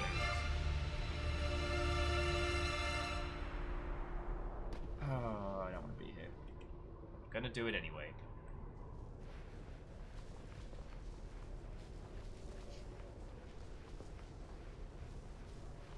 Thank you, Moose. Rolling around at the speed of 10. At some point, we've got to go back and look at Sonic Adventure 2. It's such a wonderful time capsule of such a strange part of the video games. Baron Sheep says, are they making Journey 2? I don't know. But I'm having a bit of a brain dead day. Also, Baron, what, old friend? How you doing, dude? Moo says, Journey 2, you stopped believing. Wow. Wow. Too real, friend, too real.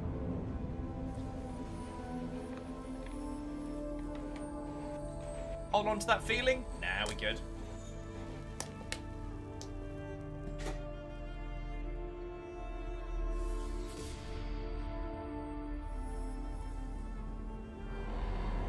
So Rikami says the worst part about Journey is it's hard to find another game like it. Well, I mean, there's so many aspects of this that come together. At the surface level, it looks very simplistic, but there's more to it. We found one where you played a child dreaming of being a dragon, skimming across clouds, which was ultimately not an amazing game. Sorry, ultimately not an amazing narrative, but the sheer experience of flying through the skies and using like clouds like skate ramps was glorious. Also, the bosses in that were like very evocative of Shadow of the Colossus, which was glorious. Also, over again, it's CG Project Red. More work? Oh. Work. More work? God, like, I'm really worried about Cyberpunk, if I'm being perfectly honest. Because they've announced, like, the tie-in... Hey! Brando!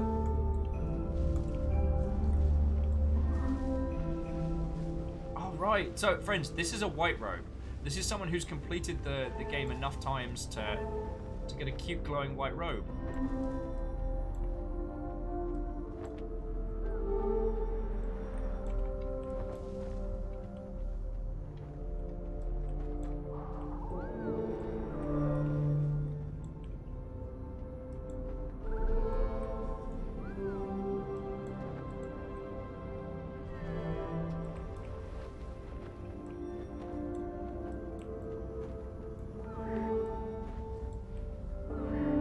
Oh, Harmonious, I can't take any of the credit for that.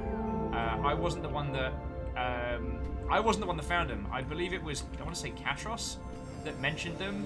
Because when we started doing Dark Souls 2,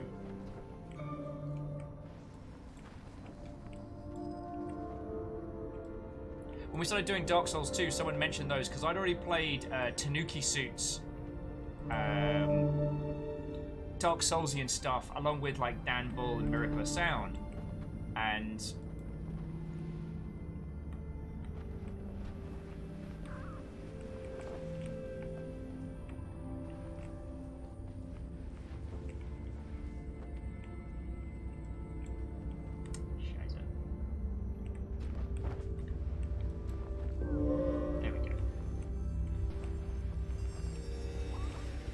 so yeah, I can't take credit for being the one that got that as part of the longship, but I am definitely happier for having them in my life. That's for certain.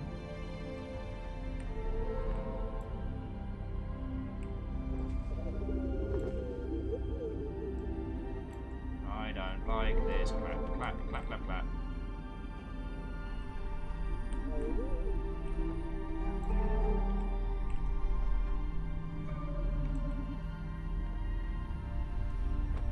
It's like, this person's played through a bunch of times and is going to great pains to make sure I'm getting all of the additional stuff.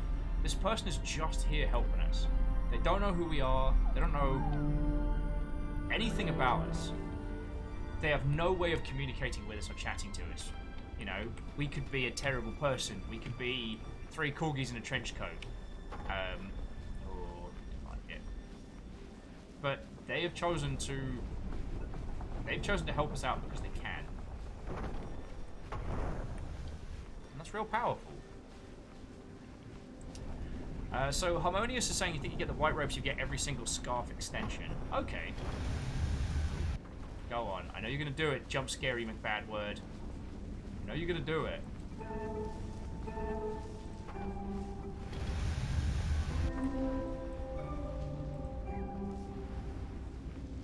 Also, the musical way in which they communicate is like, hello, hello, follow me. Okay.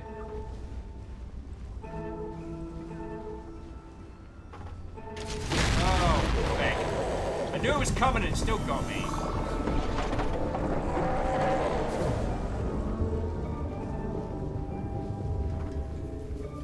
I'm just gonna stay on him.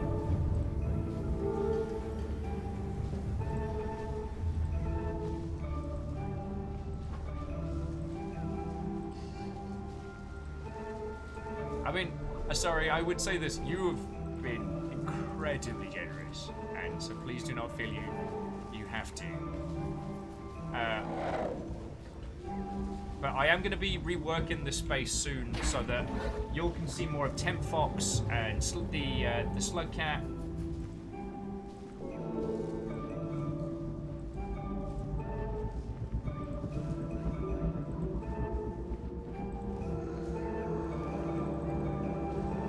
Just having a little sing-song together. Oh, we missed this one. That's cool.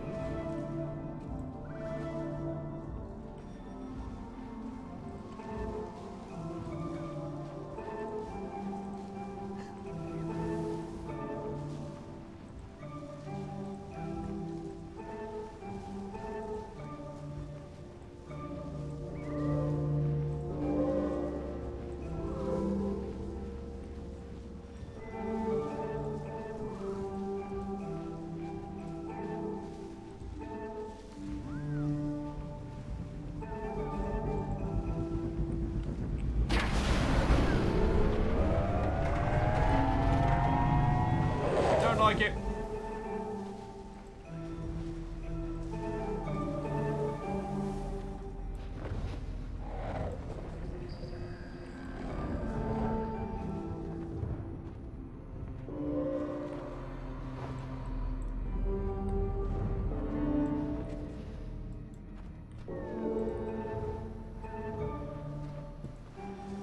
Sorry, I apologize for going rather quiet on the conversation. It's just, this is the scary bit with the snake monsters in the faux underwater bit, and feck that. I think I could get to like a week, just 1 week without underwater sections or monsters.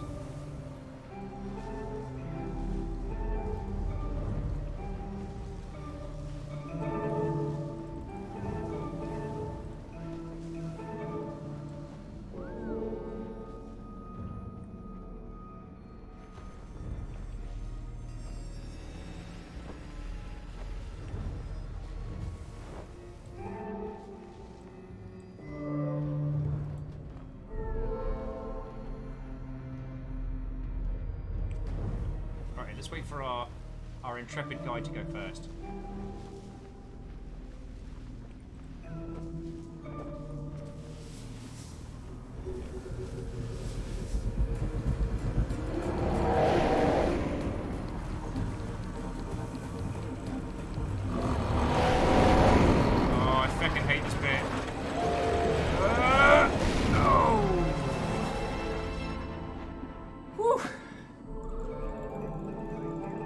Just blah, blah, blah, blah, blah, blah.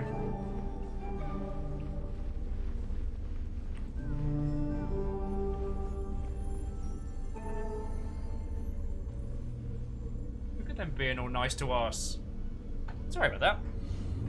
Not sorry about what's going on. Sorry that I kind of got a little bit hide from this giant horror snake's tentacle tunnel vision, but oh, this game. I mean, we played that segment what, a couple hours ago? Still glorious.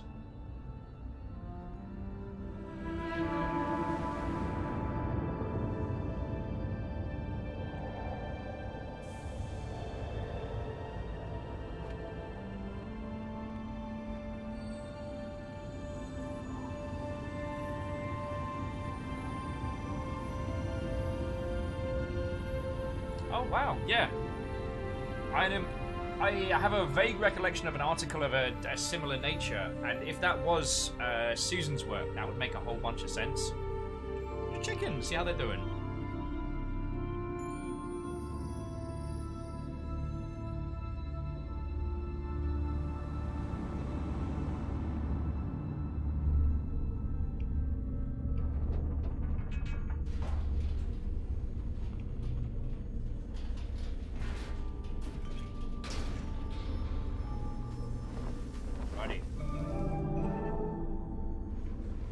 Go make some more friends.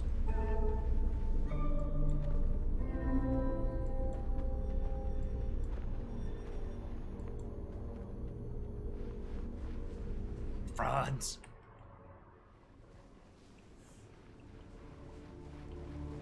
Oh, this bit was gorgeous. But our initial run of this one, we had someone who ran ahead and did everything. So it was a little sad to miss some of the details, so I'm glad we're doing this again, you know? Why say miss the details, like...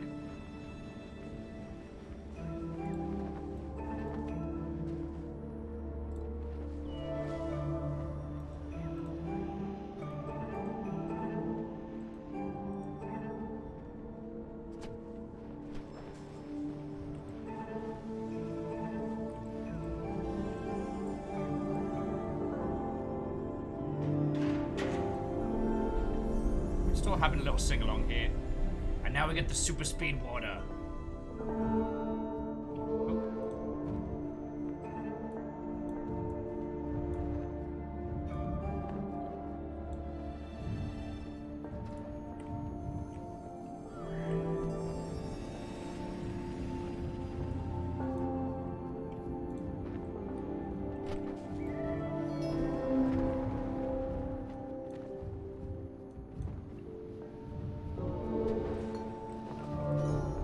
Yeah, we got one of the white robes to come help us out. And we've been having a fucking lovely time.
Things I would have missed. This person just being cool kids, taking us around all the cool spots.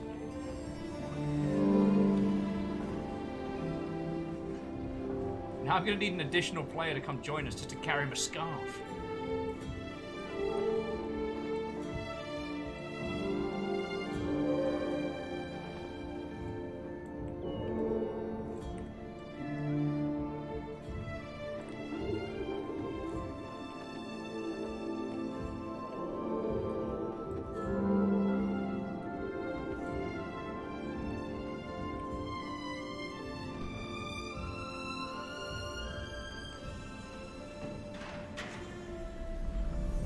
Long Scarf Squad! Did they just fall over?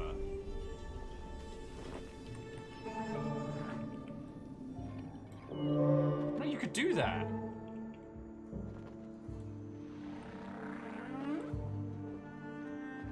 Whale Scarf! Oh. Yeah, gotta go follow my, my white-coated mentor.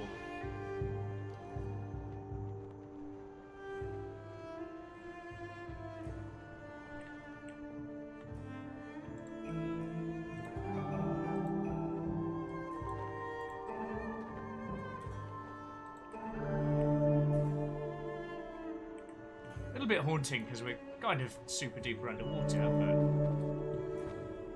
where are you going? Where are you going? Back to the whale? Oh. Don't know who you are, friend, but you're making me dizzy.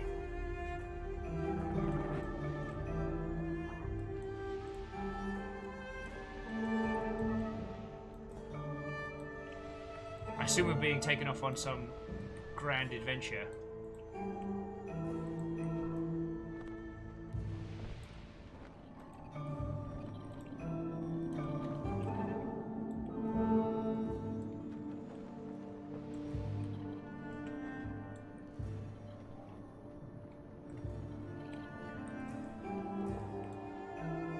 Kami says that they seem to have the right idea, but they've forgotten which thing to go to. Okay.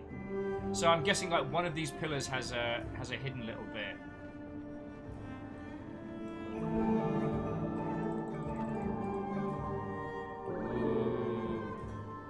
This is pretty.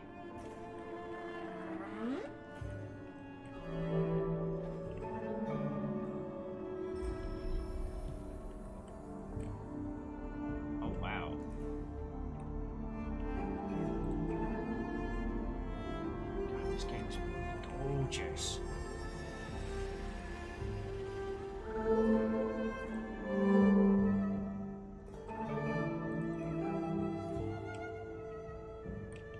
And just the fact that we fall into a sink of communication with only a single button. Like...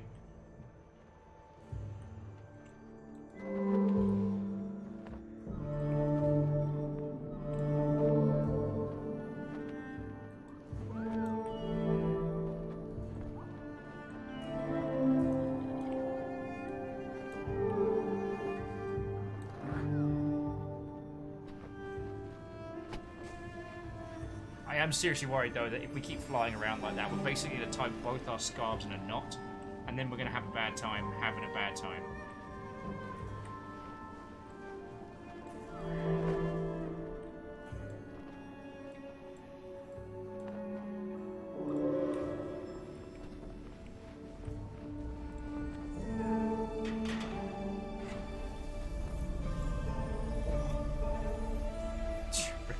We better hope that does not happen. Oh my word.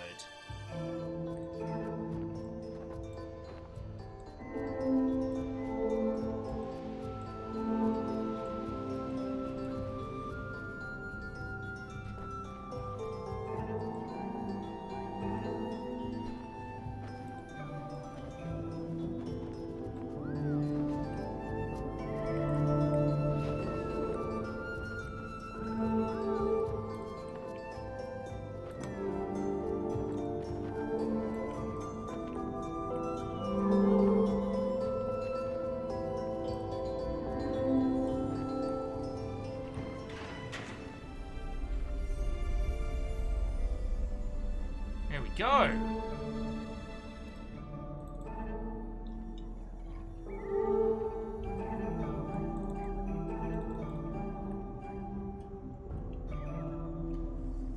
Okay, they want to go down into the depths. I mean, I'm not okay with this. But they haven't led us astray yet.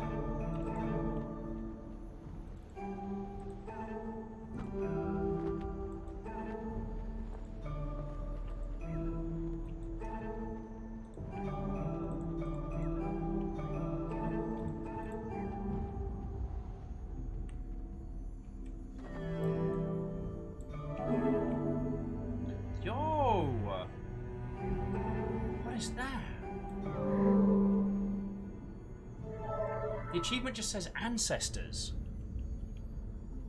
Yo.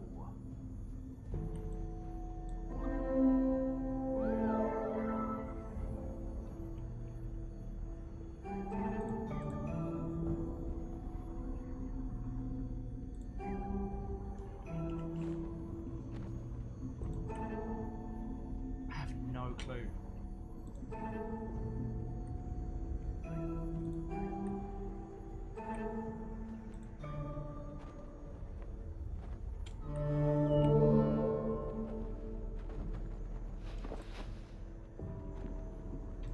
Sorry, that is definitely not something I've seen before. An 8-year-old game that can still surprise you? Like, that's not too shabby, friends. Also, I can't be the only person who's looking at the glyphs on the wall and being like, Heaven's Vault says what? They're all a bunch of customer complaints.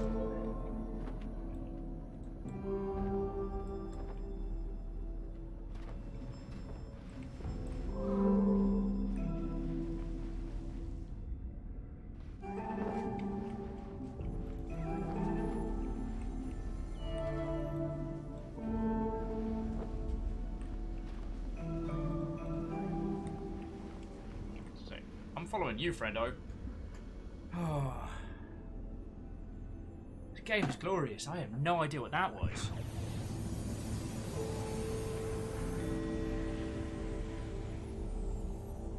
Rengadas asking to be interested to see if the community could come up with a method for communication with any of the controls in game. It's not impossible. I mean, we've seen the level of complexity that people can convey ideas in. I'm sorry, I don't know why. I guess sleep deprivation makes Will incredibly contrite, but in the Soulsian universe, there's a lot of communication made with a very limited vocabulary. With the gestures that you have and with the word blocks that you have. What, Char? I should get a chance to try it. Is it good? Okay. I'll try a little bit of it. I obliterated the leftover pizza earlier, so. Okay. Fancy pickles. It's a Russian. It's a place called Dumpling Tsar, so it's Russian dumplings. We're on the corner from a Russian monument. Huh. In Fremont. It's fucking good. Yeah, we'll have to do a fresh one at some point. We have a. You had it 45 minutes later. Think about how good it would have been 45 minutes newer. Yeah. We have like a super good person taking us through like all the hidden stuff. So we're seeing this game is 8 years old, and I'm seeing new things today. Also, guys, how great is my shirt? Do you want to show him?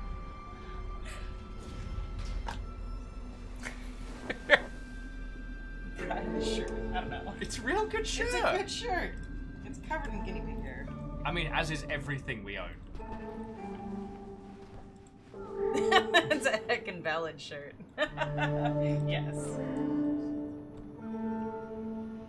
I'm doing internet things and working. I know, right? I'm also like deliriously tired. So I've hit a level of tired that is like transformative. Yeah, that level of exhaustion where you're actually super productive. You might be drunk off no sleep, and you also might be the most productive you've ever been. But you know what I'm not doing? Coding. I'm getting work stuff done. Ah, the distractive. I'm doing that hard learn thing. Well, me and my little white robe friend are having. Peoples. Oh, So, Fiona says hi. Moose says they don't actually know about the whole thin patience because you've been doing the whole putting up with Will thing. Fiona looked quizzical for a moment and nodded, Moose. Alright, that's valid. Thank you, giant snake bastard! Yeah, we're having a lovely little conversation while walking through the snow.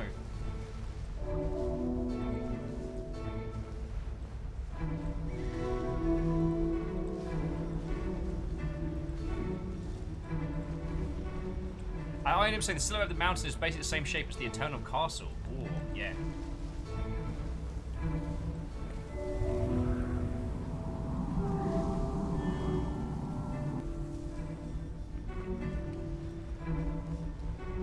Yeah, I need to work out a way on Iron Imp that we can return to the Eternal Castle Remastered, because getting like a visual filter for that would be feckin' great.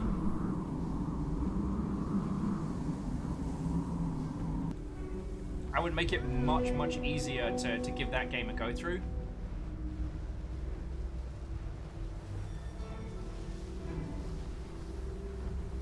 Also, the little friendos warm each other.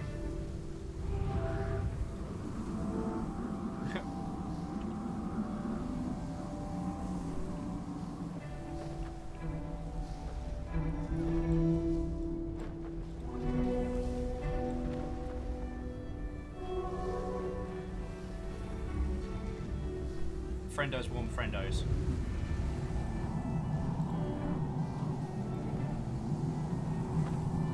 Alright, sorry friends, if you hadn't seen it before, so the Eternal Castle is a proper surreal game. Very evocative of, like, Lost... No, not Lost World, that's the one with the dinosaurs in it. Oh, feck! Flashback, and the other one with the wee worm that stabs you.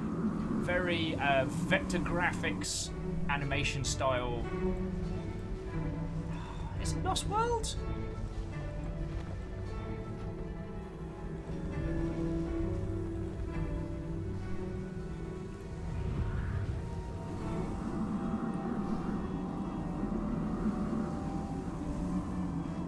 Oh yeah. Oh, and Marshall Rail. Watto, friend! How are you doing? We got one of the cool white robe peoples helping us out right now, so we're doing good. How are you doing? Tell me your tale, friend.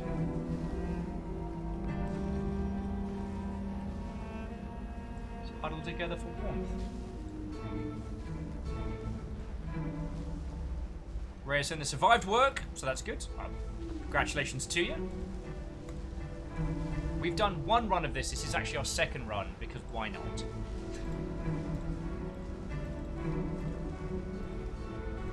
And it will come as a shocking surprise, Marshall Ray, that these Mother Hubbards have been feckin' lovely. We were just talking about, yeah, so it was another world and out of this world. Flashback, Prince of Persia, etc. Yes. We were just talking about the Eternal Castle Remastered. That while its visual style was very hard going, it was a very fresh game, and if there was a way to soften the visual, like the visual glare of the stark color palette, it's a game I absolutely want to return to. Just gave me a stalking headache trying to play it. Iden was saying they have a much higher tolerance than most for that kind of thing, and even they find it a little hard going.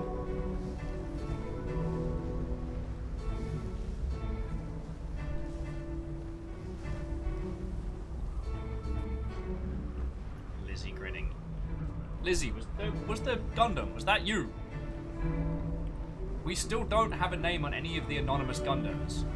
At most, there have been spooky ghosts claiming responsibility. At most.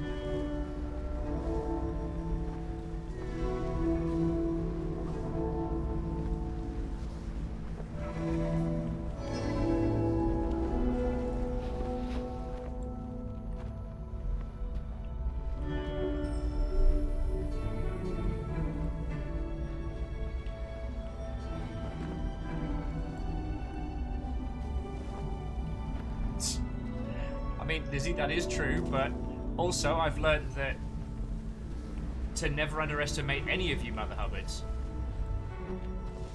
And yeah, as soon as I mentioned No Grey November, it does feel like the giant robots have become like the kindest version of pirate facts. You know what I mean?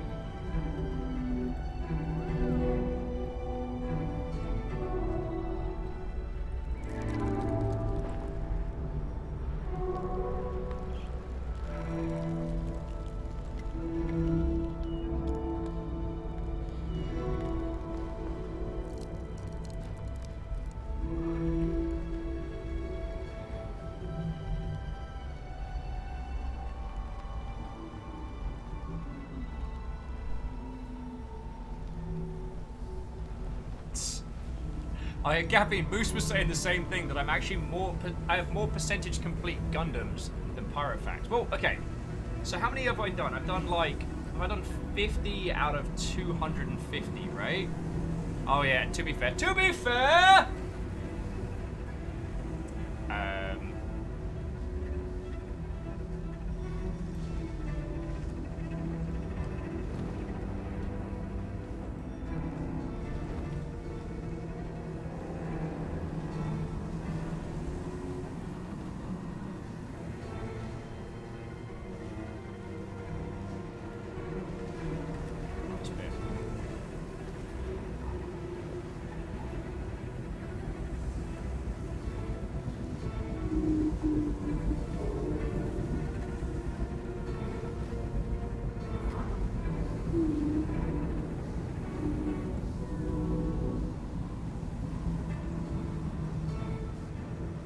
Hold that thought. But yeah, so mathematically, I'm trying to work out like number of percentage of completed Gundams, and does the maths check out?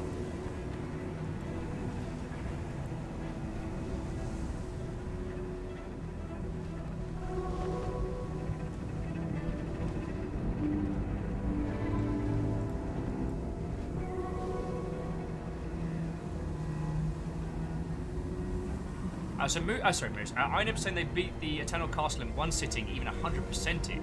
It's only about 6 hours or so, but yeah, kind of de-stain the eyeballs afterwards. And INM's putting it in the same category as games like Darkwood or Caves of Quad.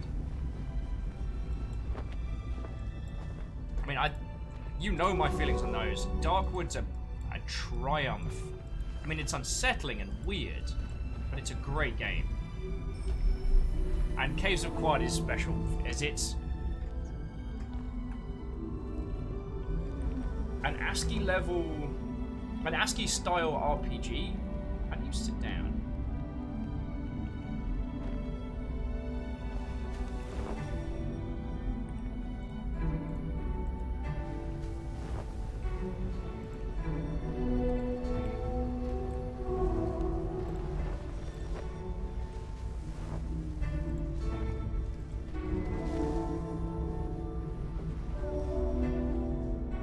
Just you wait. Oh, stay still to sit down. Okay.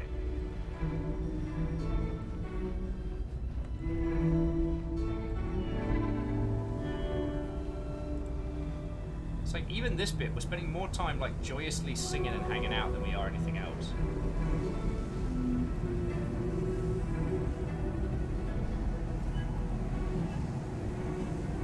Getting flashbacks from that final level in Yarny, you know what I'm saying?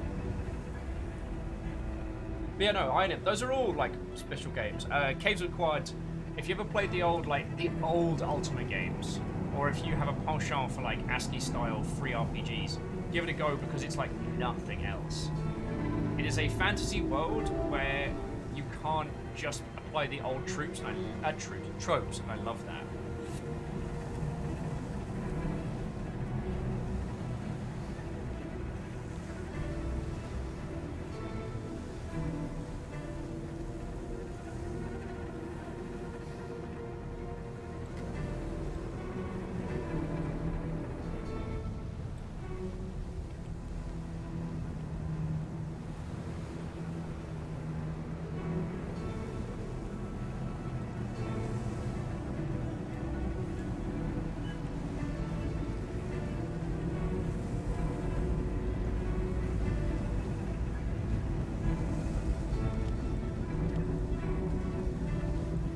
Tell this person's played this game a lot.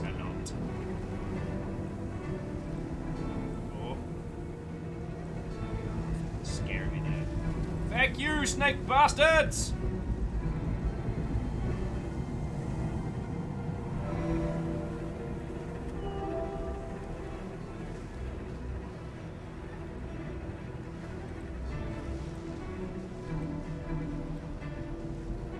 And let me get into that subject in a little bit, because that's some really, really cool conversation topics.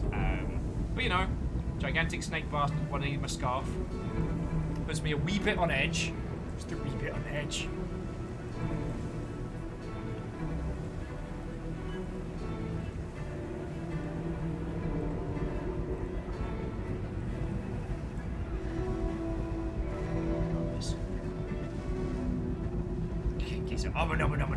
Worms. Oh, Kisa, I managed to actually caught up with Thor yesterday. Are you part of his EVE Online shenanigans at all?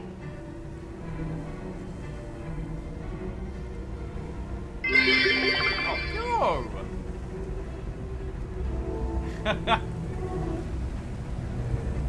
No! I'm fucked.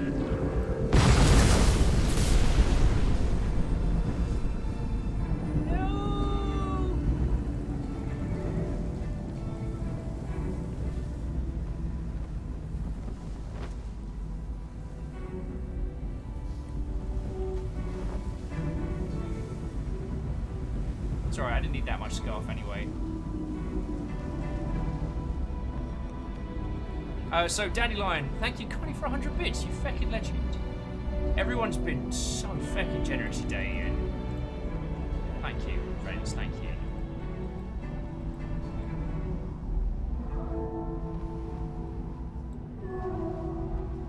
Oh, and Keith, that's understandable. Well, when Thor's back and feeling better, friends, do ask him about his EVE Online shenanigans, because he was telling me about them, I want to say, last night, and I wish I had the time to join him, you know what I mean? Because he's been recovering from being very sick. I'm more than a little worried about Thor, but I'm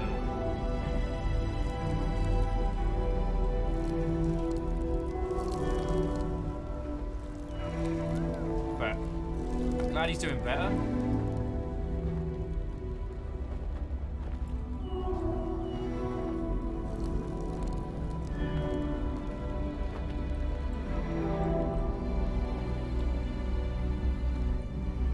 There's that heartfelt music slowly starting to swell.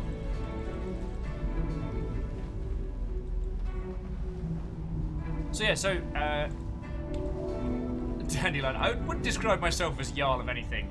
We have our Jarl of the day. I tend to describe myself more as the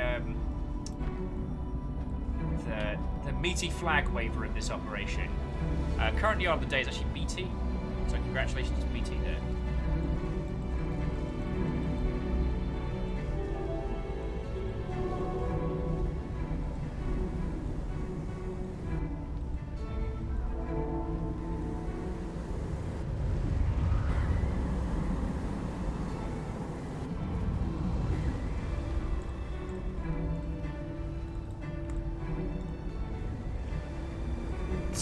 Favor 6 says, do you mean like our hapless victim and target of breakage? Yeah. Dandy, they reduced me to tears this morning. And I hope none of you ever think I... Reactor online. Oh, Sensors man. online. Weapons online. All systems nominal. What who? What? Ho, friend! How are you doing? This is our second run of Journey today, and it's fucking glorious. And thank you for 3 months, yo. Fucking cool, kid. As your longship boat gets stronger with each incarnation, what will you do with your newfound powers?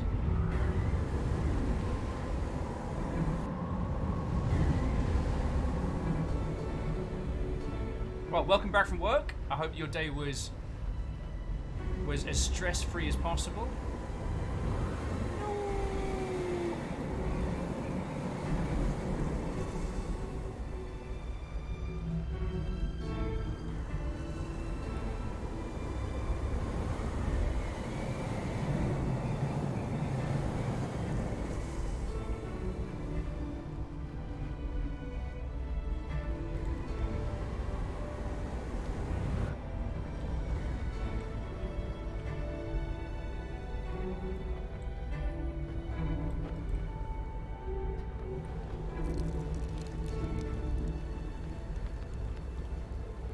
Stay together! Stay together! Baron Sheep says, and I will use this ship for villainy. Ah!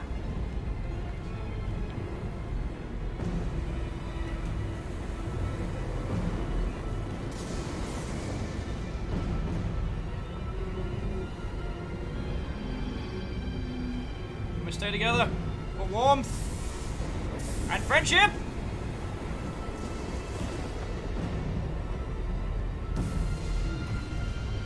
Yeah, those scarves are gonna bloody tie them together.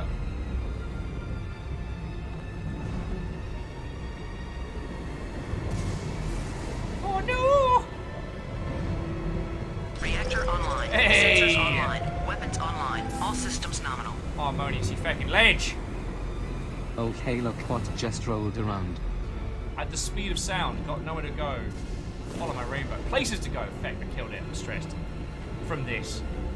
Harmonious, thank you kindly. Fucking 18 months, you legend. Ah!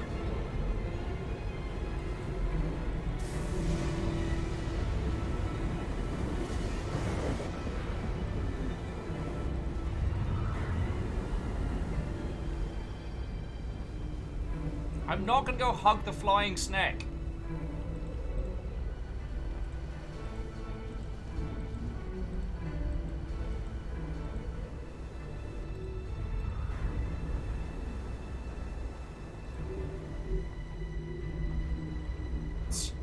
Vanderby says, was tying it together not an option? I will report you. I'm not even sure to Hugh anymore.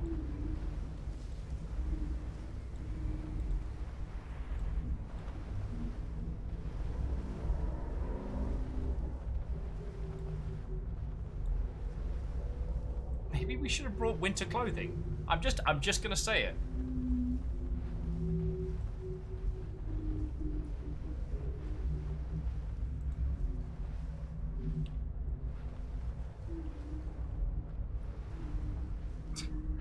Proto, the snack is not a boob snoot. It is a murder spaghetti. It is a danger noodle.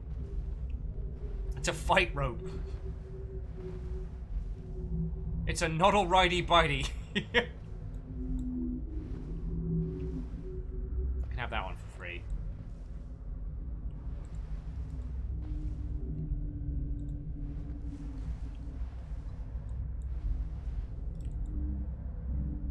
No, my friend, no!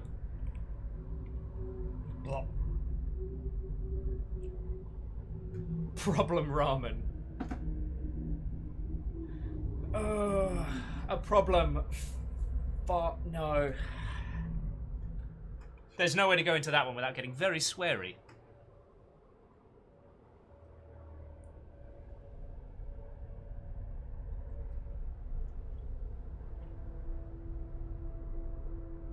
Hey, did you get a look at those two wee buggers trying to climb a mountain with feck all?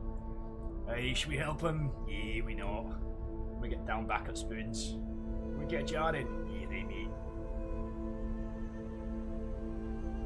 Sorry.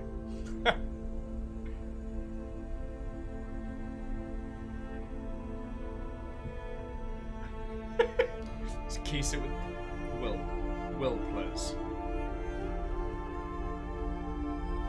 Ah, yes, the Scottish Council of the Mountain.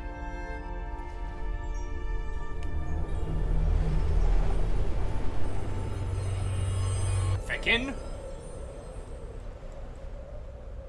Feckin'. Whee!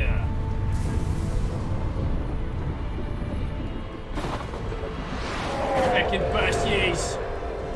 I have the power of Scotland in my side. Feckin' snakes, I'll beat you to death with the other. Feckin' try me! Square go like! Jenko Thessalwato! Probably having some kind of breakdown. But like in a good way.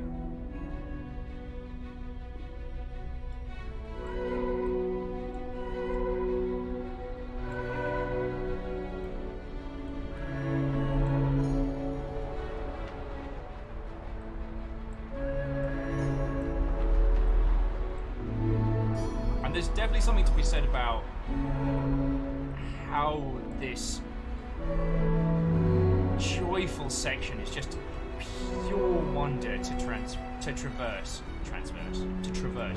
It's everything that's been fun to do and move around, plus the swelling orchestral number coming out of that dark and serious moment. Woo!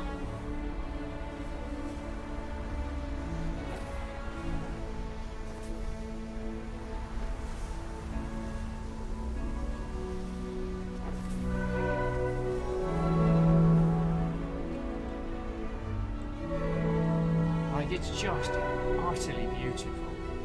And there's an interesting thing about how coming out of the storm, the two snakes that have been haunting you end up being another pair of cute, like, carpet whales.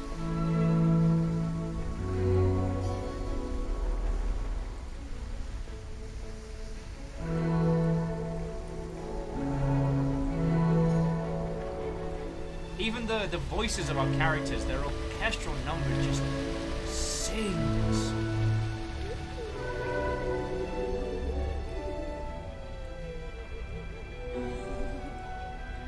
God, this is glorious. This is the second time we've done this today alone. It's still beautiful.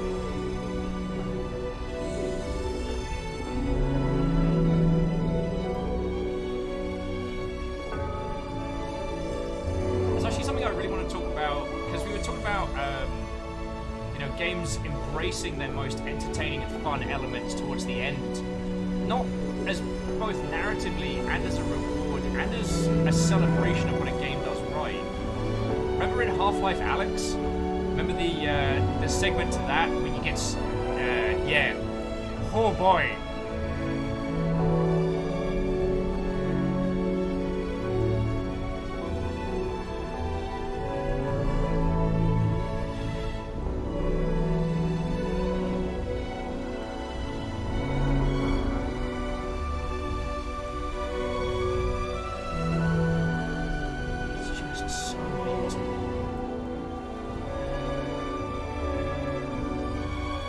It's weird for me of all people to not be reduced to absolute tears with it, but I think it's just because this section is such a triumph. I can't help but just feel a mitigated joy.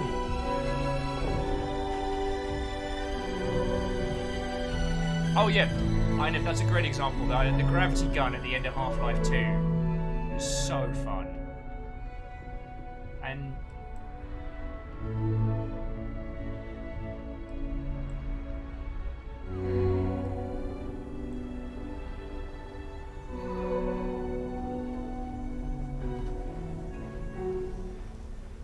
oh, we got short little scarves again. He's just tottering up his little friendos. I wish I could see, and this is the thing, I wish I could thank this person. They've shown us parts of an 8-year-old game that even I didn't know. And that's fucking glorious.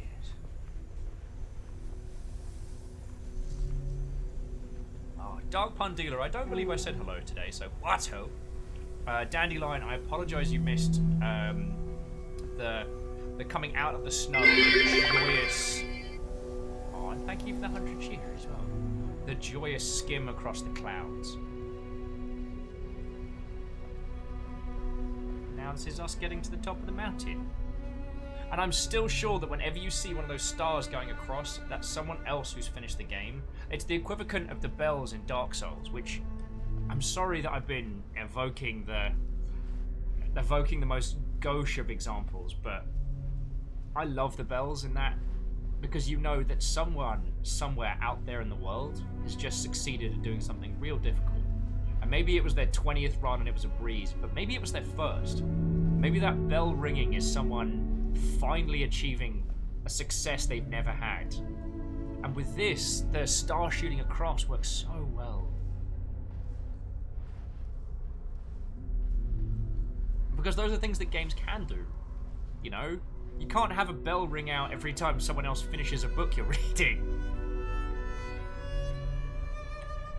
You know?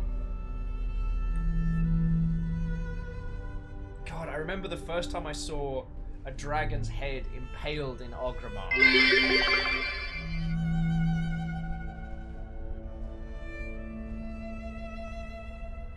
Oh, Dandy's saying to all of my knowledge of this game is from Joe Cat's overly edited video, which is a great video.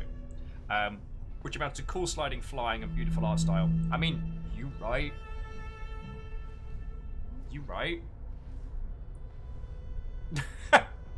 Geese is like, yes I can, Will, and you can't stop me from ringing bells every time I read a book. Yes, hello. It does feel like being back in college again. Yes, I have read very, very lengthily, very complicated literature. Yes, I will be signing things at the end of this book.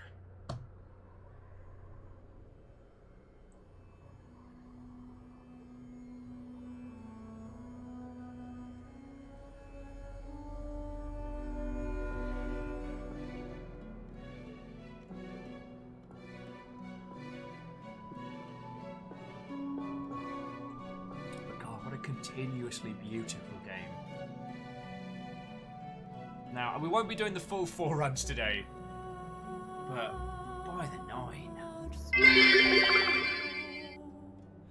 Ask not for whom the bell tolls, for it tolls for thee. Ring-a-ding-ding, Mother Hubbard. Now, keep an eye out, because I want to see if we spot other little... Okay, so I think we... Wait, no, that person wasn't there before, were they? I'm trying to spot if I see people in different spots I saw from earlier. And Vanderbeest, thank you for refilling the pint glass.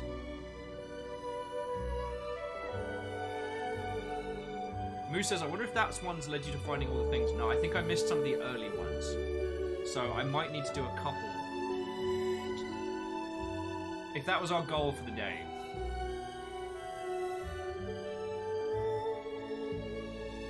Hell, friends, I could just sit and talk to you all about how bloody gorgeous this game is for a bit, you know?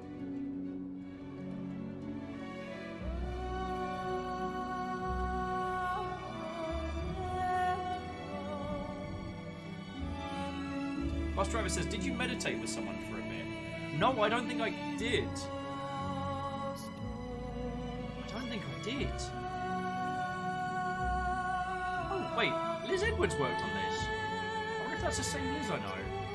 Huh. Alright. Well, if we are going to do either some more or otherwise, I'm just going to nip to the loo very quickly. It's because I've been hoofing water and coffee to stay awake. So I'll be back with you in a second. Enjoy the credits. Don't go nowhere. It's so good.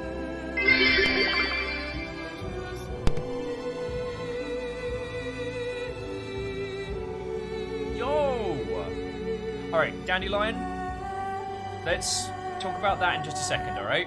I'll be back in a second. Thank you for the 100 bits. I didn't want to naff off and not say a proper thank you.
Okie dokie Lokies.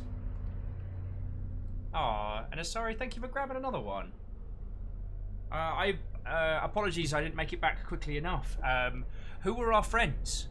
Oh, you... Okay. Let me just quickly grab the comparinums. So, Roku, Master Roku, Eric's Gameplay, Bartles and James, and Moonfruit. Moonfruit, ooh ha ha. I wonder if I can search them on Steam. Is that creepy? Is that creepy? Alright. So, friends. Add a friend. Try searching for your friend. Moonfruit.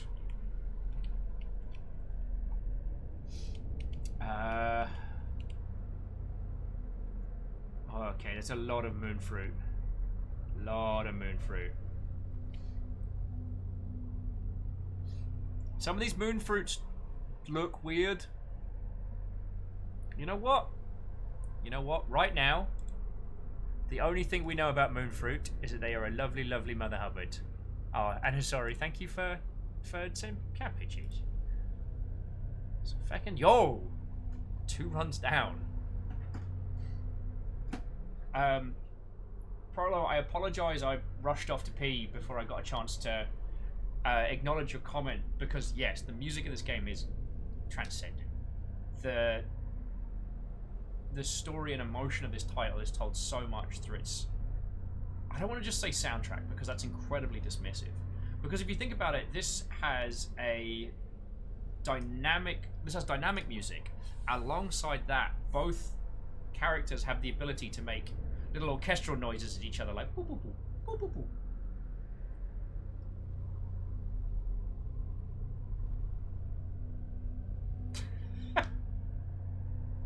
And in okay, Dark Pun Dealer, I'm gonna read this one, but wow, that is definitely a narrative left field. So, friends, remind me, what do you call it when you go on like a gluttonous rampage and rip apart the soul of ghosts to the point where it flees in terror and tries to reform itself from what little you left of its very being, forever scarred by the experience but still seeking revenge, only to go through the process again and again in an endless cycle? It's an average game of Pac-Man. Who hunts whom in Pac-Man? When you think about it, who is the aggressor? I once tracked a friend through Steam to his connected platforms, then to social media, and linked him his own Facebook because he bet that I couldn't XD. Now he knows better, also now donating bits in 300-bit increments to share emotes in them. And the music is amazing, and to show the dynamic of gameplay is a fine example of art. Yeah. I don't know if it's quite beret time. We had some beret-like conversations earlier. I mean, saying to you lot, games are art is not a controversial statement. I nearly rage quit the big games industry dumpster fire group because they did the whole, but are games art? And I was just ready to be done with it, because we've already had this discussion. Not all games are art. Not all games have artistic intent. Not all games are an art piece, but games are art. Like the combination of different disciplines to make something that is not a tool by any means. The only thing that can be is art. But in the same way that illustration is an art form, but some illustration makes you question your place in the universe, or makes you think about empathy towards other people, and other tries to sell you a pair of shoes, you know? There's different uses for art, certainly. Not all of it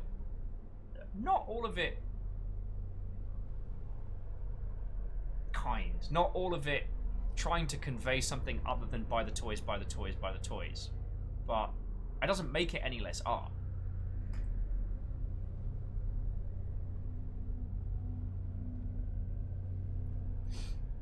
Well, and the Prolo, it's not a conversation that I feel like today is the right time to have it. But I mean, propaganda is art. It's not good, it's bad and terrible. It is art used to convey. It is art used to convey the ideals of usually totalitarian or fascist operations to sway the public in one way or another. Yeah.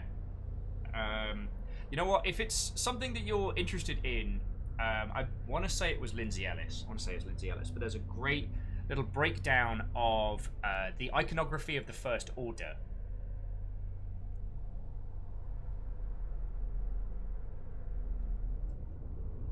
And how, in the new Star Wars films, the First Order get very little description and backstory, but they are inherently evil. You can see it. You can see their kind of their fascist style, and a lot of that comes from taking the same style and shot composition of World War II propaganda films. But yeah.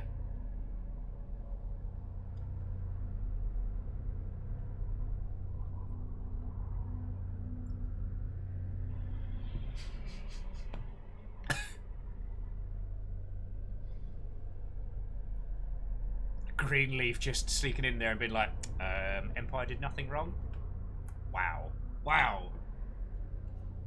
Although, that does make me want to go into the Clerk style of the rebels are the baddies in Return of the Jedi.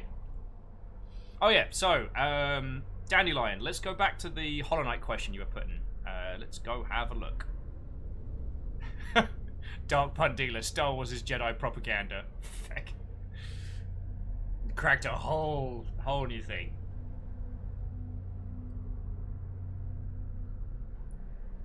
Okay. Hollow Knight question. Oh, so Dandelion was saying they finally know where the grub friendos are. Nice. Yeah. Or just play Hollow Knight, and now they have it. Also, how'd the Wake the King go? I don't want to spoil it for people who are considering it, but the game that Dandelion is referencing is a game on Steam called The Longing. It takes 400 days to finish at its slowest. The premise is simple. You play a little shade, and the Mountain King has tasked you with one job. You must wake him up in 400 days when his power is fully recovered, so that he can end longing forever.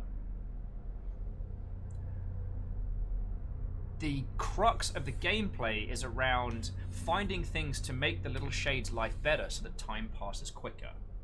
I believe we finished it in a few months of playing like once a week for a couple months, of like going out, finding him little books, building him a musical instrument, you know, getting enough resources to build a fire. But then we started exploring the caverns, and there's a whole story there. If you've not heard of this game before, I don't want to spoil it overly. I don't want to spoil it overtly, because there's nothing else like it. And it is one of the few games where giving you a hard time limit doesn't stress. Like, it doesn't make me like, it doesn't make me wince. I have a natural aversion to games that put a time limit on, because I think it just goes back to being a dyslexic kid and trying to read and understand written instructions in games and not necessarily getting it. Or like text adventures and things like that, where I can't spell the word I need to solve the puzzle. So yeah.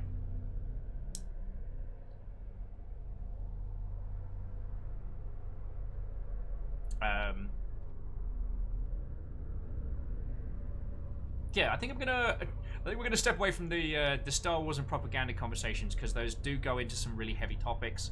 Not that I don't think those conversations aren't worth having, but after the weekend that we've all had, there's a reason we're skiing down gorgeous sand slopes and being good friendos, you know. Oh, Dandelion says that wasn't the question. Oh well, Dandelion, throw it back in, and I'll answer again.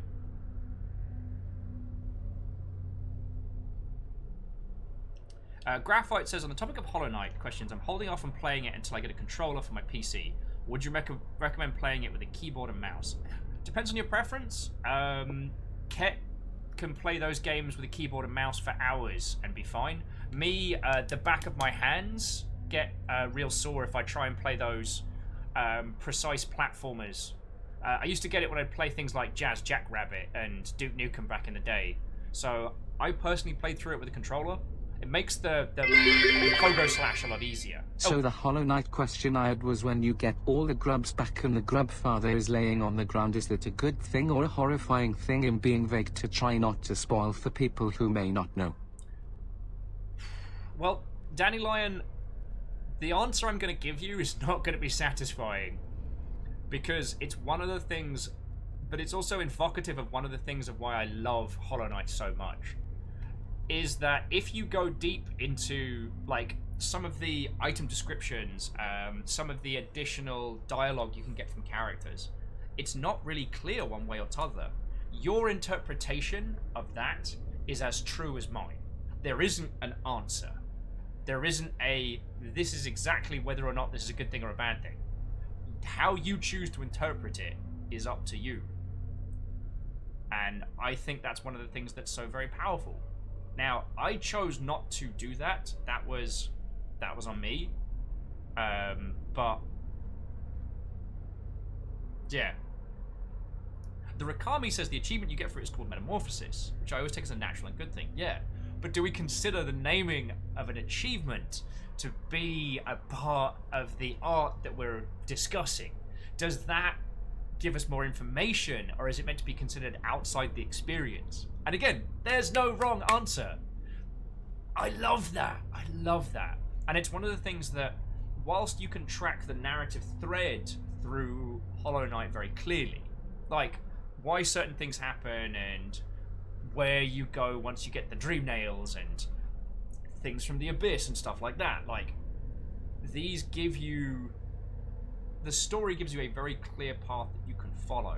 But once you step a couple of steps outside of that thread, what that world is, what things mean, where they came from and where they go is free to your interpretation. And it's another reason why I love Hollow Knight so bloody much, you know what I'm saying?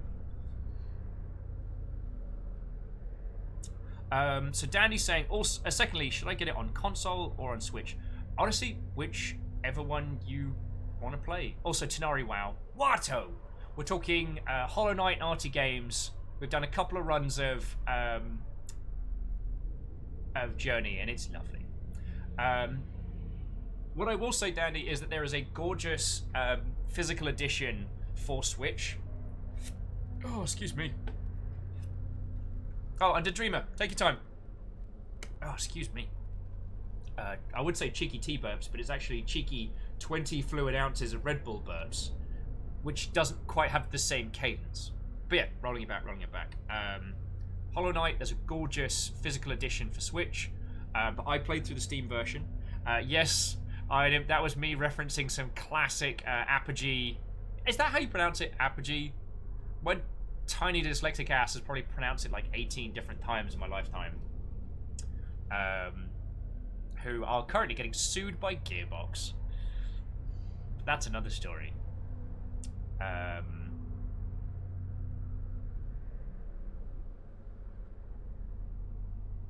No, lost my train of thought. Anyway, the Steam version we played through was glorious. The Switch version is lovely.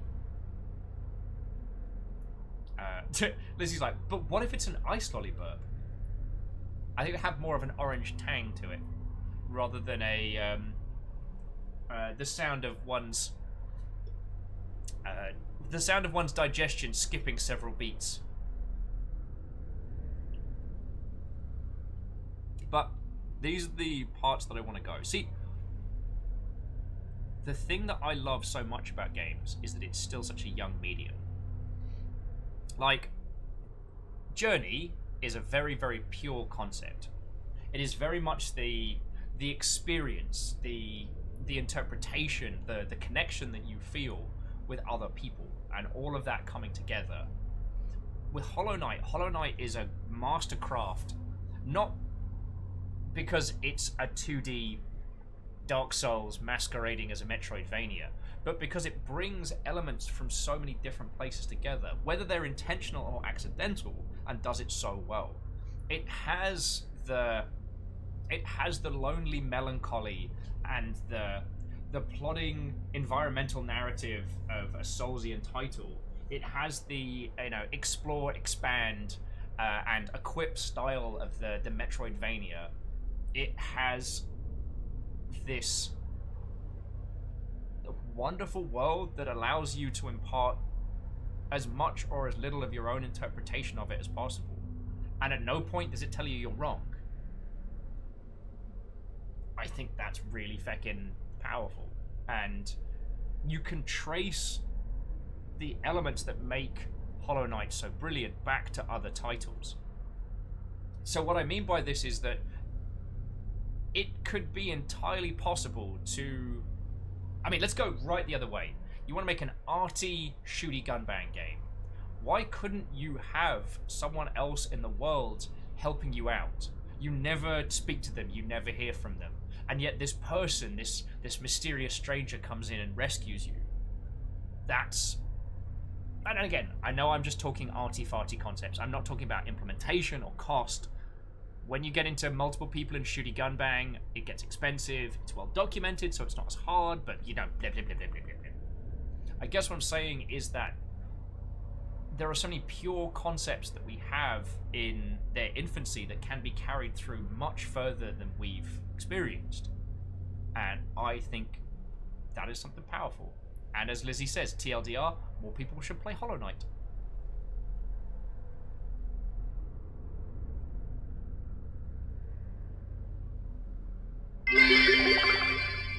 I do want to know your favorite bosses and NPCs, plus we like arty-farty concepts, so don't tell needs to be in more games. I can answer both your questions with one character, and that is the Dung Knight. Or Dung... Is it Dung Knight? He is an honourable gentleman and a cracking boss fight. An exceptionally good character. And Dung Defender, thank you, Dandelion. Oh, he's just... He's so upstanding and honourable. And when you find out that he's...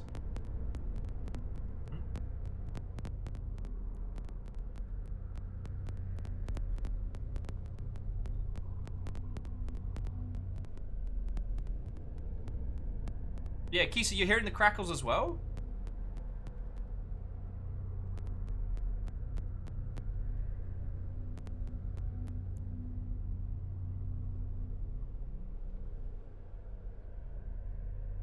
I have no idea. That might have actually been coming through Journey. Huh. That is weird. The monster is coming for the pilgrim. Meep. Oh, was it you? Was it you, Terra? Hornet for Smash. No, they just got arms. It's gonna be a while before we get Hornet.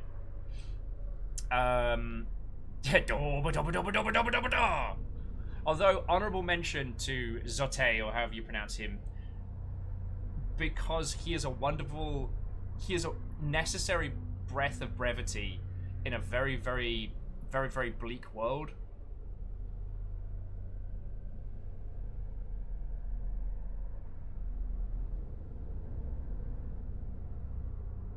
Oh yeah, we definitely played his Dream Fight.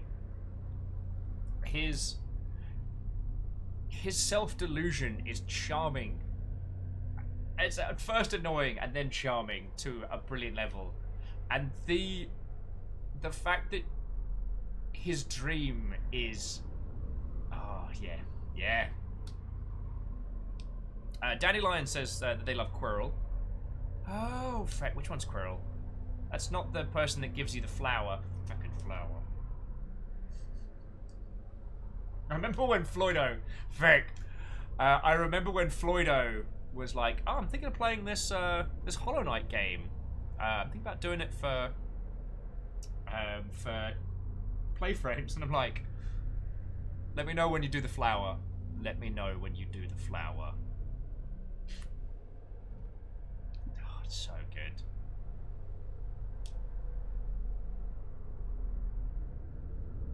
So I haven't streamed any of the Persona games. I played Persona 3, Persona 4, but I've also played like Digital Devil Saga 1 and 2, the one that's got the weird name in the UK and Europe, which has Dante in it.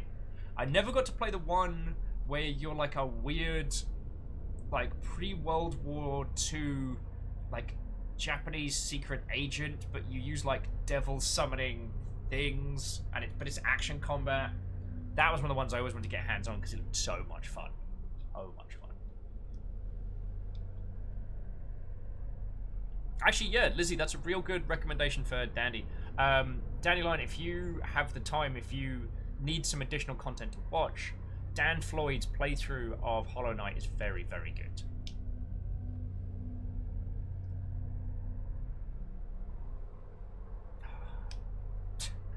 Feckin' hell. I mean, sorry, that's a great question. That might not be something that we can tackle discussion-wise today. Sorry, Asari was asking us, so can I ask, what do we get out of playing games with people and friends? Like Overcooked, Outer Space, Sniper Elite. It's fun, and it can be chose. I don't know what that means, I do apologize. But what do we learn from doing that action? Also, when do we return to the tower? Oh, we return to the tower and play Sniper 3. And so for a little bit of context for new friends, we play Sniper Elite 3 here a lot.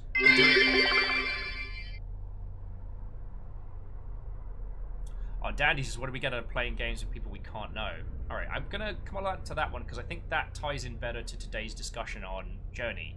And Greenfire, the multiplayer experience and what friends add to something, that's something we need to sit down and do for a whole day. Weirdly, the game that I would do for that one is actually Fear 3, which is not a good game, but is a great game when you play it with someone else. But I'll need to find a co-conspirator for that one. That's another story. Dandy was asking, what do we get out of playing games with people we can't know? Well, I don't think we can ever remove the idea that another character is being played by someone. I don't think we can ever remove the knowledge that there is a person behind. Like, in the same way, it's still very hard to disconnect the character from the actor sometimes. This is, I guess, kind of the opposite of that. When we encounter an NPC, they can make us feel like they're alive, but we'll always hit a point where their dialogue repeats, or their patterns don't necessarily make sense, the stories carry them through. I guess there are games and stories out there where we never hit the point of feeling like those characters are just computer simulations. But, you know, you've got the whole, press B to jump, and then splash cut to McDonald Miller from Metal Gear Solid, telling us to trust our instincts as a gamer. You know, kind of some fourth wall breaking. But knowing that someone is behind that character, that their actions are unpredictable and natural, and that have like choice and emotion behind them, is very, very powerful. Now, I do think that, you know, when we spoke to Chris Crawford earlier in the year about about chasing the dragon, essentially, the idea of creating the perfect interaction in the perfect game. Although his concept around the perfect game was having a game that reacts in an empathic way. Anyway, I am not going to paraphrase what it is that Chris has been trying to achieve in the industry for longer than most of us have been alive. But knowing that there is a human being behind that gives actions weight and cadence. A character being nice to you, that character has to be nice to you unless you break a certain set of rules. And I'm not putting it as, I'm not trying to diminish the achievements of single-player titles that make us feel things. It is part of those games' objective to make us feel, even though it's all actors, it's all smoke and mirrors. The goal of games is how we feel what we experience, not the technicalities of how they are created. But knowing there is a human being behind it, that they can be kind or cruel, that there is genuine care from there, like, that adds something. And honestly, never being able to say thank you never being able to message that person back in Journey adds such a weight to it. It's incredible. It's powerful. It's genuinely something special.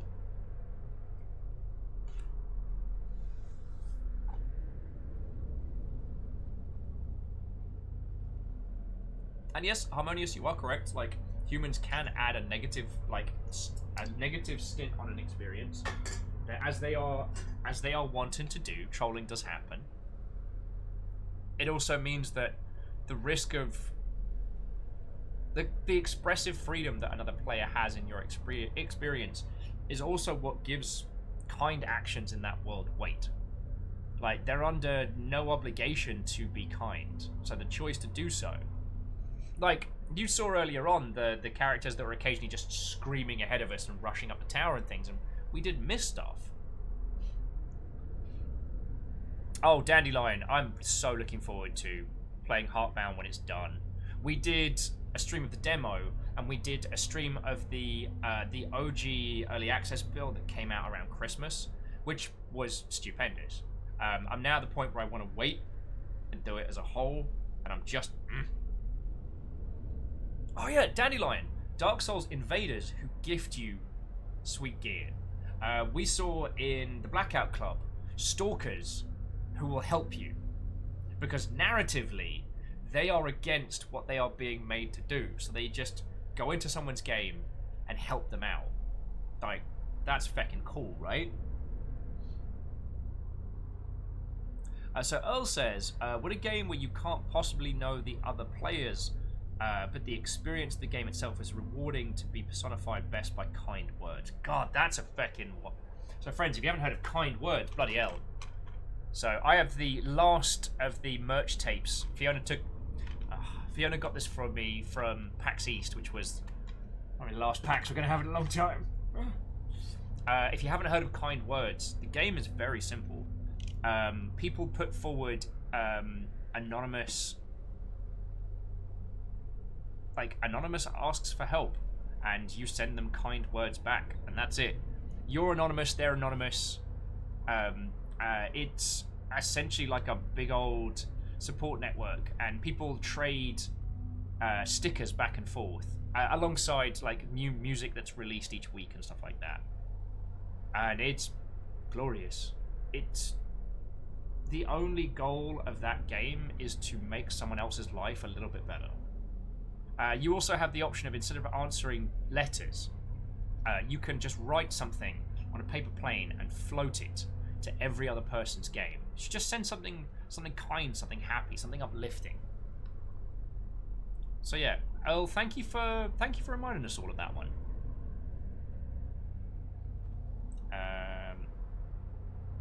Imperios, what, oh friend? How goes it? How goes it? We've just done a couple of runs of this, and it's been feckin' glorious.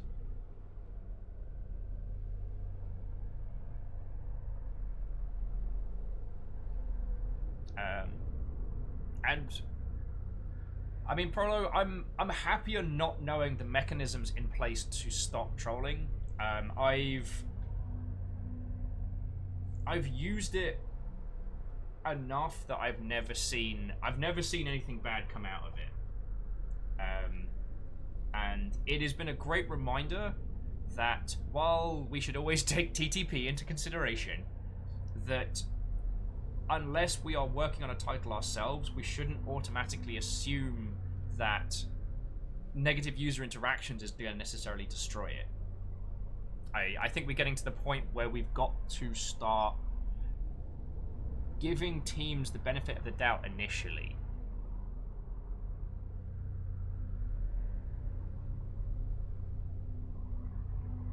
Because obviously those systems exist in place.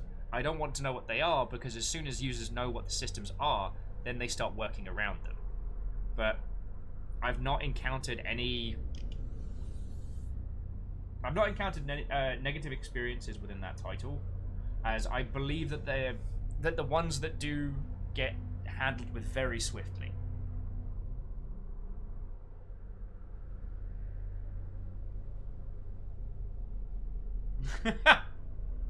So Favor 6, Sadly, it's not a competitive game, but I do like that describing that Kind Words is the exact polar opposite of Gloom, a card game about making a family incredibly miserable.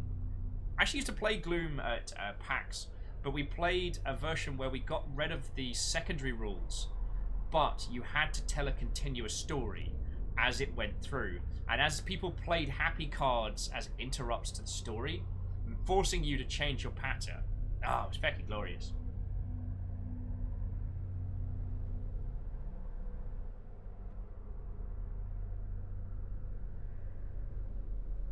Oh, Graph White says, on a similar note, when I play WoW, I will take extra time to help others complete quests and events, and their reaction is always a total surprise.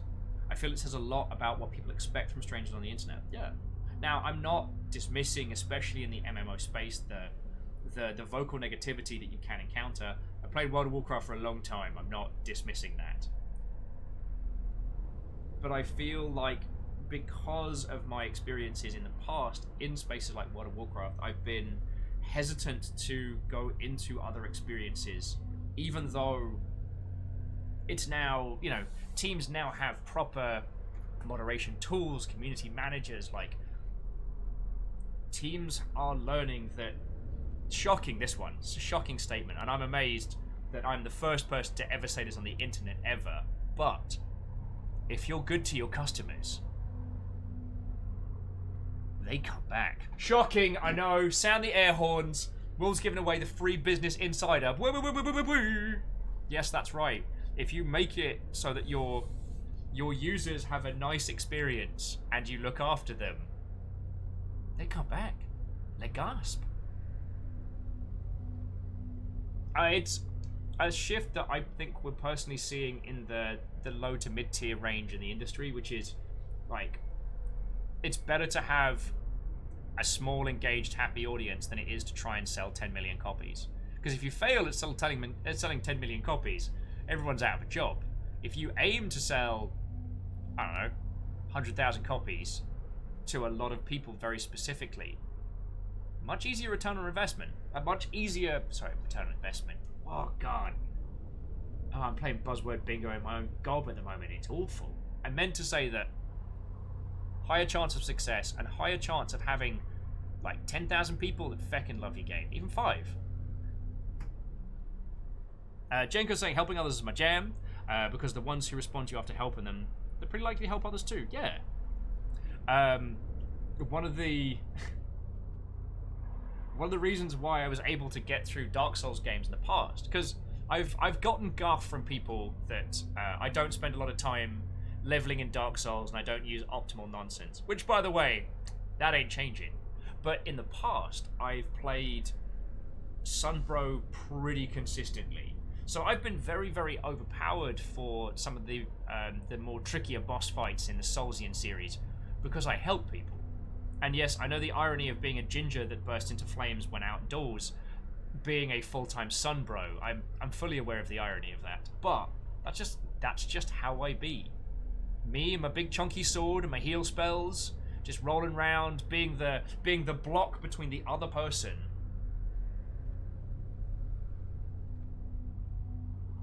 Like, that's something that I genuinely enjoy. And I know that if I succeeded, I made somebody else's day that little bit better. I will also admit that sometimes I play video games so that it allows me to be the baddie sometimes. Sometimes I console myself after a run of Tarkov that while I may not have won, I took out somebody else and their goodies, so net positive. Sorry. And Dandelion, to answer your question about games like Mafia or Deceit, I enjoy them. I can't really talk about them as board games because I'm not knowledgeable in board game design and how those experiences work. But we played one game which was about a group of hackers in a bluffing game called Mind something. It's like Mind Hack. And it was essentially like, closer to games like Coup. Mind Night. Thank you, Prolo. And this weekend, we played Unfortunate Spacemen, which, while very silly and whimsical, you have 16 spacemen desperately trying to get off a space station or a planet or a whatever, but one of them is a shape-shifting alien monster, and it's feckin' great. We played that a whole bunch this weekend, and... Well, I'm sad that you and Moose and people missed it too, but I mean, I don't know what I could do apart from I let people know a week in advance, so I didn't just roll it out off the cuff. I try to make sure everybody's got as much information as possible ahead of time. So yeah, it was sad people didn't come for Spacemen. But it ended up being a really good day, and then we passed over to Imperio, so it wasn't like the day was done. Anyway, deceit games are an interesting one. We're still learning how to do them.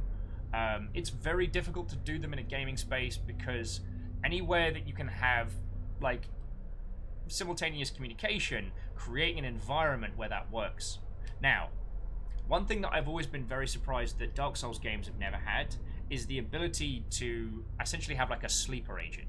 There were the purples in 3, but it's not quite the same. Monopoly is not a classic friendly game. It's not family friendly, it's family ending. And Dandelion, actually, you're right, VODs are available, and I've been trying to get better at keeping up to date with pushing them over onto YouTube, because I know that YouTube can be a lot easier for watching and rewatching. So I tell you what, friends, we have hit the 6-hour mark. This has been a cracking day. And the thing is, we've got more good banter topics than we have time to deal with. I want to say thank you to you all for being feckin' legends. Hang on, let's get some nice chipper tunes. As the ambient noise of this is a good one, but give me my Pokemon jams.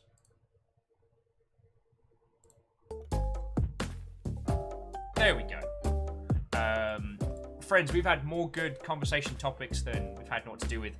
And I do want to say again, if you are affected by the stuff that has been going on throughout this weekend, either directly or indirectly, we have the Discord, we've got human maintenance. If you need to talk to me or any of the peoples, you've got us, alright?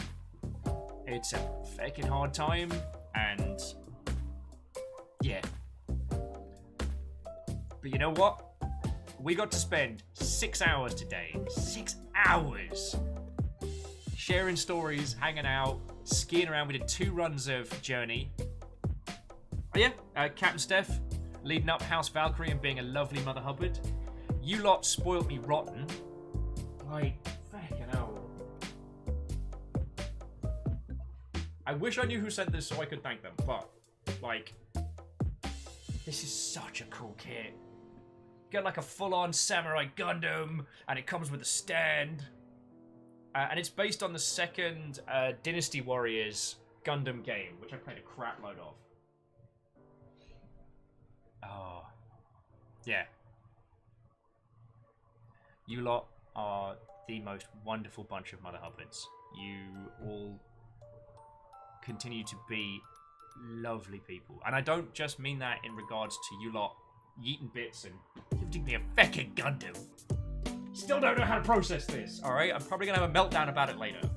But what I mean is, like, you lot look after each other so well, and that's not nothing, you know? That's not nothing. Oh, and just going back into chat real quick. Polo saying, want to see some more asymmetric multiplayer games. Hex, the heck yes. I was looking up asymmetric co-op games. Stop that incessant Hey! clicking. Greyjoy, you feckin' legend! Not to be outdone. Greyjoy being what are you, number 2 on the House Carl Hunter boards. You feckin' legend. Thank you for gifting a sub to Dandelion. That's real cool of you. Jenko says, I'm sorry to ask, I feel I missed something big. What happened this weekend? A few words so I can look it up. It's not a short thing. Joey, let's get this.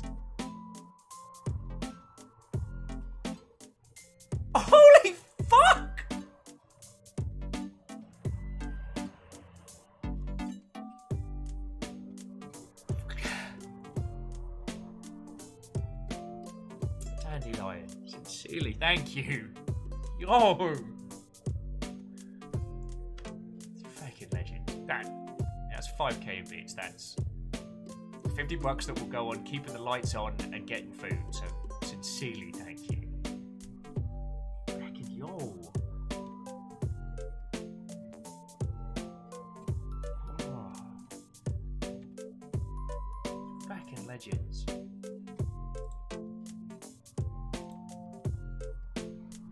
Yeah, all hail the new Jarl Dandelion. Fucking yo. Sincerely, thank you. And well, I was trying to say, I was trying to make it about you lot being nice to me because you fucking all are.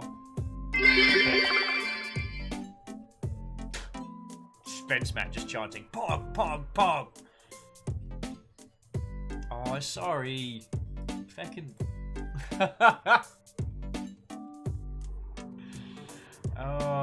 Well, friends, you thought this was a stream, but one cast of Uno Reverso later, it's not a stream, it's a sandwich. I know that joke doesn't make sense to anyone, but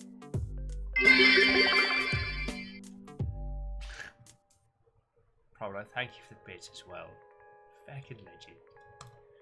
Oh.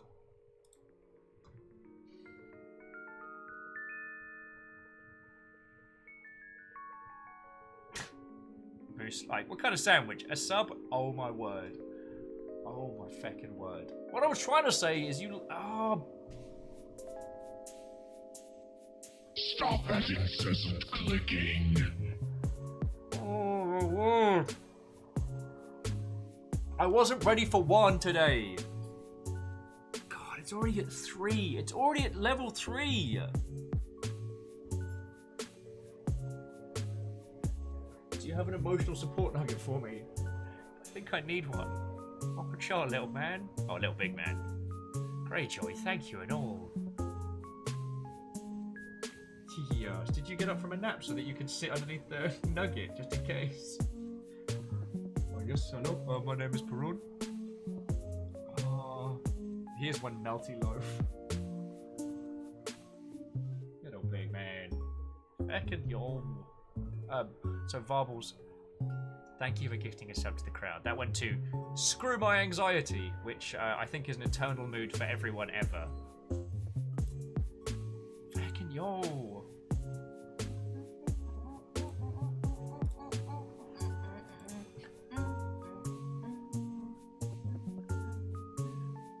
It would be the Nugget dance, but Nugget is not dancing now. Chopper, chopper, chop.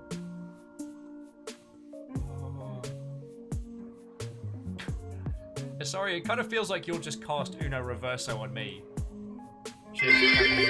Oh! One love feeds the fire, one heart burns desire, one love who's crying now? 2 hearts spawn to run whole, be the lonely one. One love who's crying now? Favor 6, thank you kindly for the 500 bits. You managed to unseat. Hey, Binker. You managed to unseat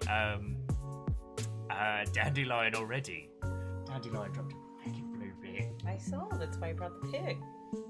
I don't know why I didn't think you saw that. I am words. Oh. I Pig mother. put the guinea pig in Will's head, make a nest. That's how I got bangs. What do you mean there's a nugget on my head? I don't see no nugget. Cleona likes to eat hair. Yeah, I've got like a couple of. I can't quite do it. Yeah, this was courtesy of our youngest. Yes, big girl. Vanderbeest, thank you for refilling the pint glass. And Captain Steph, you're right. I'm never prepared for you lot. I never expect it. Like, you lot are consistently lovely to. Ow, ow! Stop eating me! Why are you so delicious for guinea pigs? They don't eat me. No, they chew on me and it hurts. And Vanderbeest, yo. Like, I know this is only 1 of 3 nuggets, but you lot have been looking after all of us, and... Have you played Uno with Will before? I don't know. Have I? I... Ow! I hope that if we'd done Uno together, we'd remember, but I honestly don't know. Ow! Ow! Perone! He's being a little chunky low. Chompy low, I meant. Look at this. Yeah. That is the no hex given nugget. Even if I just hold him like this. It's just having a good time. Stop that incessant clicking. Holy big words. Holy big bad words. Need this? I might need this. I got him. Alright, little big man. It's okay. Yo! So some anonymous Mother Hubbard just gave Stop that 10 incessant to the clicking. crowd, leaping us past level 3. The ghost attack.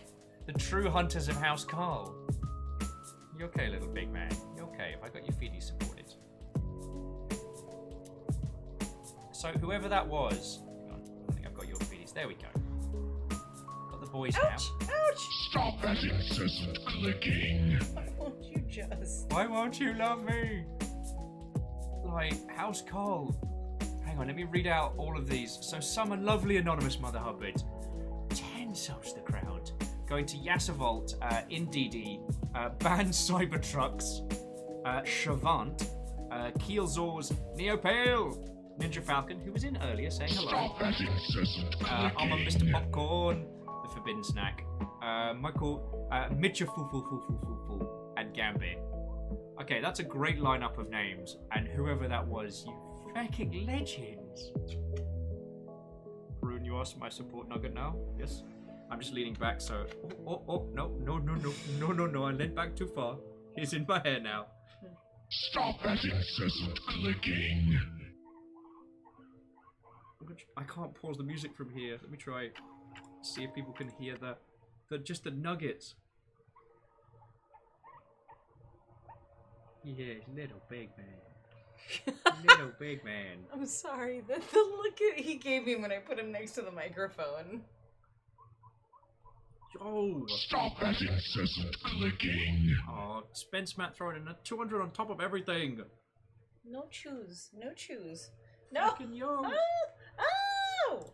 Why do you taste so good to guinea pigs today? The little squeaks are so cute. At some point, we're gonna get a guinea pig cam set up so you can at least hear, like, Cleona's Stop that squeaking. I'll do incessant it. I mean, like, if clicking. you watch my streams, you hear every time I go to the fridge for something. Fucking right? So yeah, aside from one nugget that isn't here, this is our little family. Ow! He's not happy with you. And considering the nugget is currently chomping on Fiona, Stop that incessant I think clicking. we don't feed him. I think we didn't feed him. So here's the whole family. This is the cabal of Egypt that you lot are keeping alive right now, and I'm not going to be able to say enough thank yous for how fucking lovely you lot are. So yo. Stop that incessant clicking. Caffeine saying, I know that was a house Carl, but it feels like this hype train is all chaos. Please, Perun, don't eat him my ear. Oh, he's doing me. No. He's doing me a little lick. Ah! Not my ear. Buddy, no. Little buddy, no. Rune's the one you don't have to worry about. It's Atticus that draws blood. Yeah, Actually, it's Stop that Lena. incessant clicking. little.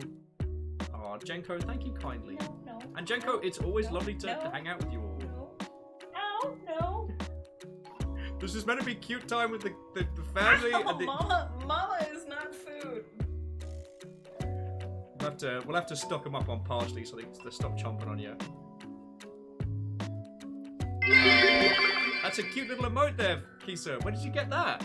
I know. Looks a lot like the nugget on my shoulder. And it just caught up to Spence Matt and the 100. Fucking thank you all.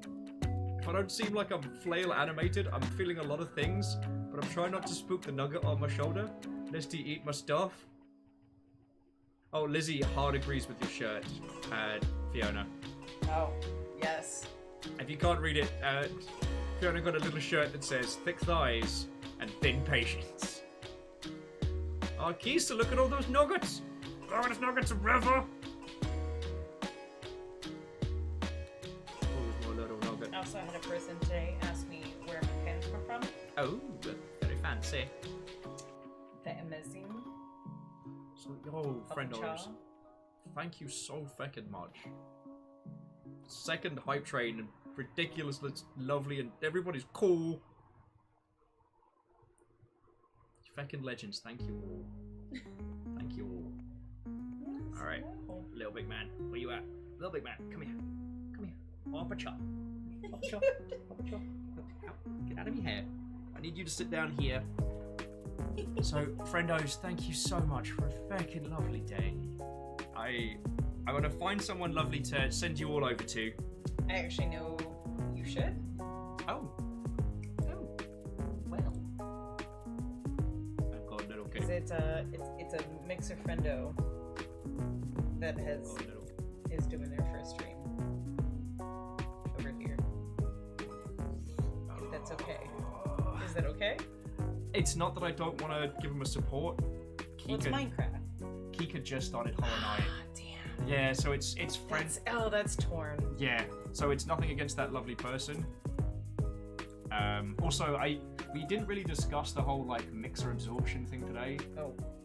Just because I wanted to give it a day to breathe before we find out any more stuff. Okay, I feel bad now. No, it's not that we were avoiding talking about it just because we were having a lovely day. Basically, yeah, Mixer's gone. So a lot of friends of ours who were streaming over there are now starting up back again on. All right. Ow, ow, ow. Thankfully, No, Kika is little man. easy to spell. All right. So, friendos, we're going to go over to Kika, who was hanging out with us for most of the day, who is just starting their very first run of Hollow Knight. Oh, and whoever that lovely person was, I apologize. I cannot read that. But thank you kindly for the follow, okay? I'm stuck. You're stuck? Do you need a hand? I might. I've got a nugget. Alright, little big man. Just Little man. hand him back over to the front. Hand him, little man. There we go. Got him? Got him? Aperture? Aperture. At least you are chill as the Hindu cow, little big man. Got a little, yes, little guinea pig nugget. Alright. I love you all. We're going to head on over to Kika, who's playing Hollow Knight. Now, Kika's not played any of Hollow Knight, so spoilers to an absolute bare minimum, but also, they're lovely people. They do like cool D&D stuff. It's okay. So ask, if you want to have a good banter with Kika, ask him about like tabletop RPGs and stuff like that, alright? Now, if you'll excuse us, all of our children are being mischievous. But, friends, for your time, for your company, for everything, thank you all. Have a wonderful night. Alright, let me push buttons. No! Ow! Frick! Ow! Lecter! Ow! We're rushing over to Kika, but follow us over there. It's